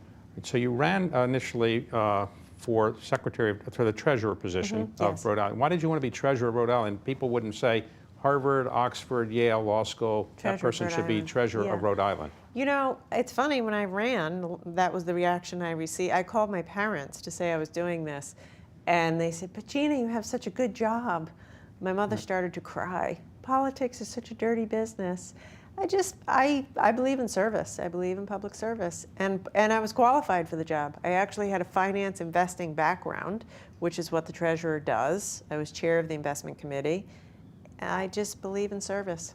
But when you got the job, you started cutting pensions, and that was very controversial. Why did you do that, and how did you take that opposition to that and enable you to become governor? So I didn't cut pensions, I would say. Everyone kept what they earned. The system was broken. You know, for better or for worse, I was able to do the math and understand very quickly that the system would run out of money before too long, and we would have to go to people and say, "I'm sorry, we're going to cut your pension in half." It was dishonest. I couldn't live with the dishonesty of telling teachers and firefighters that their pension would be there when I knew it wouldn't. So we fixed it, by the way. The pension system today is stronger than it's been in decades. And everyone also said I wouldn't be reelected, but I was elected handily, because I think people want the truth, and I think people want people like me to solve problems. All right, so you were reelected, and you're then elected governor of Rhode Island. Many people said you wouldn't be elected governor as well, reelected as well. So you're governor of Rhode Island, and many people thought you could be running for president this time. You chose not to do so. Why did you decide to give that position up to become Secretary of Commerce? Because in Rhode Island, you were the big everything. You're the 800-pound gorilla, because you're the governor, and a lot of power, and you were very powerful in the governors' associations and so forth. And Secretary of Commerce is a great job, but you're not the president. So why did you decide, when the president asked you to do this, Because I wanted to be on the team that helps America build back. In many ways, we're really struggling right now, and as a nation, as an economy, and I want to be on the team that gets us back on our feet, and that was very appealing to me. You mentioned briefly your business background. You were governor, you were treasurer, but you were actually in the venture world, I Yes. think. What was that you did? You had started your own venture fund? Yes. So for about 11 years, I was in the venture capital business, first at a firm in New York, and then was a co-founder of Point Judith Capital. We were an early stage venture firm. I focused on healthcare, so I invested in medical device and healthcare IT companies, which I loved, actually. And that experience enables me to, be a better commerce secretary. I know entrepreneurs, what it takes to have innovation. Another thing that we run here is the patent office. That's in commerce. You know, I saw that strong patents matter in order to protect innovation. Now, the Secretary of Commerce has been is an unusual position. You have so many different parts of the Commerce Department. Been called by some Noah's Ark because you have so many different things that were put together. NOAA's here, the Weather Bureau is here, so many tariffs are here, so many things. Space commerce. Census too. Yep. So when you took the job, did you realize how many different disparate things you have to deal with? And did other secretaries of commerce who had this position before say, this is what you have to worry about? And did you get any good advice from people? Yeah, so I've talked to many and I got terrific advice. I think that's what makes the job fun.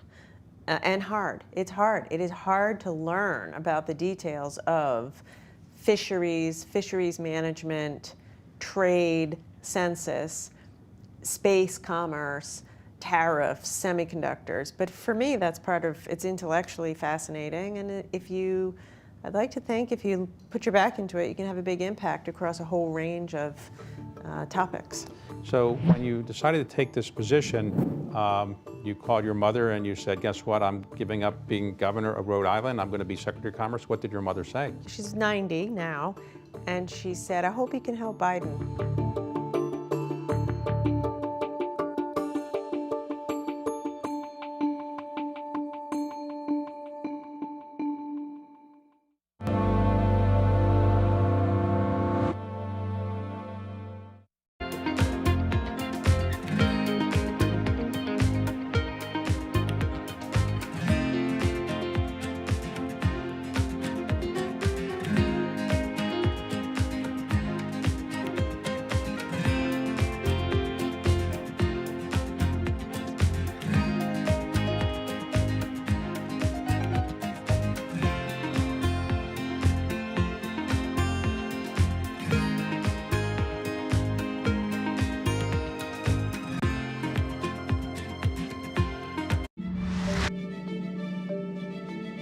We're now in the early stages of a sustainability revolution. The battery problem may be the biggest unsolved problem in all of technology. Every time the United States has done great transformative things, there's been a partnership between government and the private sector. With a willing partner to ensure competitiveness and draw in investment in the United States, Canada's going to be able to be even more ambitious. The objective for Glasgow, first and foremost, is to keep that 1.5 degree temperature rise within reach. The train has left the station.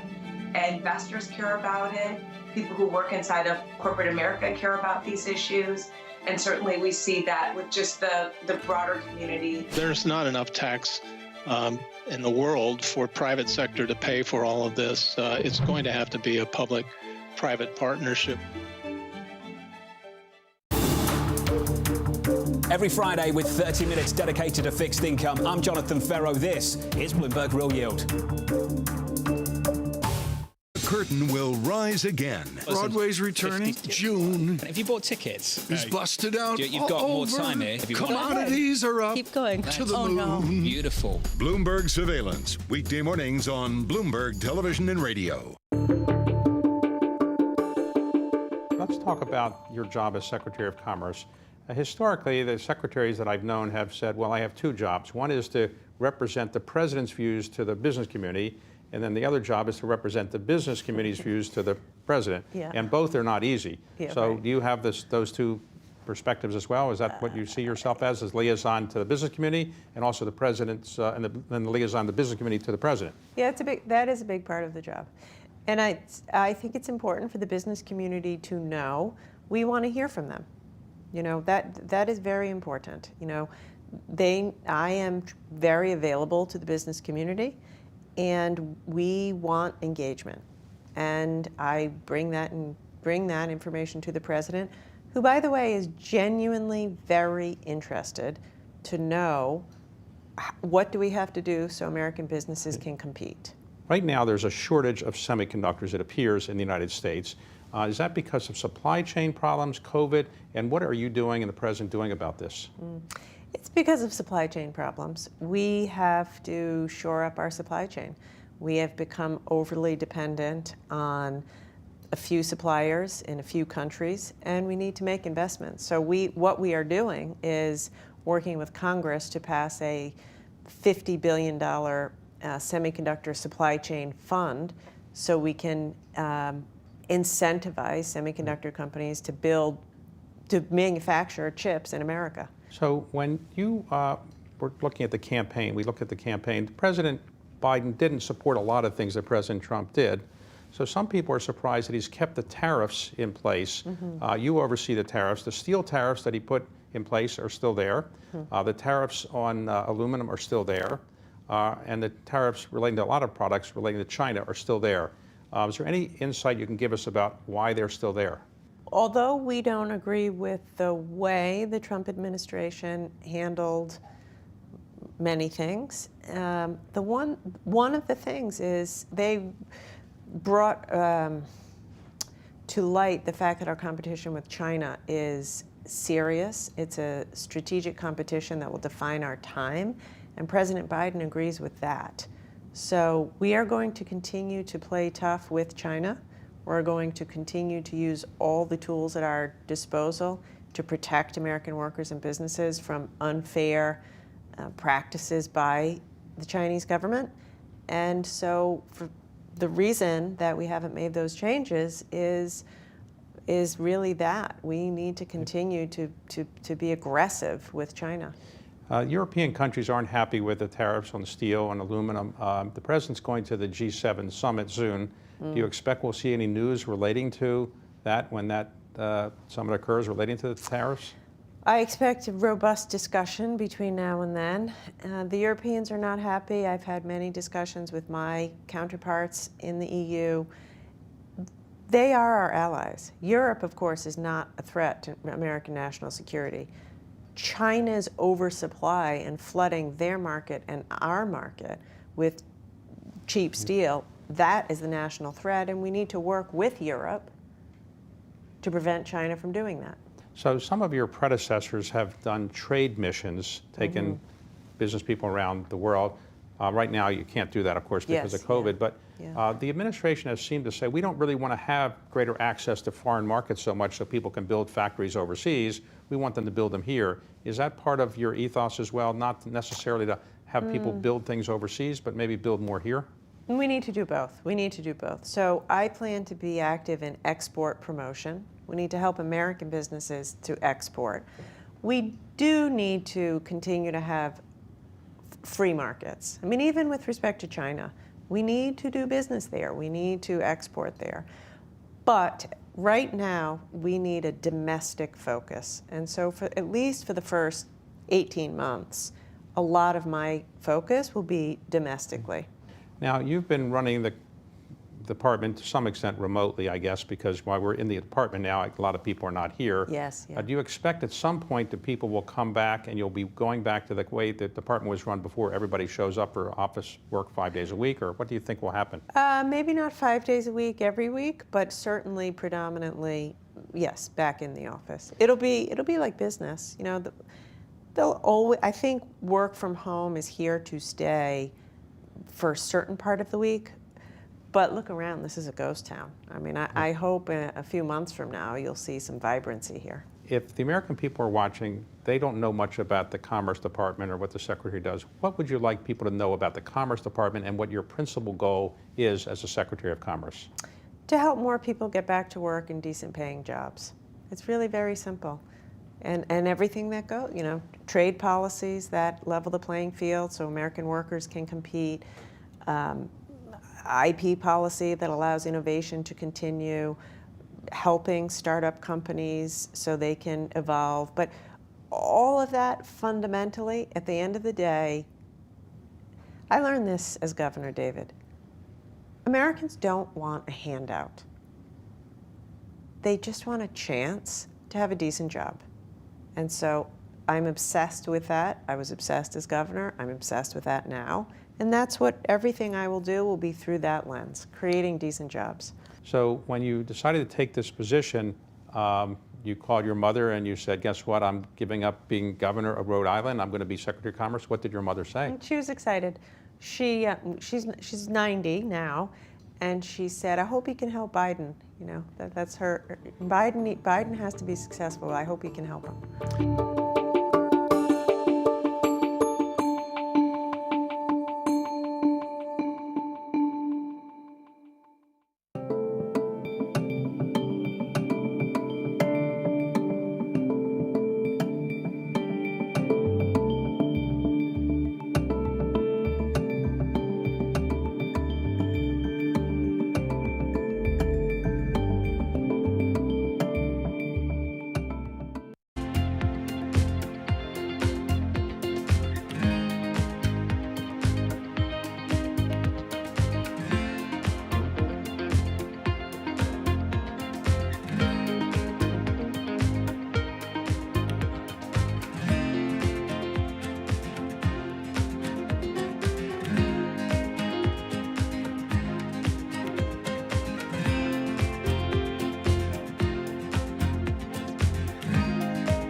Trading revenues coming in better than expected. Everything cash, $1.4 trillion of cash. One of the most notable aspects of this report that was stellar.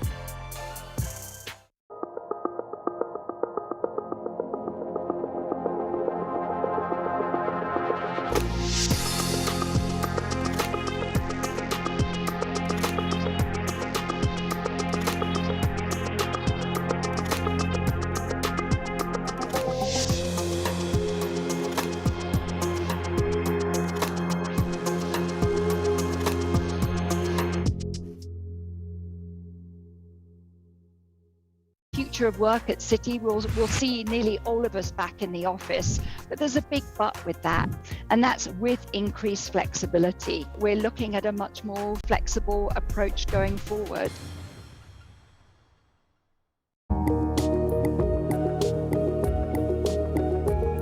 I'm Eric Schatzker, and welcome to Bloomberg's Front Row.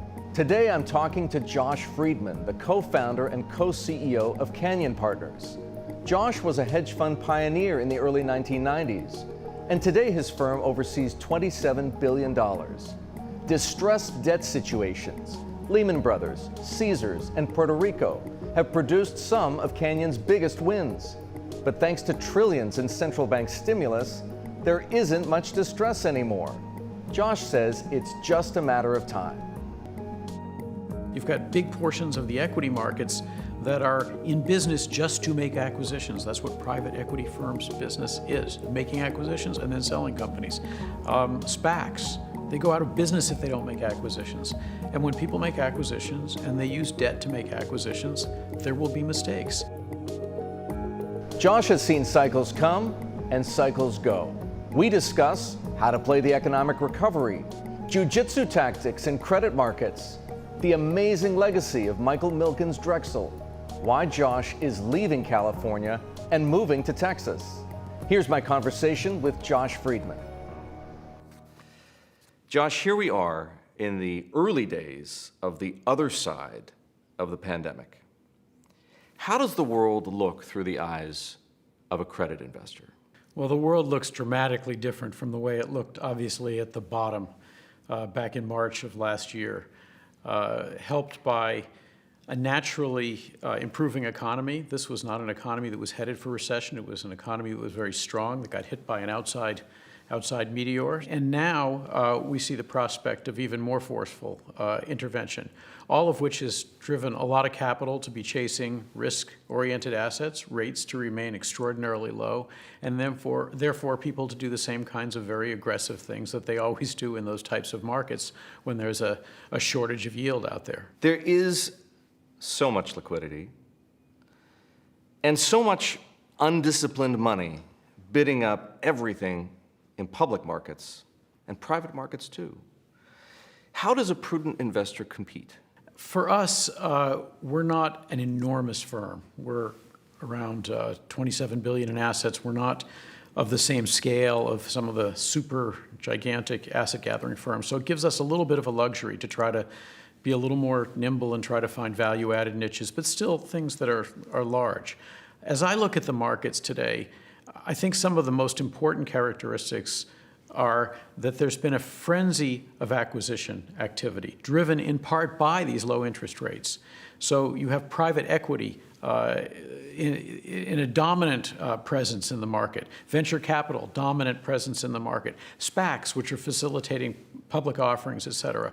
So you're in a transaction-rich environment, one in which many of the participants, unlike, say, 30 years earlier, are in business with the sole goal of buying and selling companies. And when they're doing this in a hasty way and they're using aggressive lenders who are dying to give them money, there are always two kinds of opportunities in the market that exist. One is at the point where those acquisitions take place. People need capital, and that's not always an efficient process. It's not always a neat process, but it is a process where sometimes there's a lot better risk return than simply buying commodity high-yield product, if you will. The other thing that happens when you get in an aggressive market is people make mistakes, but it takes time for those mistakes to be apparent in the market. So you have to be patient, and you have to wait for those mistakes to happen, and that's what creates all of the stress and distress and other things. Is this a recovery you play like any other recovery, or is this one different? We saw huge outflows right after COVID. We saw the market seize up, and everything was cheap. Now we're in a market where generally people are comfortable, they feel like the economy's coming back, unemployment is low, so everyone's trying to put money out, but in a world of very, very low rates. But what's a little different this time, in my view, and it'll take a while for it to play out, is just the magnitude of the government's programs, both Treasury and Fed, in stimulating an economy that already is on the uptick. So it's pro-cyclical. Credit, as at least I understood it, was always about the fundamentals, right? Analyzing the prospects for payback and then making a judgment if the price implied a good or perhaps just a good enough return. Not unlike value investing, you might say. Do fundamentals matter any longer, at least right now, in this era of limitless monetary stimulus? It's interesting, that applies in equities, in debt, in a variety of different asset classes. You used to see leveraged buyouts where a lot of the value was created by manipulating the balance sheet. And then you see more activity on the left side of the balance sheet, value creation, create credits with integrity and equities with integrity. And now you see one of the most rewarded strategies is super quick response, limited due diligence, no management interference whatsoever, pile into tech investments. And it's been very well rewarded in this kind of a market. And you can say, well, maybe due diligence doesn't matter. Maybe understanding the management, having a relationship with them, and having the levers to pull, maybe those don't matter anymore. I think all those things still matter, and I think they will, and we go through these types of periods in the market. Credit, I think it absolutely matters that you underwrite situations where you're likely to get paid back. Or alternatively, you're involved in distressed situations where you're likely to get securities that are worth a whole lot more than their entry price that you've paid for them. And I think those opportunities are still out there. They're just harder to find. They were very easy to find 9 months ago. They're much harder to find today. And we'll go through those types of ebbs and flows. The problem is the kind of mentality where people say, I just have to put money to work. I have to get some yield on my money somewhere. Produces mistakes. Sure, but can't you just play the greater fool theory? Even if it's expensive, buy now, knowing that somebody is going to want to pay more for it? and trade out of it later? No, I think that's a very bad way to be doing credit investing. I think there are fundamentals with respect to credit that don't necessarily exist in the same fashion with equities. But remember, equities and debt are all part of a continuum of pricing, and they're very much related to each other. If you hold rates artificially low long enough, people will be forced out on the risk curve. It's exactly what the people in the government would like us to be doing. They're deliberately trying to make us feel comfortable with credit. When you worked for Michael Milken at Drexel, it took a certain skill set to succeed in credit. What's the skill set required today, and how does it compare? What we try to do, and maybe we're not completely unique in this, but we try to find situations that are of great complexity that just aren't so accessible by everyone out there. That in and of itself is a little bit of a competitive barrier, insofar as there are any barriers at all in our industry. So we try to buy things that are highly complex. Maybe it's just at the point of an acquisition and a sponsor needs something special, and you can get something from that relationship and get essentially paid for your money, but not just for risk, but for solving a problem. Or you're involved in a stress situation or a distress situation where you can do a very high value-added amount of work understanding your rights relative to others' rights, and then also create maybe some value through the negotiation process, and also understanding the business itself in great detail. So I think that even back then, those basic factors were critical. Given that speed seems to be the cardinal advantage to those willing to make equity investments, is it similarly the cardinal advantage, the key skill you need as a credit investor to be able to analyze quickly and be nimble in your capacity to commit debt capital? Not always, interestingly. If you take a look at some of the larger bankruptcies that have taken place historically, like, say, Puerto Rico or PG&E, or if you go before that to Lehman Brothers, you could have been very, very late and still made an awful lot of money for an awfully long time. Or Caesars, a more recent one, where we were the largest creditor, but we didn't buy everything all at once. And there's a changing dynamic that goes on with these processes, and if there are multiple opportunities to enter and different debt securities at different levels and different collateral and so forth, that gives you places to enter. But I don't think it always requires as much speed as you might think. There is a part of the market that does require speed. Private equity companies are competing to buy things. SPACs are competing with each other to buy things. And in those situations, certainty of closure and speed is critical. Some of those won't be such great acquisitions. Some will be terrific acquisitions. But part of the game, because it's so competitive, is that speed becomes a big factor. Stressed and distressed debt has become an arena for open warfare among creditors. There are all manner of jiu-jitsu-like maneuvers, right, to shift collateral, to game documents, to create new tiers of seniority. Is that simply the new reality, and Canyon has to use whatever tactics are necessary to be competitive in that arena, or are there lines that you won't cross? Well, there are lines we won't cross. You have to be smart, you have to be sophisticated, you have to protect yourself, particularly if you're already involved in a situation.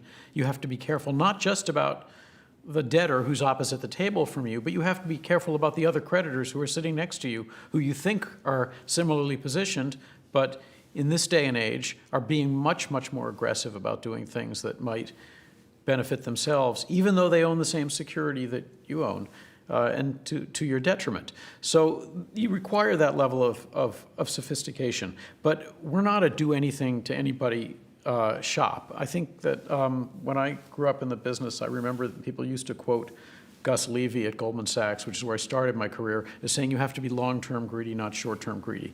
I think that some of the short-termism really comes back to bite people. We have to be trusted in the marketplace. We have to be trusted by issuers, we have to be trusted by sponsors, we have to be trusted by management teams, and we have to be trusted by other creditors.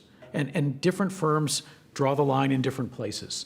But we have to be trusted, so we have to behave in a certain way and take a slightly longer term point of view than maybe everyone else takes. I love the idea of behaving, conducting oneself in such a way that you earn the trust of your counterparties, you earn the trust of issuers, you earn the trust of the market. But there are people who are behaving in a fashion that doesn't earn any trust. If anything, it violates the trust, and they aren't being punished for it.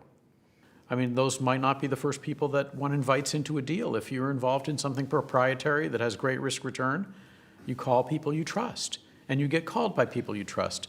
So I think the market has a way of working these things out. I think regulators have a way of working these things out. I think courts have a way of working things out. I think it's just part of the give and take. You have to be much, much more aware of this, though, and much more sophisticated and much more cynical today than perhaps you had to be a decade ago. What are some of the things you won't do?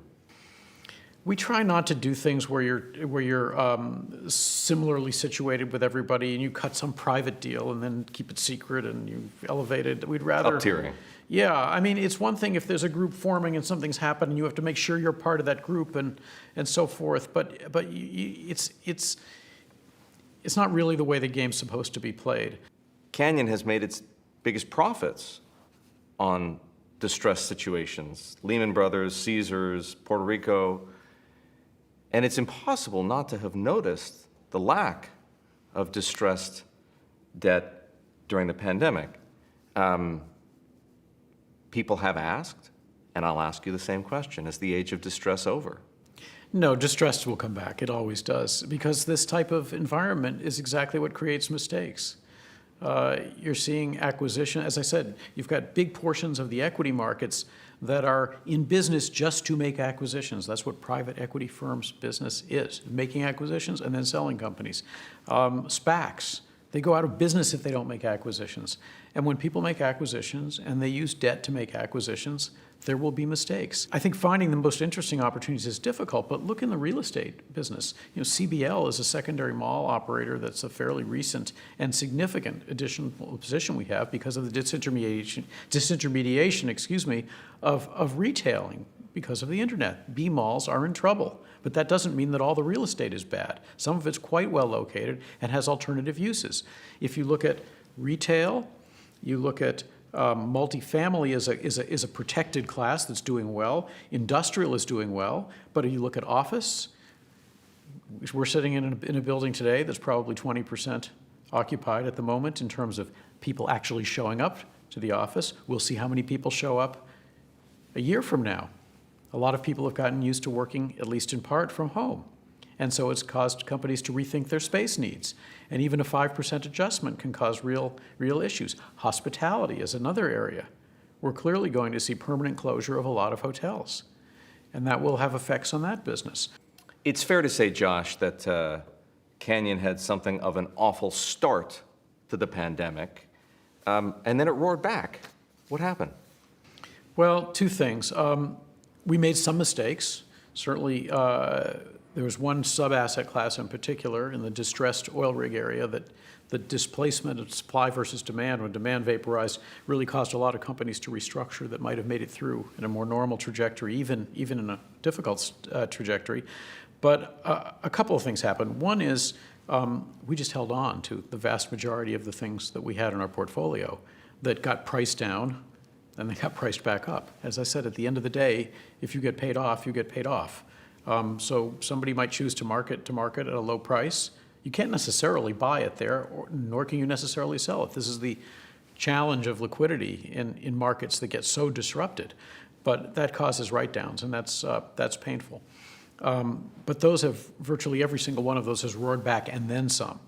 A lot of transactions that were potentially looked like they might go off track, came back on track, and then did really well. We talked about the distressed situation in Caesars, the post-bankrupt equity, which we got for our debt in Caesars, plummeted, of course. Caesars went overnight from being 99% occupied with record backlogs of conventions to being closed. And then they were supposed to merge with El Dorado, of course, came back. The merger eventually happened, and the stock is over 100 today. After being in the single digits. After being in the single digits. We're out of that transaction now, I should say. But the point is that with debt securities, you could simply hold them, and if you got the credit right, you were fine. It was just mark to market. With equity securities or post-bankrupt equity securities or whatever, it's a little different game. The other thing that happened is there were a lot of interesting opportunities to fill any available liquidity in the portfolio could be deployed in a lot of things that were pretty clear and pretty straightforward. First, there were IG bonds that had been downgraded, or at least had traded down, not necessarily downgraded, pardon me, with everything from Ford to Boeing to others. Then there were high-yield bonds that almost anything was offered at a number where the price offered a great risk return. And then there were existing distressed positions that just sort of flopped around, and it was a chance to incrementalize those positions. So really, it was a quick window because the Fed came in so forcefully and the markets responded so quickly. But there was an opportunity almost in waves to take advantage of that. There's a raging debate over monetary and fiscal policy right now, the risks of inflation, the direction of rates, the strength of the dollar. Do you need a macro thesis to play successfully in credit to be able to anticipate when the day of reckoning is coming for those mistakes that are being made now? I think you need to at least be highly aware of what the risks are and then protect against a multiplicity of outcomes, as opposed to necessarily have strong conviction that one particular outcome is going to take place. It's very clear, and it has been very clear, that there is inflation in the economy today and that it's going to continue for a while. Demand recovers quickly, but supply chains don't recover immediately. So you see disequilibria all over the place, and you see that reflected in pricing. When you have such strong Fed Treasury policies to supplement people's incomes while they're sitting on the sidelines, they don't have an incentive to enter the workforce right away. I think we have to be cautious and protective of what we're doing for our clients. So generally, our portfolio has a relatively short duration and very outsized yields for that duration, but also more cash because it's harder to find those situations. So that's our way of being defensive in this type of an environment. Tell me a bit about the origins of your firm, how you and Mitch Julis became partners, and why you decided to start a hedge fund 31 years ago. So Mitch and I were at Drexel together. I had started at Goldman Sachs doing investment banking. He had started at Wachtell Lipton.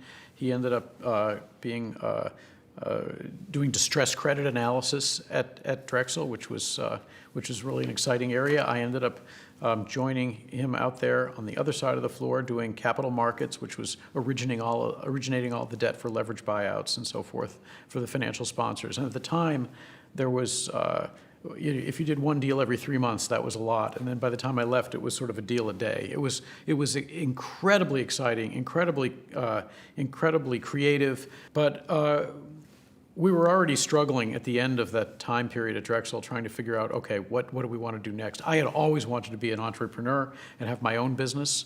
The reason I left Goldman Sachs is because when I was very young, my dad said, you have to have your own business. And I figured if I'm going to learn how to have my own business, I don't have any money, well, Drexel's a good place to learn, and it's more exciting and entrepreneurial. I really didn't want to stay on the street forever. I wanted to be on the buy side. And so, when Drexel vanished, Mitch and I immediately said, here's our chance. We kind of had two choices. It was mutual fund or hedge fund if you wanted to buy non-investment grade debt. And at the time, we were looking at the pricing of everything, and it was really low. Things were cheap, really, really cheap, because Drexel had been the biggest market maker, and they were gone. And meanwhile, the government was selling any holdings they had they had foreclosed on all these, the RTC had foreclosed on all these savings and loans, many of whom owned high-yield bonds. Those were being sold wholesale into the market at low prices. So we're thinking, how do we take advantage of this? These are some terrific credits at cheap prices. And we met with various people, and we decided that given the liquidity profile, particularly of the securities, which can be very liquid at some times and less liquid at others, mutual fund type model didn't match. Plus mutual fund was straight fee. Hedge funds were, fee plus carry. It just seemed like a better fit with the kind of complex investing that we were trying to do, particularly for the distressed side of the world. So that's how we started it, and we started it with, I think we had $17 million in the first close. and then it slowly climbed its way up. Needless to say, many of your Drexel colleagues also went on to do great things in finance. What is it about that short time working for Mike Milken that informed your thinking and so dramatically changed all your lives? Well, one of the things that I think Mike was best at was really unlocking creativity and teaching you really to listen to clients, to what they needed, to what they wanted, listening to people on not just the issuer side, the companies that needed capital, but also listening carefully to the market and having active, interactive discussions and being creative in a completely unbounded way. So every week, every month, there was a new kind of security we were inventing. I mean, CLOs were born there. I remember Mike inventing increasing rate notes because the banks had dropped out of a deal we were doing, and we said, oh my God, they need a bank. Where are we going to get a bank? And we said, oh, well, let's just issue some notes where the rate keeps going up every quarter forever until they take it out. And once the deal's done, the banks will come in, because banks wouldn't finance hostile deals so readily then. It was a hostile deal. So it was a very creative time. And so it's not surprising to me when you had really smart, really creative people who were being taught, hey, there's no limits to your creativity, and you've got new financial instruments that we sort of knew more about at Drexel than others at other firms knew about. It's not surprising that a lot of people created really amazing firms in the aftermath of that first stage of our careers. Is there an optimal size for a credit manager? When you say credit manager, there's so many different types of credit managers. So our CLO business, for example, we try to grow it at a pace where we can continue to stay in a certain performance bracket. And if you grow it too quickly, you end up looking like the market generally for bank debt, because you have to buy everything to fill all those vehicles if you grow it too quickly. If you grow it deliberately, you can get to that same size. It might take a little longer, but you maintain a certain position in the market. Structured products is another area. Structured products, I believe we have infinite growth capacity compared to our current size in it. We've been much larger in the past when there was a distressed market. Now we've retooled that expertise in-house, and we use that in more of a mutual fund format. But the market is enormous, and we're a speck in the ocean there. And I think we can continue to be a very high value-added player in that product at a much, much, much bigger size than we are today. In other products, I'd say you have to be more limited if you're going to really add a lot of value, because there's too much competition. What about the hedge fund? Your, call it evergreen hedge fund, has survived when so many others, King Street, Anchorage, GSO, Centerbridge, have either shrunken or effectively dissolved. How come? Part of it is that we do try to keep the size in a range where we can add value. We make mistakes. When we make mistakes, we want to make sure our clients know it first, not last. We explain exactly how we plan to get out of those mistakes, and then we try to actually do that. It is a hard model. You have to have good returns because the fee structure is generally higher than it is in certain other types of formats. But I think I think as long as you keep the size in a certain range and don't grow it infinitely, you can continue to scale and be, markets have scaled too. So in today's market, that range would be what? Well, right now we tend to try to keep the hedge fund plus the managed accounts that are managed like that in the vicinity of, call it, 10 to 15 or $17 billion in that range. That includes some distressed drawdown vehicles as well. Right now, our investedness we're consciously lower than it has been historically, partly because we're being more cautious about the market tone generally. It seems like everything's a little tight. You and Mitch are moving to Texas, and you're taking a sizable part of the firm along with you. How come? I think back to the excitement that we had when we came to California, and a change of scenery sometimes is a great way to energize an organization. And Texas is clearly a very, very business-friendly state. California is a difficult state to run a business in, and particularly a business like ours. Between the tax rates, the time of a commute, the cost of housing, the cost of schooling, cost of living generally. If you look at our next tier at our firm, there's no question that for them, it's not necessarily the optimal environment. And it's a different environment from a business point of view than it was when we started here in the mid-1980s. And I think what you're seeing is almost an acceleration in the number of people who have decided that they'd like to be in that Texas office. And with that, we'll conclude our conversation. Thank you, Josh. Thank you.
The G7 today need to wake up and listen to the science. There isn't room for discussion on this. Scientific inevitability, and they need to act.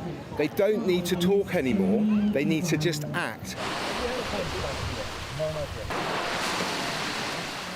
Climate change has been on the agenda of the G7 since maybe 2003. So we need to see action, not just talk. And we've only got 9 years left to halve carbon emissions if we're going to stop dangerous climate change happening. United, we'll never be defeated! Our world is possible!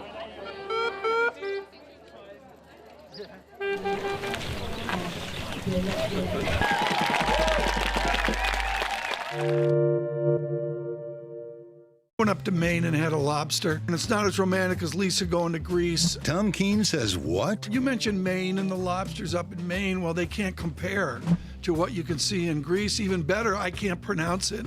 Astacoma carinata. I nailed it. It's not thera, whatever. Astacoma. You're nailing it. Carinata. You're nailing it. We're figuring out the hard stuff for you on Bloomberg Surveillance. Mornings on Bloomberg Television and Radio. It's really a reminder, isn't it, just how sensitive the markets are to any commentary about trade. We did see some pressure on the yuan, we did see some pressure on the futures. That is now being reversed.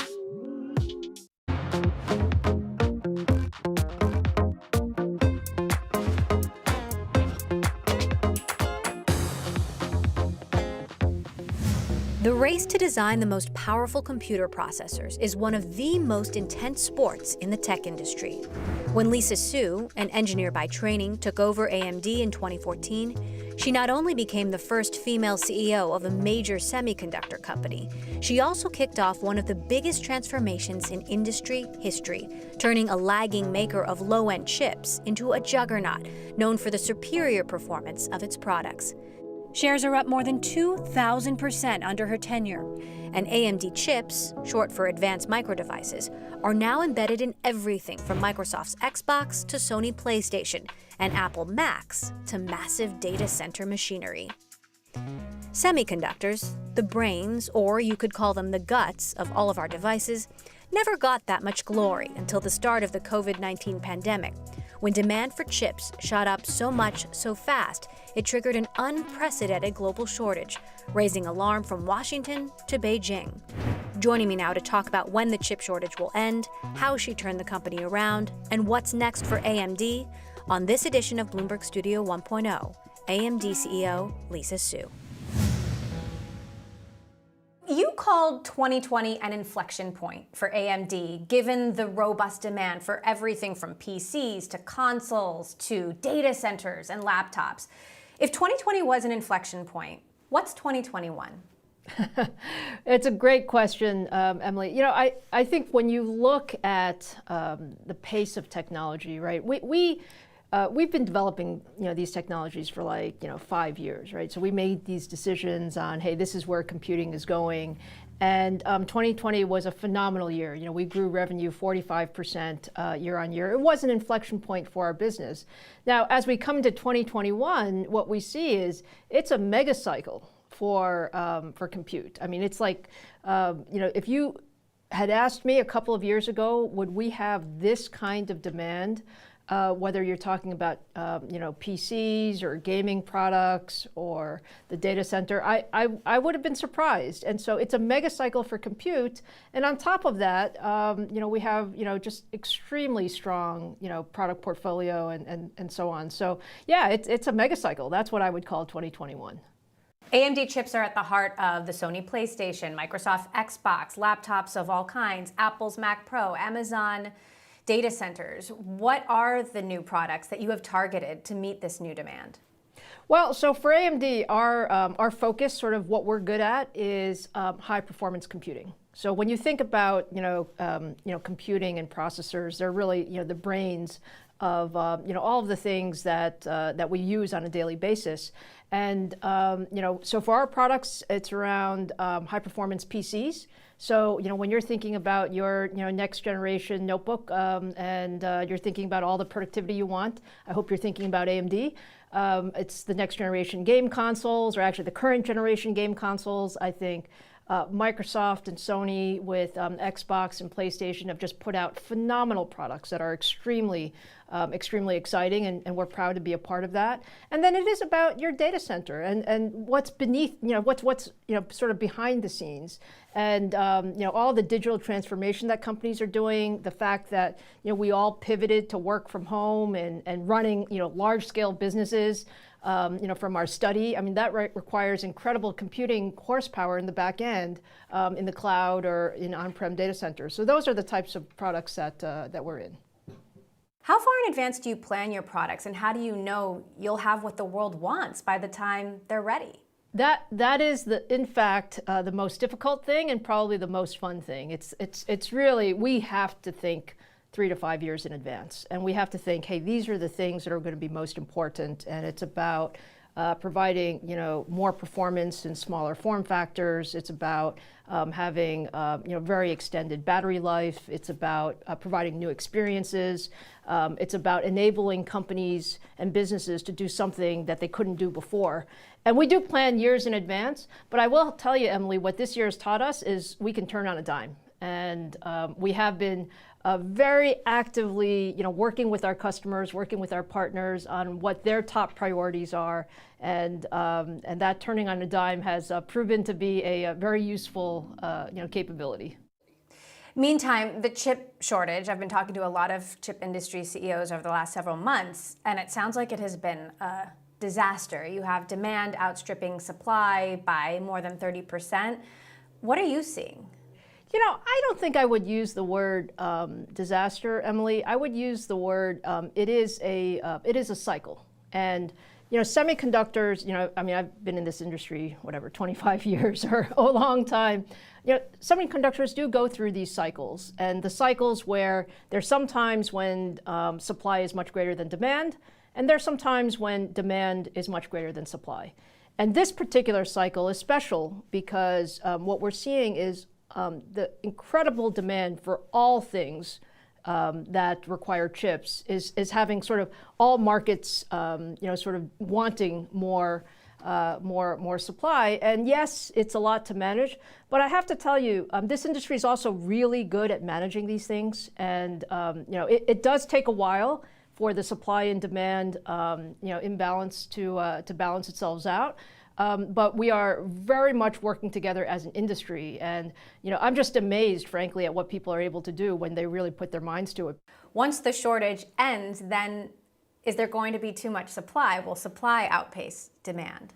Well, as cycles go, you do go through ups and downs. I think what's important, Emily, is it's also the strength of the product portfolio, the markets that we're addressing. At AMD, we've chosen markets that we think are very resilient. Like everyone's going to need more computing, whether it's this year, 2022, 2023.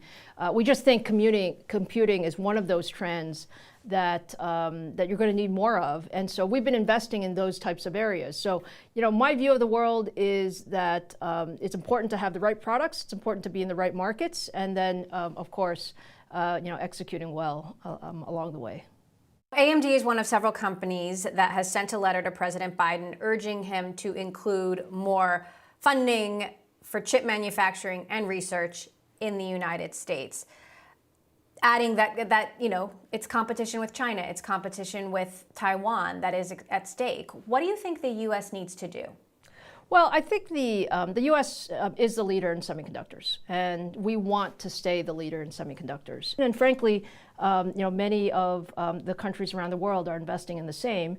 And then there's also a discussion about manufacturing and ensuring that there's a good balance of manufacturing across the globe as well. So I think all of those kind of raise the level of importance of semiconductors, and I think it's great that the administration is choosing this industry as one of the priorities to ensure that the U.S. maintains its leadership in semiconductors.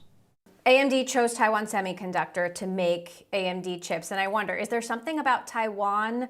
What is the reason for this very prolific industry there, and producing so much top tech chip talent?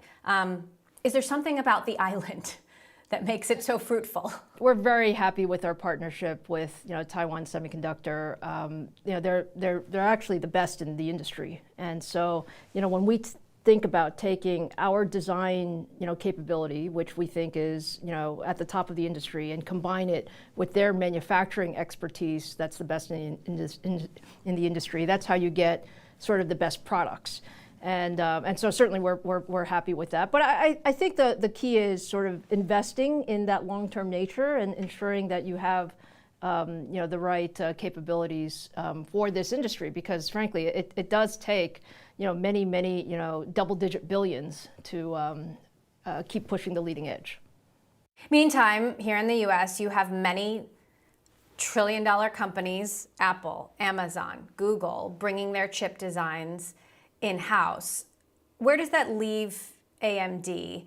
Does that feel like a competitive threat?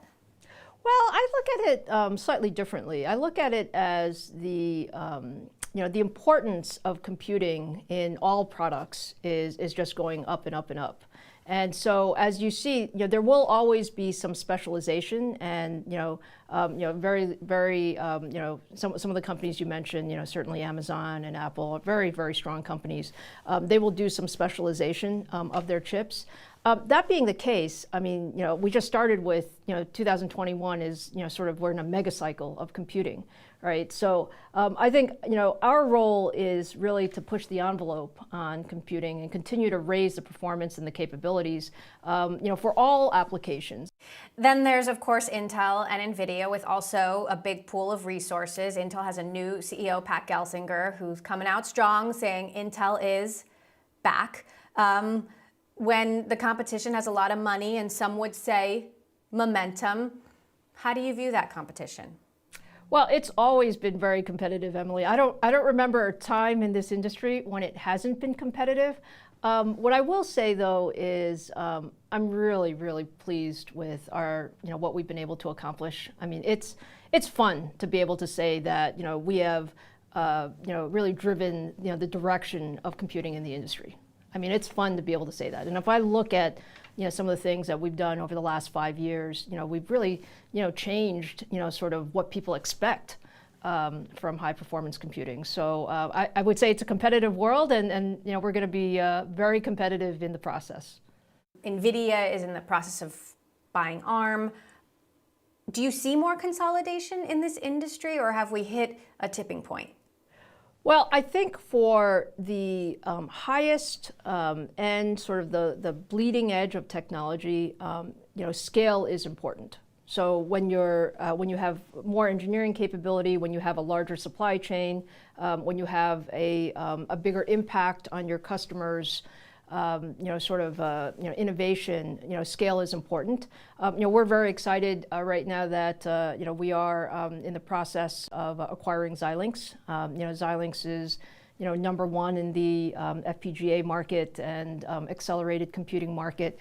As we think about bringing that together with AMD's technology, we'll be able to offer more capability and more overall system design for our customers. So I do think consolidation is one of the trends in the industry.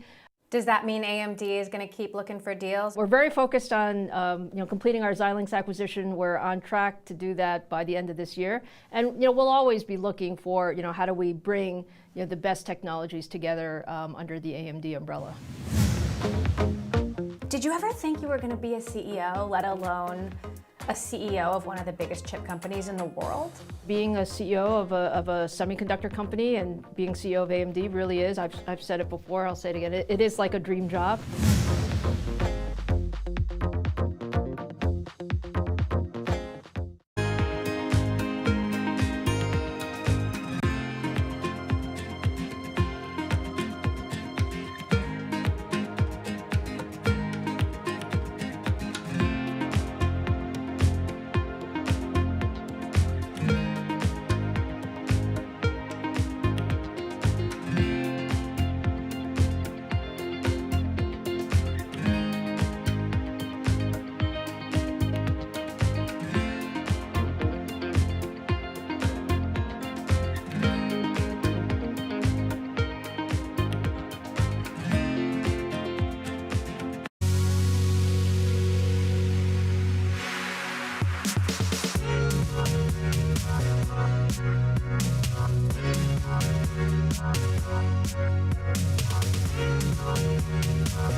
You're an engineer by training.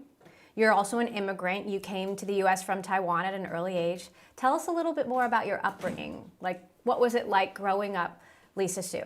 Yeah, sure. So I was born in Taiwan, and my parents immigrated to the U.S. My dad was coming to graduate school here, so I grew up in New York. I would say pretty normal, Emily. Pretty normal New York upbringing. My parents wanted me to focus on hard stuff, so math and science is where I spent a lot of time. But yeah, I would say I sort of drifted into engineering as something that was sort of real, and you could touch it and feel it and do something with it, and that was sort of how I grew up. Well, I want to talk about how the drifting happened, because I understand your father was a statistician, your mom ran her own business, you played around with your brother's toys, I believe, at a young age. Like, how did you get there? Well, Emily, I was just really curious as a kid, and so my brother had a remote-controlled car, and it stopped working, and I wanted to know why. Right, so I opened it up and said, oh, this wire is loose. Maybe if I put it there, it works again. And it was just really amazing, frankly. It was amazing to see that you could make something sort of work, and you could understand how you could put these things together. And I went to the Bronx High School of Science, which was very science focused, and so I got some. I learned about computers in high school, and those are some of the steps. You worked your way through the engineering and technical ranks of various companies, Texas Instruments, IBM. You were Lou Gerstner, the CEO's technical assistant for a time, Freescale Semiconductor. Did you ever think you were going to be a CEO, let alone a CEO of one of the biggest chip companies in the world? I wouldn't say that I thought about that. I think the way I thought about things was always, I wanted to make a larger impact. And so, I spent a lot of years at IBM, and, it was the first time that I built products that you could actually, go buy, at, the Best Buy. And I found, boy, that's pretty interesting. And with each opportunity, I got to, to run larger and larger teams. I would say, being a CEO of a semiconductor company and being CEO of AMD really is, I've said it before, I'll say it again, it is like a dream job. It's something that you don't quite say that that's what you want to be when you grow up, but when you grow up, it's kind of a nice thing to be, so. It was so interesting going back and looking at the history of AMD, because you started at the company when analysts were worried AMD was going to run out of money after several straight years of losing money. I believe shares at the end of 2015 were trading at $2.87. Now they're trading at 30 times that. What drove you to take on that challenge in that moment back in 2014? I start from the notion that what we do is just like really hard. There are very few companies in the world that can do it. And the opportunity to lead AMD, and at the time, you're right, there were some people who were like, hey, are they going to be able to get this together, and so on and so forth. But I knew in my heart, I mean, I've seen it over and over and over. If you have the right strategy, and you have the right people, and you have the right focus and execution, you will be able to do something amazing. So what do you think was responsible strategically for AMD's comeback? We made a couple of very good decisions. We said, first of all, our strategy was to focus on what we're very good at, and that's high performance computing. And that means that there were some things that we were not so good at, and we said, that's okay. We're not going to be the best at everything. And then we really did focus on the foundation, Emily. I mean, I know this sounds, simple, but it does take 5 years, to really build the foundation step by step of what, how you build products, and making sure that we're really pushing the leading edge. And then on top of that, we built great relationships with our customers. And we started with the notion of, what problem are you trying to solve, and let's work on that together. So I think we put really great team, right strategy, strong execution, and my mantra is we do what we say we're going to do. Now that Wall Street is happy, does that mean you can relax a little, or does that create even more pressure to be excellent? Without a doubt, it does not get easier.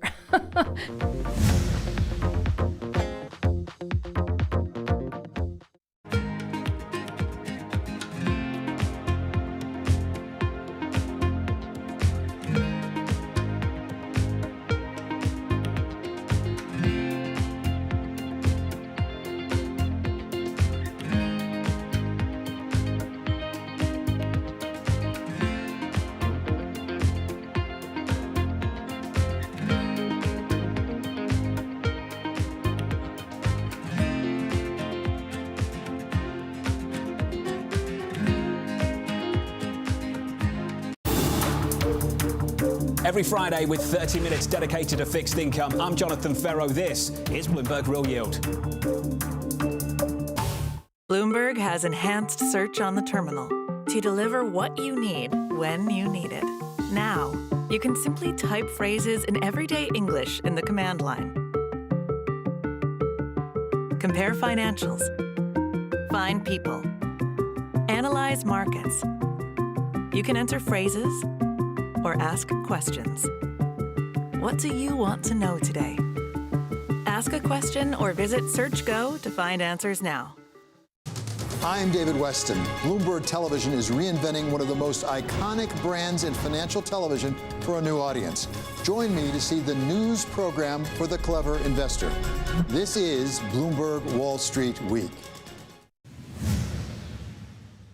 So fast forward now to today. Now that Wall Street is happy, does that mean you can relax a little, or does that create even more pressure to be excellent, to keep upping your own game? Oh, without a doubt, it does not get easier. And I say that it doesn't get easier because, we're in a very competitive, market. I think we have big ambitions about what we want to be able to do. I think it's always about, sort of what's next on the horizon. What does get a little bit easier is just the track record, right? So, I think, when I would say back, 3 or 4 years ago when I said, hey, something was going to happen, people were like, really? And now when we say, hey, something's going to happen, I think people sort of understand. Now, AMD also has an award, I believe, for a 5% award to recognize excellence when an employee makes a product or delivers 5% better. How do you balance the incremental with the 5-year plan? Well, it's actually called the next 5%.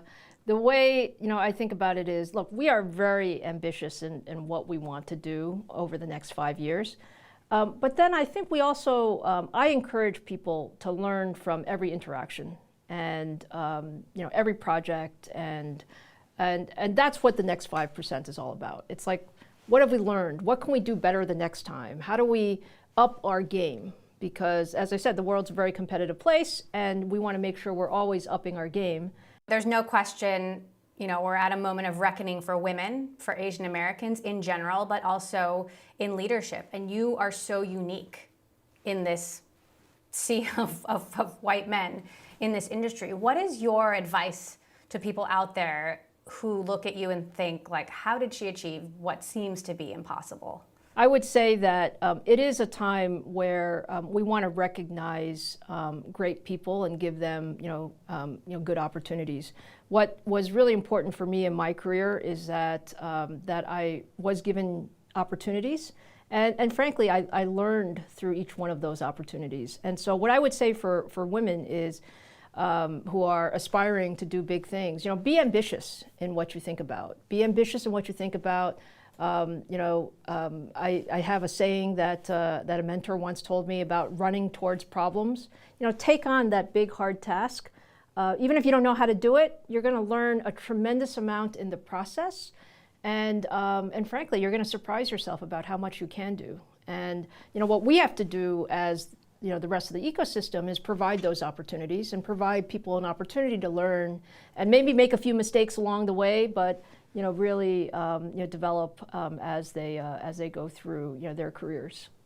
Do you think mentorship is really important in your own next chapter of your career? I really do, Emily. I mean, again, I'm a product of people who helped me along the way, and I really, really recognize that. I mean, I was given opportunities that other people didn't have, and I feel like I can do the same. And in particular, for women in engineering, that's a particular passion of mine because, frankly, they're not enough, and women are sometimes a little bit shy in their approach to things. And so, if I can provide that a little bit of confidence and a little bit of help to some of our top engineering talent of the future, that's something that I should do and I love doing.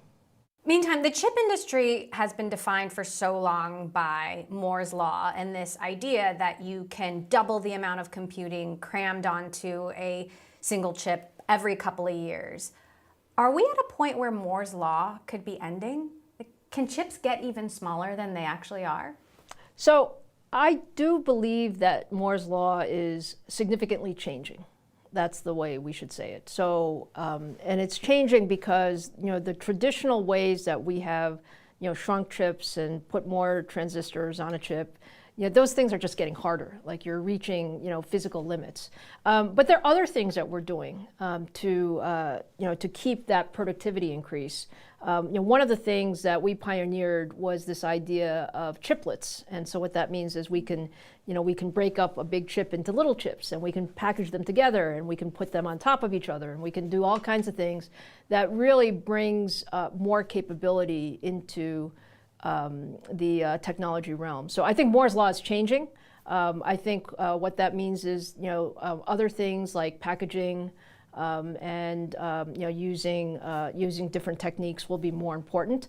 But one of the things that I truly believe, though, is that the innovation is not going to stop at all. And there are so many ideas for how do you keep the productivity increases going on that will continue to drive real capability. It'll just be done in a different way. So what about what's next for you? How long do you see yourself running AMD? Well, I got to tell you, I'm having so much fun, Emily, that there's no better place to be, honestly, if you're thinking about really having the opportunity to interact with so many smart people in this type of ecosystem. And chips are fun now, right? Everybody's talking about chips. So this is a great place to be. Lisa Su, CEO of AMD, thank you so much for joining us. It's been great to have you.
A market that over the past few weeks has made it clear it wants to go higher.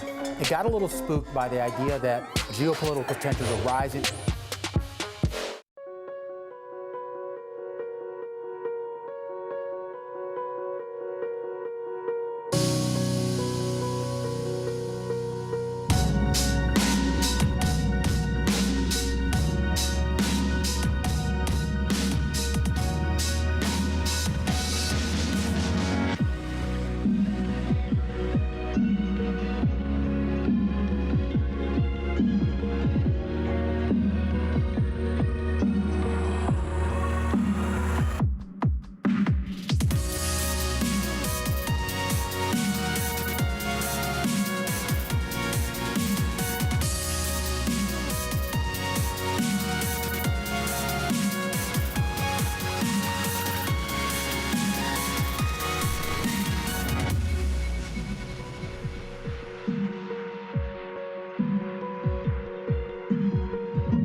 Our view is that the meme stocks will come and go because it is a social media trend.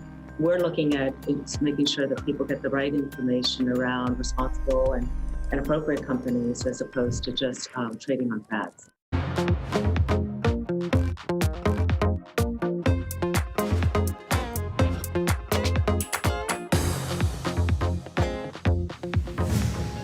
Not long after Bitcoin was born, Fred Ursum became an analyst at Goldman Sachs. The new, mysterious digital currency had been invented by Satoshi Nakamoto, a pseudonym for a person or group that wanted to circumvent the traditional banking system. On a good day, the price was mere cents, and almost no one knew what it was. But Ursum saw the potential. He bought in as much as he could and found himself obsessively checking early cryptocurrency exchange Mt. Gox and scouring Reddit threads where he met another Bitcoin enthusiast, Brian Armstrong. As Mt. Gox was hacked and going bankrupt, Armstrong and Ursum were building Coinbase, which would become the most mainstream place to buy, sell, and store cryptocurrency in the United States. In the span of a little more than a decade, the crypto market went from zero to more than $2 trillion, with some euphoric highs and gut-wrenching lows in between. Joining me on this edition of Bloomberg Studio 1.0 to talk about that wild ride and where it's going next, co-founder of Coinbase and the crypto investment firm Paradigm, Fred Ursum. Take me to the very beginning of your crypto journey when you were an analyst at Goldman Sachs. What was it that drove you to this emerging technology? Geez, I think I was lucky because I had three core ingredients to understand crypto. One was I was a computer scientist and engineer by training. The second is at Goldman, I was trading FX, specifically the euro, and watching the European debt crisis unfold every day, watching the IMF give the next tranche of bailouts to Greece, seeing how the euro would trade on that, thinking, hey, maybe this isn't working so well. And the last is I was a hardcore gamer in high school. I was on the best team in the world at a video game, lived in these virtual worlds that had virtual currency all the time. So that idea was pretty natural to me. And this was right around the time that Bitcoin came out on the internet, around 2010, 2011. And nights and weekends that I would just spend my time getting further and further into it. Tell us about the moment when you realized that this crypto thing was really something, when the world and your friends probably had no idea what was going on or thought you were crazy. Well, when we launched Coinbase in 2012 out of a 2-bedroom apartment in San Francisco, it did seem like a crazy idea at the time. You walk down the street, nobody would know what Bitcoin was. Those people who knew about it probably thought it was nuts. The literal advertisement, even on the Bitcoin subreddit at the time, was a bad Microsoft Paint painting of a wizard that said magical internet money. So very, very non-obvious at the time. The thing, though, that really stood out is the community was extremely strong, even though it was small. And if you look at the early Coinbase numbers, things grew really well, especially when we added the simple feature just to buy and sell Bitcoin with any US bank account with one click. So while it seemed crazy to most outsiders at the time, it was clearly growing on the inside. And I think that's even true in crypto today. On some level, you have these kind of radical believers on the inside, and then many people on the outside who might still be touching the elephant, still trying to figure out exactly what's going on here. How did you meet Brian Armstrong, co-founder of Coinbase, and what did you two set out to do? Well, like any great crypto venture, it started decentralized in some sense. We met on Reddit, on the Bitcoin subreddit. He posted a prototype of an early version of Coinbase, and I emailed him. We met up at the now infamous Creamery in San Francisco, which is sort of the back in 2012 was the place where everybody would do meetings.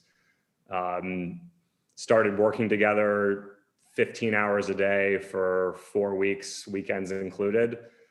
It turned out we both really cared about building something in crypto that allowed the whole thing to go mainstream. And at the time, were you bought in? Had you invested your own money into this magical internet money, not knowing what would happen? Yeah, I was fully bought in both financially and career-wise. I quit my job at Goldman and moved out to the West Coast, not even having a place to live. Obviously started working on Coinbase, and then financially, I didn't have very much money, but the little money I did have, I invested in Bitcoin. And it's funny, the most expensive thing I own today is still a car I bought in 2012. I bought it for $19,000. At the time, Bitcoin was about $10. So in opportunity cost terms, that's about a $50 million car.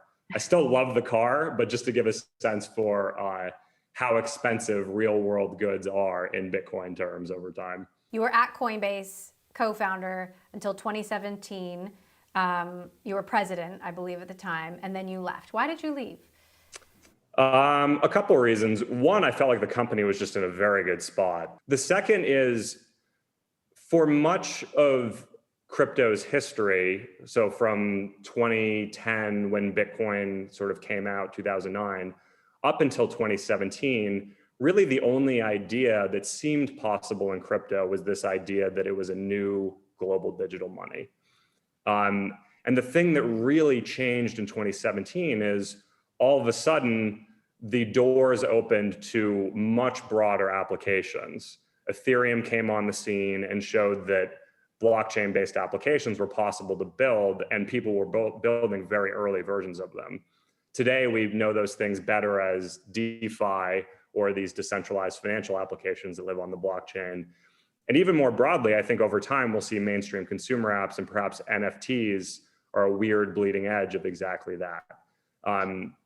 So I found that whole new frontier to be extremely exciting. Coinbase's direct listing, it's now a public company, was a huge moment for mainstream institutional adoption, but it still seems like so much of the world doesn't get crypto and how big it can be. What do you think they're missing?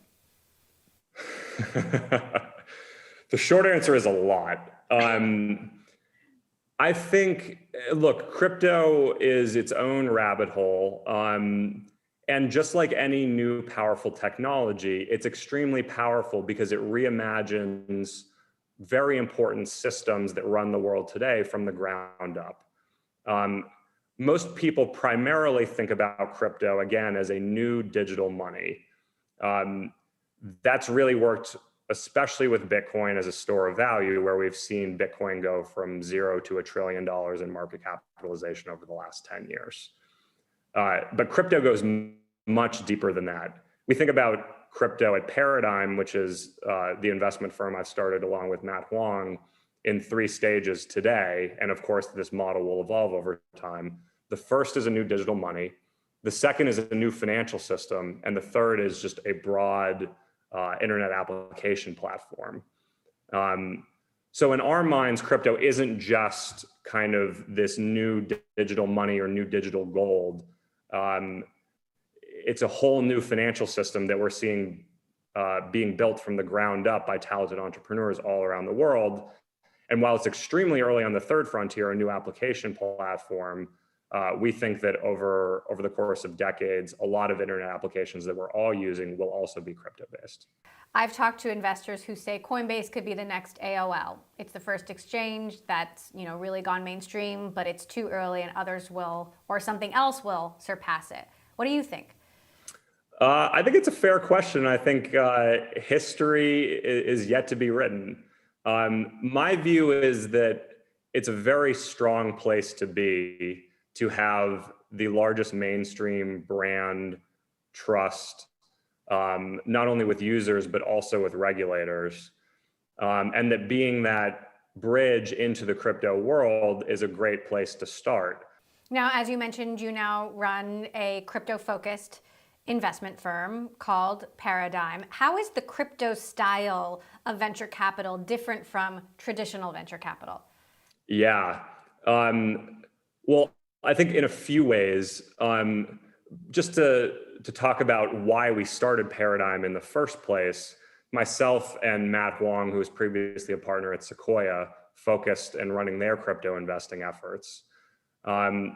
We realized a couple of things. One, crypto is a whole new field that needs 100% focus. The core question that Matt and I asked ourselves in starting the firm is there anybody out there who, if we were crypto entrepreneurs building a business, and Matt was a former Y Combinator startup founder, I obviously started a large crypto company in Coinbase, who would we want to have as our first backers? And we couldn't really come up with a good answer to that question. The last is, I think the expertise required both on the team and operationally in crypto is very different. So we're really trying to build a firm from an engineering and entrepreneurial point of view to best support these crypto native companies and protocols. The crypto VC landscape is getting now more competitive. So where are you placing your bets? How do you stay ahead of the curve? The thing we're really excited about is a number of fronts. One is the picks and shovels businesses. So now that crypto has grown a lot, there are all sorts of basic infrastructure infrastructure businesses that are being built out to support that ecosystem. Those, of course, include exchanges, also custodians, tax providers, KYC AML providers, lenders, crypto backend as a service for any business that would like to integrate crypto, all sorts of these picks and shovels businesses. A second big frontier, as we talked about before, is DeFi. All of these crypto native financial building blocks that are being built out and today support around $75 billion in user assets, up from effectively zero 3 years ago. And this is sort of the bleeding edge of what we see as a whole series of crypto native applications. The US government has yet to really take a stand on crypto, but President Biden's SEC has made it clear that some sort of stand is coming. What kind of regulation do you expect? I do think that crypto is a nuanced issue and that it's possible the US gets crypto wrong.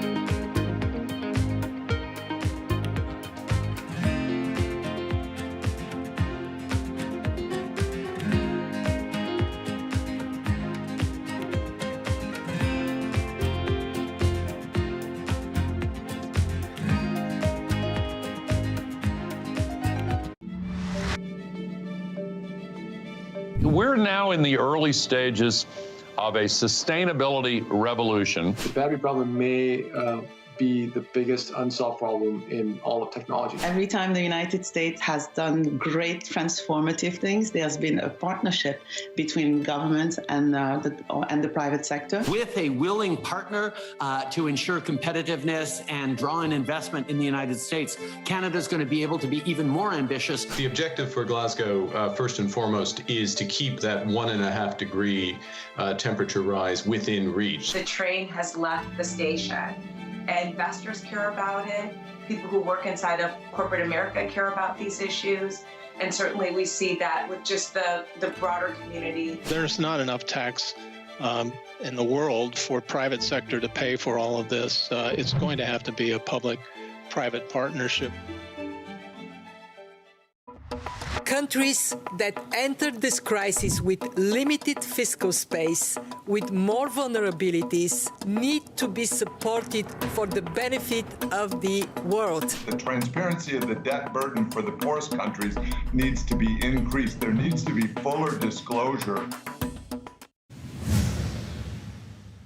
There were something like 4,000 cryptocurrencies at the start of the year. I mean, is that too many? Do you expect more? It's just like the internet. People are going to try all sorts of things. There'll be millions and millions of cryptocurrencies and crypto assets, just like there were millions and millions of websites. Most of them won't work, especially early in the technology. There's a lot of dedicated communities out there and a lot of tribalism. Is that a good thing? It's an interesting question. I think every new powerful technology tends to feel very polarizing at the beginning. So I think some level of tribalism is inevitable. At Paradigm, we think that we're super early in this technology. So getting too caught up in any singular view or belief or paradigm, no pun intended, is probably unwise. What do you think about Doge? Is it a hustle, or do you give it more credit than that? I think, well, perhaps framing it from Elon's point of view, and it's always dangerous to guess what's going on in the mind of Elon, of course. If crypto has taught us anything, it's never to dismiss a good meme that could later manifest into more concrete progress. I tend to think there's less of that on the ground today. More holistically, I think whether it's Doge or more the NFT phenomenon, I do like that there are there are a lot of things recently that I think have just brought crypto to a much more mainstream awareness and audience. One joke we often tell is NFTs made it really obvious that most crypto insiders sort of were nerds that tended to care a lot about monetary theory or the intricacies of the financial system.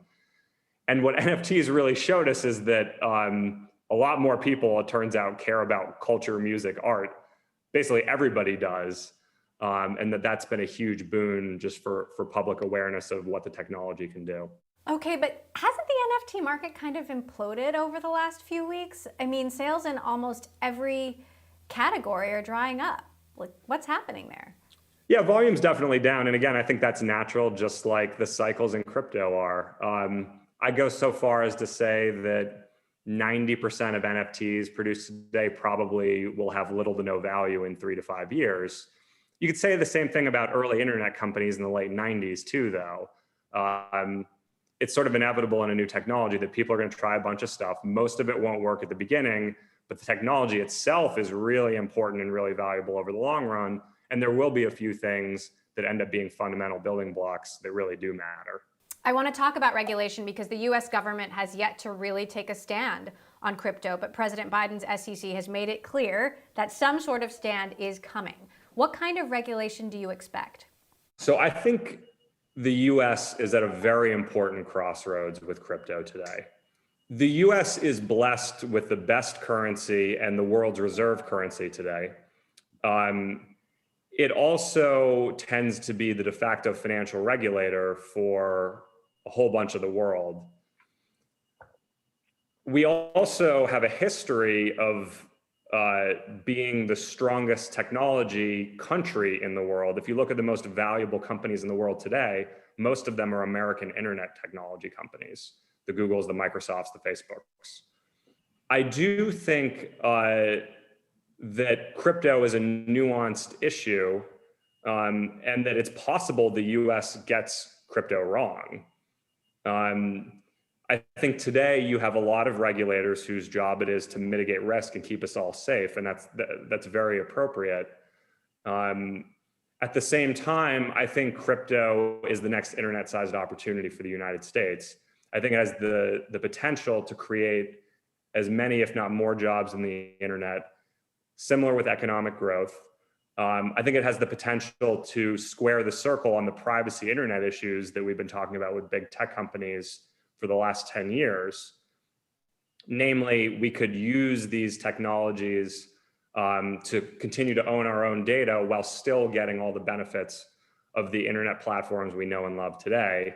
China is taking a stand on crypto, for better or for worse, and that's also where most of the mining is happening. Do you have concerns that China is going to beat the US in crypto and that's kind of a big deal? Candidly, yes. Yeah, and it's on multiple fronts, to your point. One is there are government programs to explicitly build using crypto. This is true both with their DCEP initiative, which is basically making a digital renminbi. It's also true of local governments who are trying to use blockchain technology. And then to your point, historically, most crypto mining has been in China. Recently, there was actually a government crackdown in China on mining, oftentimes because energy was being siphoned from the Chinese grid in ways that may or may not have been kosher. So I think there's actually a huge moment of opportunity today for miners in the United States or globally to step in and on the crypto side to make it more decentralized. And then if you want to view it from a nation state point of view, to make sure that no single country is in control. The big promise of crypto is that it is the next iteration of the internet. How long until we get there, to that future? We're headed into a world where both users and creators don't need centralized platforms or institutions anymore.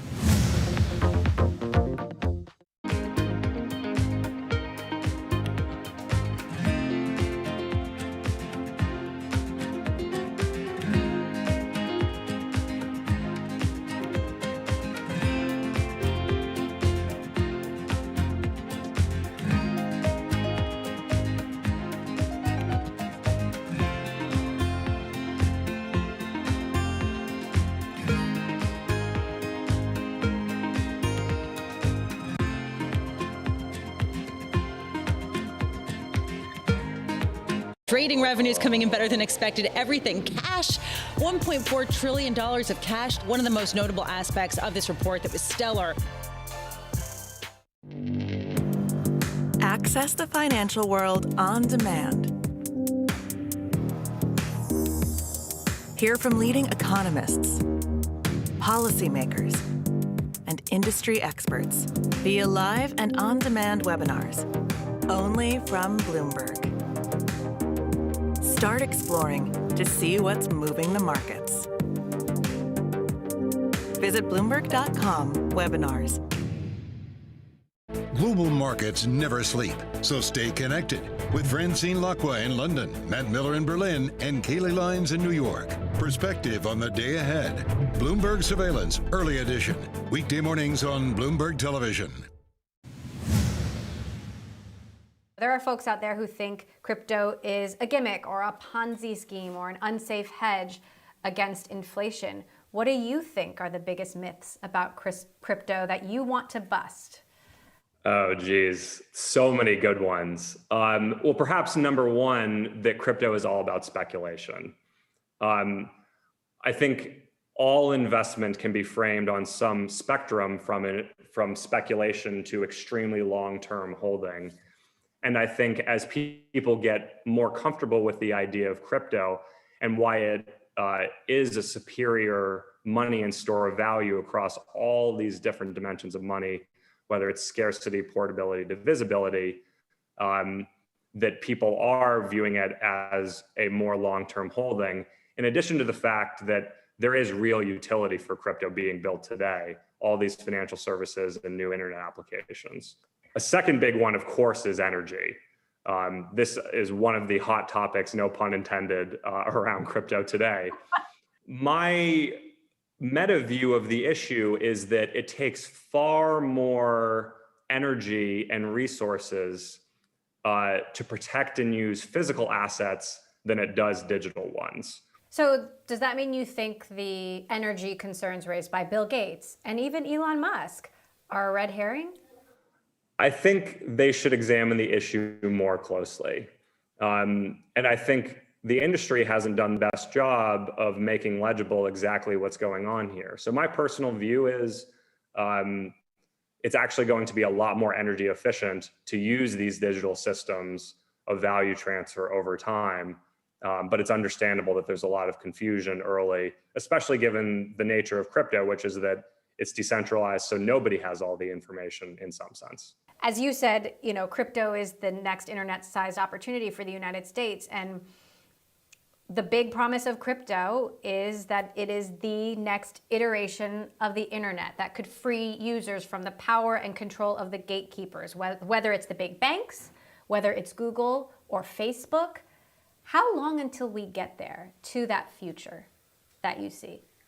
Well, I think in very small ways, we're already there today in the sense that you can own your own global permissionless money, and you can be your own bank in crypto by simply downloading free desktop software that anybody in the world can run.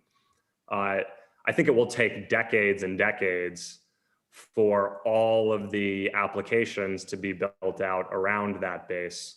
So a full-blown financial system, I think we're probably 0.1% into what that looks like in a crypto native form. Mainstream applications, I think we're effectively at zero. And that's what we're so excited about at Paradigm, is watching that whole space get built out and unfurl. So what does that mean for the Googles and the Facebooks? Do they disappear someday? I think this is kind of like e-commerce, where the world doesn't change overnight, but you can see the seeds of exponential growth occurring already. So I do think we will live in a future where, for us to coordinate, we won't need these centralized platforms.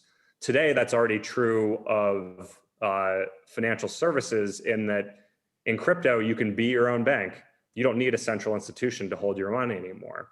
I think that's true in the web application sense, where already today, there are creators who are pushing their work out over crypto rails from their own crypto wallet, where the social graph exists directly on chain. You don't need Facebook or Twitter or Instagram to have a follower graph.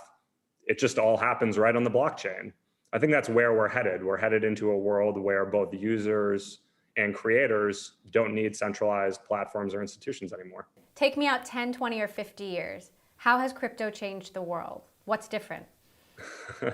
I think one thing people don't yet fully grasp about crypto is how, in a world that is increasingly going digital, your crypto wallet is the entire representation of the digital you.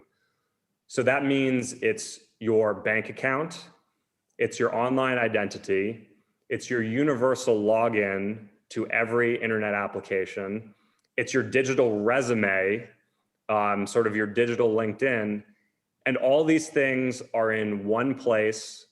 You can use your real identity, you can use a pseudonym somewhere in between. And I think, perhaps said quite simply, the future, I think, will run on crypto rails. And I think it will be sort of the single source of truth and coordination that all systems in the world use today. Well, we'll have to check back in with you in 50 years, but hopefully sooner. Fred Ursum, co-founder of Coinbase and Paradigm, thank you so much for joining us.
It's really a reminder, isn't it, just how sensitive the markets are to any commentary about trade. We did see some pressure on the yuan, we did see some pressure on the futures. That is now being reversed.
Crypto, you have a world of young people that want their own financial system and their own culture. And it is very powerful, and I'm a big believer in it. Not so fast. Maybe this rebound isn't quite as smooth as we'd thought and, yes, hoped. This is Bloomberg Wall Street Week. I'm David Weston. This week, Afsane Beschloss of Rock Creek on the risks for investors as Beijing clamps down on U.S. ownership of Chinese companies.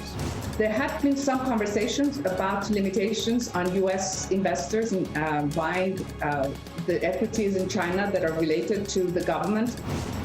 And special contributor Larry Summers from the site of the G20 finance ministers meeting in Venice on what the world needs to do now to avoid the next pandemic. This is the public sector equivalent to buying Amazon in the 1990s.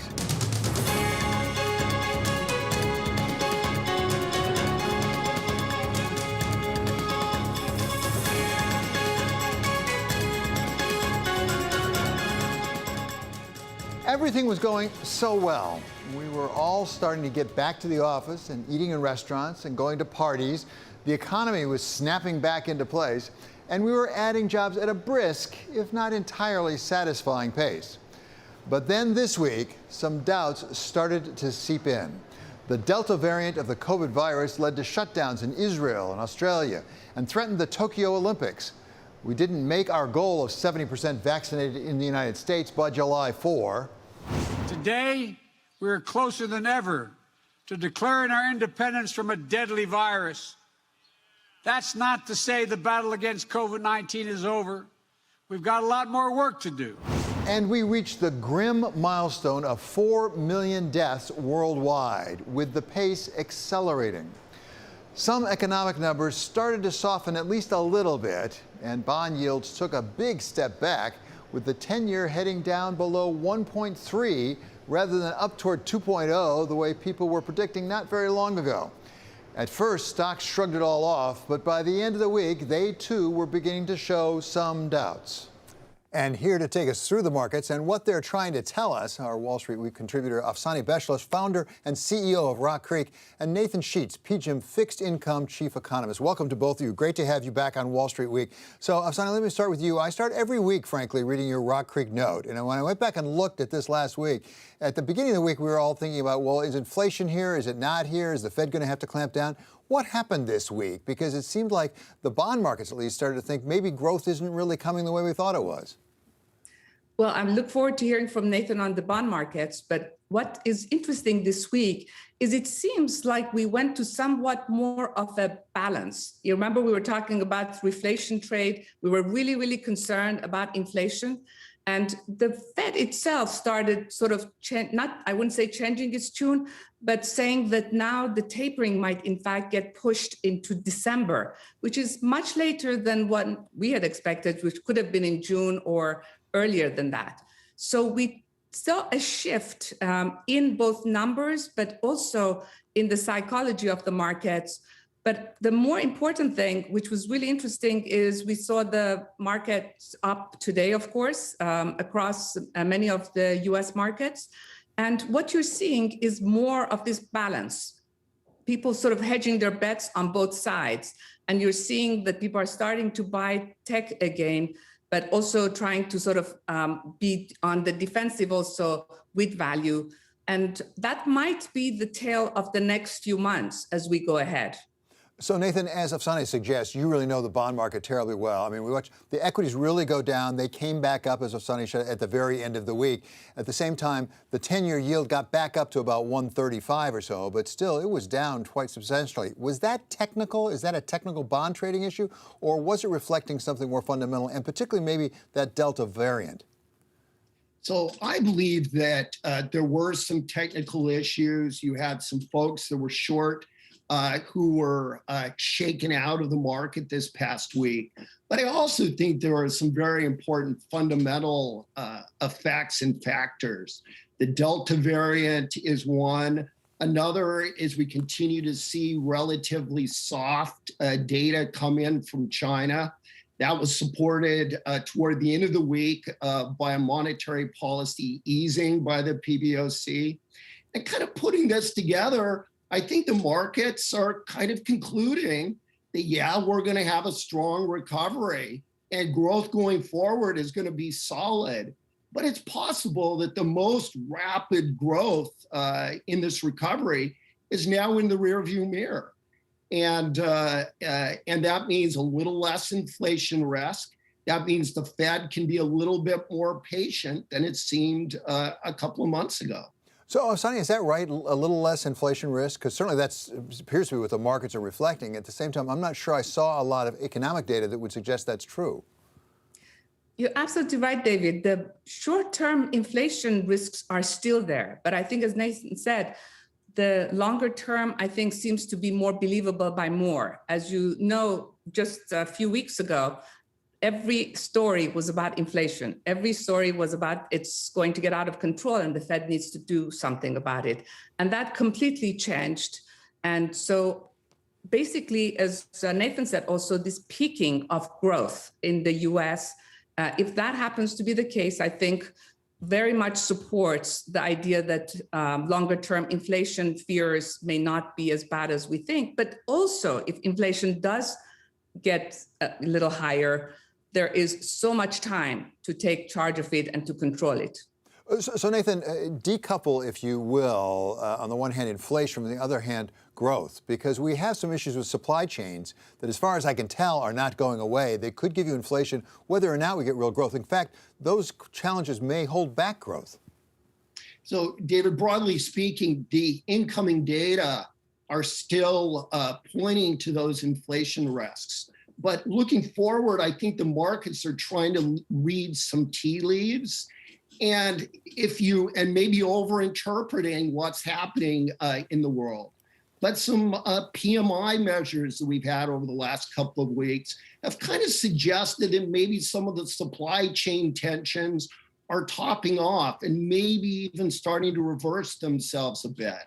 The Baltic Dry Index of commodity shipping costs has kind of leveled out and maybe down a little bit. Commodity prices, with the important exception of oil, which is a special factor, a special case, commodity prices, broadly speaking, have leveled off. So I think that the markets are saying, well, maybe we've now reached peak growth. They're seeing these early signals that maybe the inflation cycle is breaking, but we don't have those data yet. And could the bond market yet be surprised by the way the data evolve? And could we see new manifestations of the inflation process going forward? Maybe services-driven inflation. Absolutely. So lots of risks out there. But I think the markets kind of are seeing a bit of a break, even with the inflation process. Afsaneh, given your background in oil and the energy sector, I'd be remiss if I didn't ask you about what happened with oil this week, because it looked like OPEC was going to have a problem. There was a disagreement between the UAE and Saudi Arabia, which at least surprised me. But normally, if there's a problem with OPEC, it might mean you get more production, not less. So what made the oil price shoot up? I think two things were going on. One was the technicals in the oil markets. And obviously, as economy has taken off, everyone is consuming more. So there's that effect. But as you said, the UAE and Saudi in particular, but also the other members of the OPEC were having a little bit of a fight over who gets the slight increase in allocations that OPEC had already decided on. And it seemed earlier on that this decision had already been taken, everyone had agreed, but UAE came back because they had increased their production capacity by quite a bit and wanted to increase its share. And the Saudis felt that if they allowed that to happen, everybody else will ask for increased share, which obviously would open the door to more disorder. So to me, though, what it showed that even with that spat going on, and even with those stories being in the news, yes, oil did go up. It did go up to 75 or around 75. But the bigger issue is it didn't go beyond that.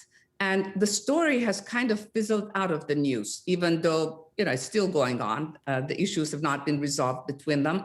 And probably with the kind of summer we have in front of us, there will be more travel with cars, more travel with planes of different sorts. And so there will be increase in demand somewhat.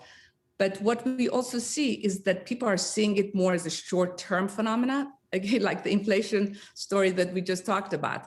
These are more short-term phenomena, not long-term phenomena. So people, we don't see a long-term increase in oil prices as being something that will be permanent. And I think it will go down to the 60s once this gets settled one way or another. And Nathan, finally, for this segment at least, talk about emerging markets, because typically if the rates are going down in the United States, that's a good news for emerging markets. Certainly they came down, certainly well off the 175 or so they were. As I say, they were at 135, went down to 125. Is that good news right now for emerging markets?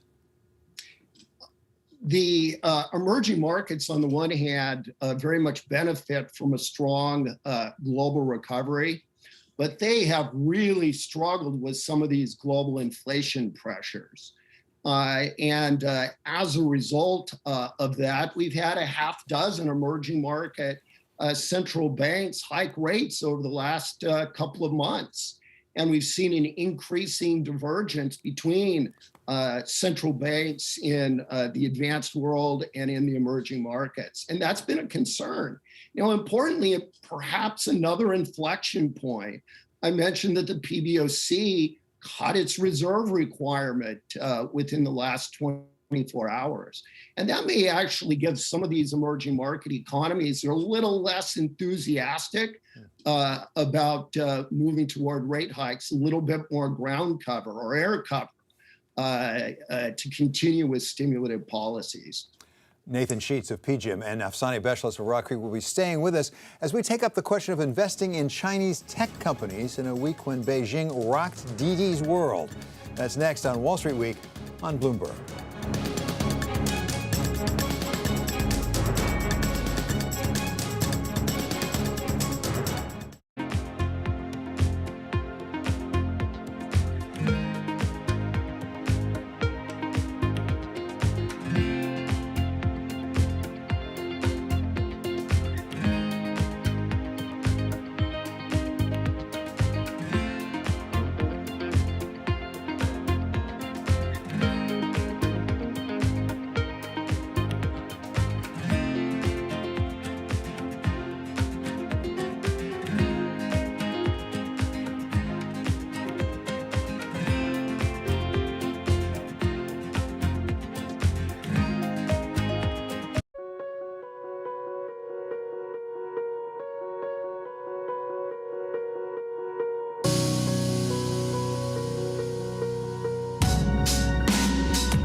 This is Wall Street Week. I'm David Weston. When Chinese ride-hailing company Didi went public last week, it was the second largest listing for a Chinese company on record. But this week, things went south quickly when the Chinese government clamped down on Didi and other big Chinese tech companies, raising questions of how much political risk comes with Chinese investments these days. Still with us are Afsani Beshlis of Rock Creek and Nathan Sheets of PGIM. So, Nathan, you know China terribly well, as does Afsani, I must say.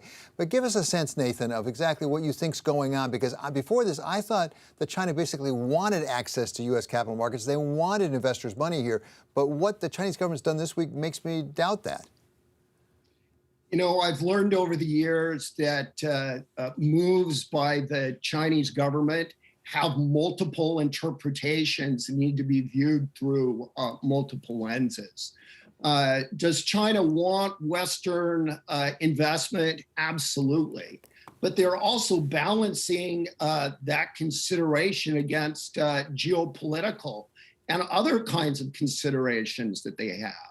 I think that they see these actions as retaliation against the Biden administration and against the United States for a pressure on Chinese firms listed in the United States to submit to U.S. audit policies. I think it's also a signal from the Chinese government that they want to be in control of the data generated by the firms that are operating with headquarters in China. And they're putting controls and restrictions on how that data is going to be used. So I think all of this is at work simultaneously.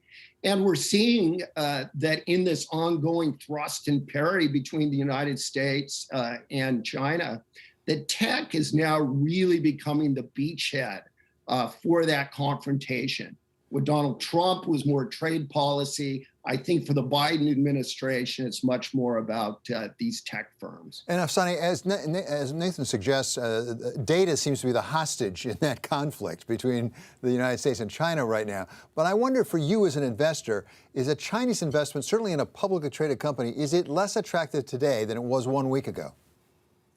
So, David, I think Chinese investments are equally attractive today as they were before. I think even before, you had to be cognizant that the Chinese government could change, as we've seen in other emerging markets, but China obviously in a very, very different way, could change the rules and regulations at any point in time. So when you look at your risks and returns, you have to weigh those all the time.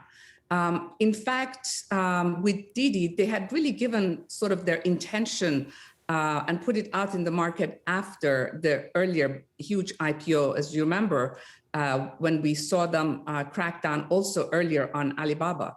And what they did is they went to Didi and they said that they really didn't want Didi to list on U.S. markets. And Didi shareholders and the entrepreneurs who had started it decided that they wanted to do it. And of course, for the Didi founders, it meant that they could get paid in U.S. and not get their money stuck in China if they had done their IPO in China. So they saw their advantage, and they sort of seemed to have taken some sort of a calculated risk, if that, to do it here and risk that 20% decline that we saw right away. And I think what was really surprising to me was not just the decline after that, but more importantly, why did Didi stocks go up today when the Chinese government put more limitations on their and more limitations on data on Didi? So I think looking forward, I see the Chinese markets on the public side and the private side being both affected. The big question is a lot of the big Chinese companies that we're seeing now going IPO are companies that the Silicon Valley firms such as Sequoia and others supported in their early stages and seeded. So will the US venture industry continue to seed these companies if they don't go IPO in the US? I think that's a big question to me. That is a great question. Nathan, I want to come back to you and ask you, and it's related to this, but a little bit different. Can you put a ring fence around tech here? As you said, Chinese government decisions tend to be multifaceted. It's hard to make them very simple. But to what extent is this really specific to tech, specific to the data issues you raised? And to what extent is it more broad, as you suggested, having to do, for example, with access to audit papers of publicly traded companies in China? I really worry that this is a broader phenomenon. I think that we are now at a place in the United States where being tough on China is seen as an end in and of itself. The new restrictions that we put on Chinese firms, the new measures that the United States is putting on China are not expressed in a way where it also explains what China will need to do in order for these restrictions to go away. They have a feeling that it's just a very kind of permanence associated with them. And similarly, the retaliation that the Chinese are putting in place feels like it's likely to be something that is long-lived. And my sense is that Cold War is probably not the right expression, because I don't think we'll see the military overtones. But it's going to be a fraught coexistence in the economic and financial space between these two global superpowers in the years ahead. So, Afsani, maybe not a Cold War, maybe not, strictly speaking, a decoupling, but maybe a partial decoupling. Are we seeing something that, frankly, was begun in the Trump administration that is continuing here? And if so, what does that mean, not just for U.S. and China, but for global growth overall? We saw it towards the very, very end of the Obama administration, when, remember the stories about how tech was kind of maybe decoupling, maybe we weren't sure about that. And then during the Trump administration, obviously on questions of trade, where it wasn't just the US, but really the rest of the world also felt that trade had been conducted such that with WTO and others, the Chinese had been able to increase their trading power while they had limited trade coming into China in a very big way. We're now seeing the same phenomena to me. And I think, as Nathan said, we have to look at everything in China in 3, 4, 5, or even more dimensions. The Chinese, on the one hand, have a very maybe long-term plan to have the renminbi as a reserve currency. But in the short run, that obviously, with all the actions we saw this week, is not part of the short-term plan. So they have the long-term plan and the short-term plan. On the short-term plan, they want to keep the rules based on the way they would like the markets to be conducted. And the way they do that is exactly what we saw with sort of the ruling this week with Didi. We'll see other things, probably more limitations on the one hand. The other side of it, though, is that they also want to let their citizens have some air to breathe. So they're letting them again start investing in outside markets, outside of China. So you see them limit certain things for a certain time and then open up certain other windows for their own domestic investors with the strong connect to invest in Hong Kong and maybe in the US or elsewhere with that $50,000 limit that they have for them. So it is, as Nathan said again, many, many different dimensions at the same time, which can confuse everyone. But there's no question that there's one thing which is the most important to President Xi, and that is to be able to tell the large companies that he's in charge. That makes sense to me. That I can certainly agree with. Many thanks to Nathan Sheets of PGIM and also to Afsani Beshlos of Rock Creek for that great discussion about China, what it did this week with respect to Didi and what it means for investors. Coming up, we take a look at the week ahead on Global Wall Street. That's next on Wall Street Week on Bloomberg.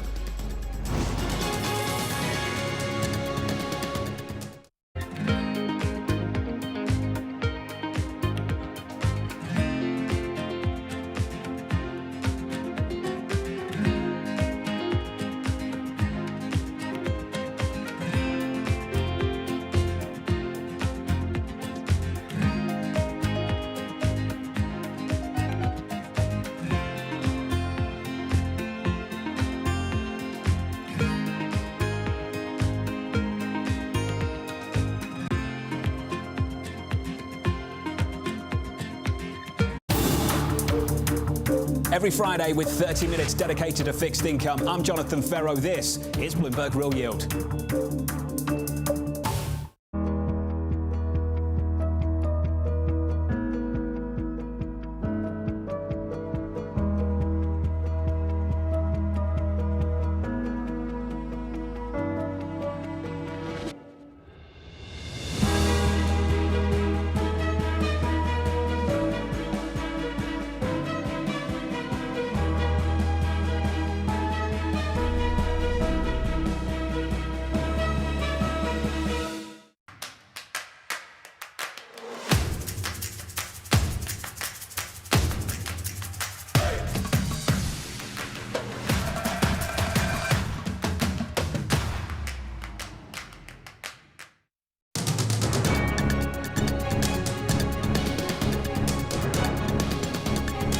This is Wall Street Week. I'm David Weston. It is time now for a look at the week ahead on Global Wall Street. David, China's GDP report for the second quarter headlines the week amid signals that the pace of the recovery is slowing on the mainland, which prompted the State Council to discuss the possibility of a triple R cut to support the economy. And as South Korea grapples with rising COVID cases that have placed Seoul under tighter virus curbs, the BOK is to decide policy. It could be the first Asian central bank to hike rates this year, but taking a hawkish stance this month is looking harder in light of the outbreak. Now, the RBNZ is also up to bat and will watch for clues on normalization, and no change expected from the BOJ, but it may trim its growth forecast for Japan. Danny? Thanks, Sophie. Well, after the G20, Yellen heads to Brussels for a Eurogroup meeting. We also get a financial stability report from the BOE, and on Wednesday, the EU lays out their plans for a new Green Deal. Romaine? Thanks, Danny. The second quarter earnings season kicks off next week with reports from the biggest U.S. banks, including Goldman Sachs, J.P. Morgan, Citigroup, and Wells Fargo. Also look for earnings from United Health, Delta Airlines, and PepsiCo. Economic data during the week include the monthly consumer and producer price inflation reports, industrial production numbers, and figures for retail sales. Fed Chair Jerome Powell also will be in the spotlight when he appears before a Senate and a House committee on Wednesday and on Thursday to give Congress an update on monetary policy. David? Thanks to Sophie, Danny, and Romaine. Coming up, the finance ministers from the 20 largest economies in the world met this week in Venice, even as the number of worldwide deaths from COVID reached 4 million. So the question is what the G20 can do to address the biggest economic risk that is out there, the threat of not getting COVID under control everywhere. We talk with Raj Shah of the Rockefeller Foundation about what it would take to get not just the United States, but the entire world up to that 70% vaccinated mark. That's next on Wall Street Week on Bloomberg.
A market that over the past few weeks has made it clear it wants to go higher.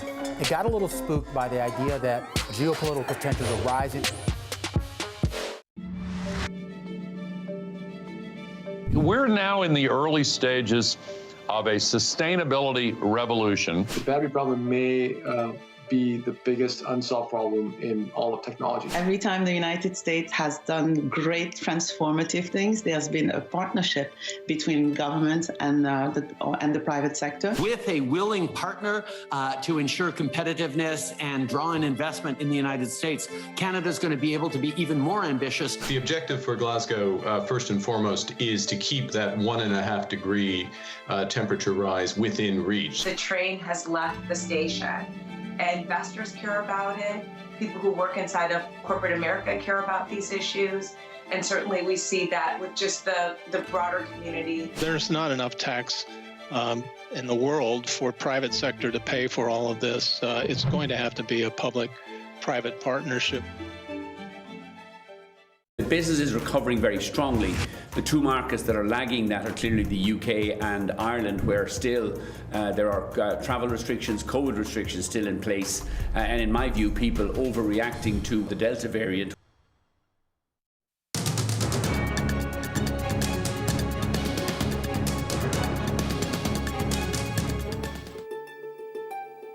The COVID-19 pandemic took a toll on the world's health and economy. At the pandemic's onset, governments worldwide imposed restrictions on business and travel to contain the spread of the virus. We will see more cases and things will get worse than they are right now. It is 10 times more lethal than the seasonal flu. The flu has a mortality of 0.1%. Sure. This has a mortality of 10 times that. The measures disrupted the world's economy and caused massive job losses in many service industries. Governments rushed to provide stimulus as central banks eased monetary policy. We are deploying these lending powers to an unprecedented extent, enabled in large part by the financial backing from the Congress and the Treasury. By the end of last year, pharmaceutical companies and governments had come together to develop vaccines faster than anyone expected. But rates of vaccination around the world are still uneven. According to the University of Oxford, 25% of the world population overall has received at least one dose of a COVID-19 vaccine. But that includes a range of from over 50% in North America to just over 1% in Africa. We provide clear and compelling case for accelerating vaccinations everywhere. The health crisis is now easing in much of the world, and many countries are rolling back their restrictions. Some countries, including the United States, have scrapped mask mandates for those who are vaccinated. We'll move away from legal restrictions and allow people to make their own informed decisions about how to manage the virus. The latest setback in the global recovery is the Delta variant, which stoked a dramatic wave of COVID cases in India. Now, the variant accounts for over half of the new cases in the United States. In today's briefing, we discussed how the Delta variant is already responsible for half of all cases in many parts of this country. The highly contagious variant sent Sydney back into lockdown and is threatening the Tokyo Olympics. Japan plans to declare a state of emergency for Tokyo as the Delta variant spreads in the eastern part of the country.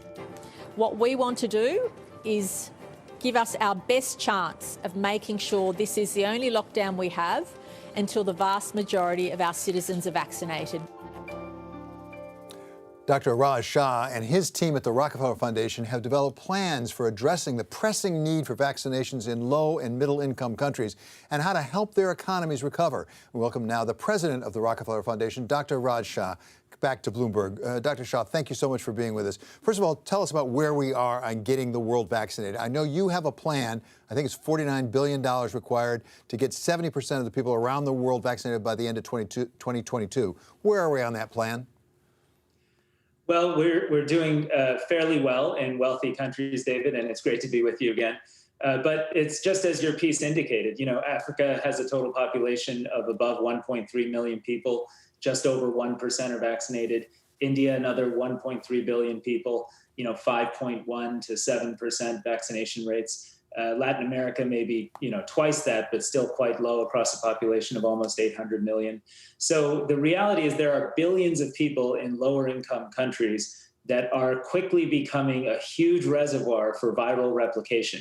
And as now we see the Delta variant is the dominant variant in so many places around the world, that is just going to keep replicating and keep threatening the precarious gains we've already made and could undermine this global economic recovery and could cause a new wave of death and lockdown in wealthy places that think COVID is over or is behind us to some great extent. Raj, where are you on the $50 billion? 49, just to be precise, $49 billion, because we've been talking about this for a while now. You've had that plan out there. We now, for example, have, as I understand the IMF, moving forward with I think it's $650 billion in issuance of new special drawing rights. Will that help take care of the problem? Well, yes and no. As you point out, the Rockefeller Foundation pulled together experts from around the world and estimated about 49 billion would get a 70% herd immunity vaccination rate in the 92 low-income countries, poorest countries in the world. And, that would save the world economy $9 trillion in losses if we don't do it. So it's an incredibly good ROI investment.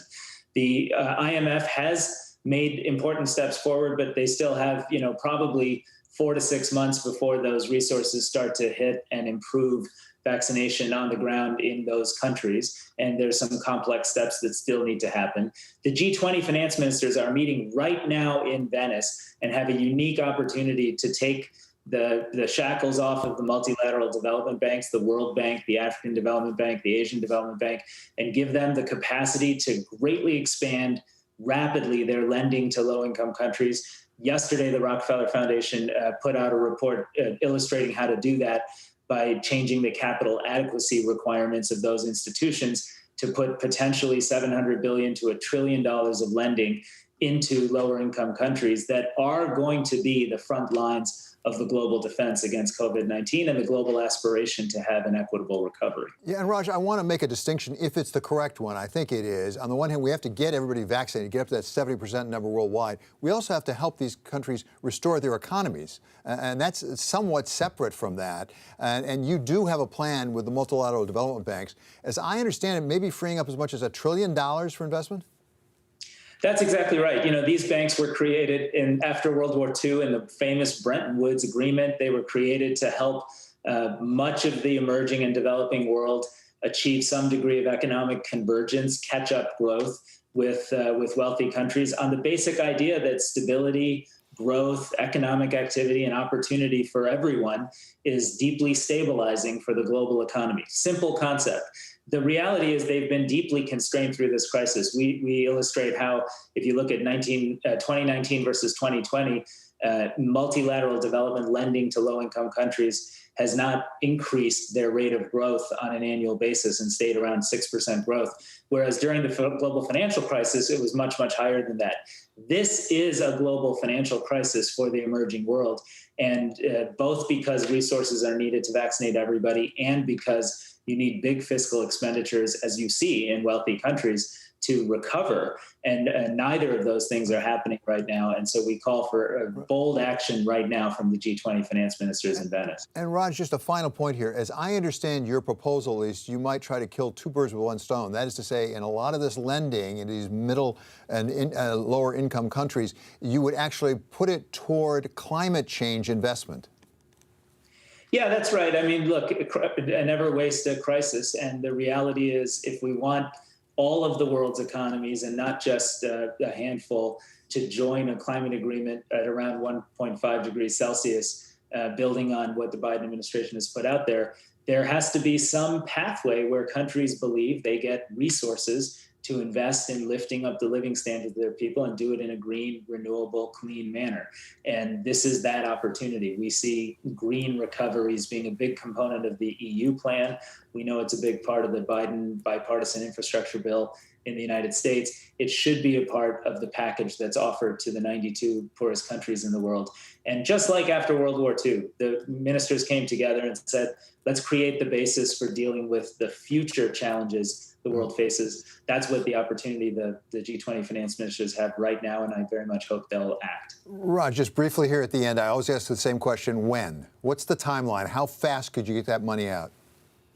Well, you know, both the IMF action and the action around the multilateral development banks would have to be agreed to by finance ministers now, approved in board meetings this fall, and probably really start to disperse aggressively in Q1 onward of next year. And that's probably in the current system about as fast as you can go in order to do something bold and transformational. We did not see these kinds of leadership actions happen a year ago. And as a result, in 2020, we don't see huge new funds flowing from wealthy countries and the community of nations to the 92 lower income countries. It's urgent that we not repeat that mistake that was made, and we act boldly now so that 6 months, 9 months, 12 months from now, we're in a whole different environment. Thank you so much. Always great to have you with us. That's Dr. Raj Shah. He is president of the Rockefeller Foundation on their plans both to get the world vaccinated, but also to help those economies come back.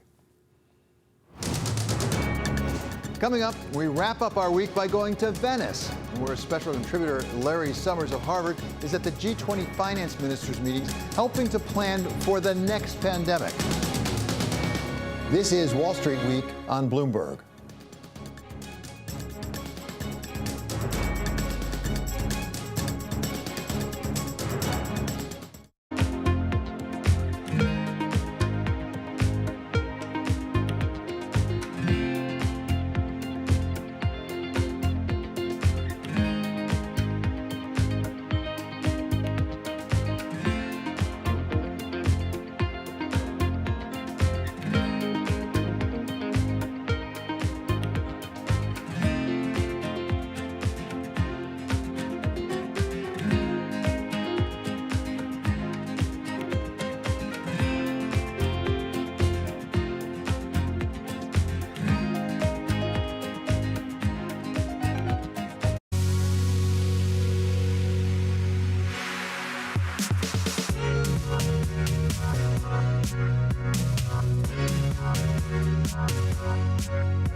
The fact that this one has gone so far has to mean there's a substantial chance that it's the one for this half century or this century.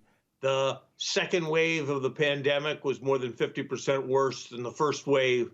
I personally doubt what I think is the market's view, which is that we're going to have most people vaccinated and life returning to normal sometime by spring of next year. When you look at Latin America and Africa and even parts of India, you're going to be looking at a lost decade. To have that kind of effort requires the international system to step up. That was our special contributor Larry Summers warning us as far back as February of 2020 right here on Wall Street Week just how bad this COVID-19 pandemic could get. Sadly, Larry was all too right. And now what he's doing is he's co-chairing a special high-level independent group for the G20 to try to give some advice on what we can do to prevent the next one, or if not prevent it, at least deal with it much more effectively if and when it happens. And we're pleased to go now to Larry Summers of Harvard, who was over in Venice for the G20 finance ministers meeting. So welcome, Larry. Great to have you with us. You've worked hard, obviously, on this report with your colleagues on the group. Give us a sense of what the need is right now in planning for the next pandemic when we're not quite done with the current one. David, I'm glad to have a chance to be with you. Look, I've seen a lot of global good causes that require investments to achieve international objectives and strengthen the international community. That's familiar. Here's what's special about this moment and this problem. The costs on an annual basis are in the low tens of billions of dollars. The benefits, if we prevent another COVID, are in the tens of trillions of dollars once you add up all the various costs and all the various remedial measures. So that could be 1,000 to 1 in terms of the annual cost versus the benefit. So the stakes are immense, and the stakes for Americans, for Europeans, this isn't just a moral issue, though it is that, with respect to poor people in poor countries. The greatest threat we have of decreased life expectancy in the United States is not war. It is a health emergency like COVID, which has seen an unprecedented decline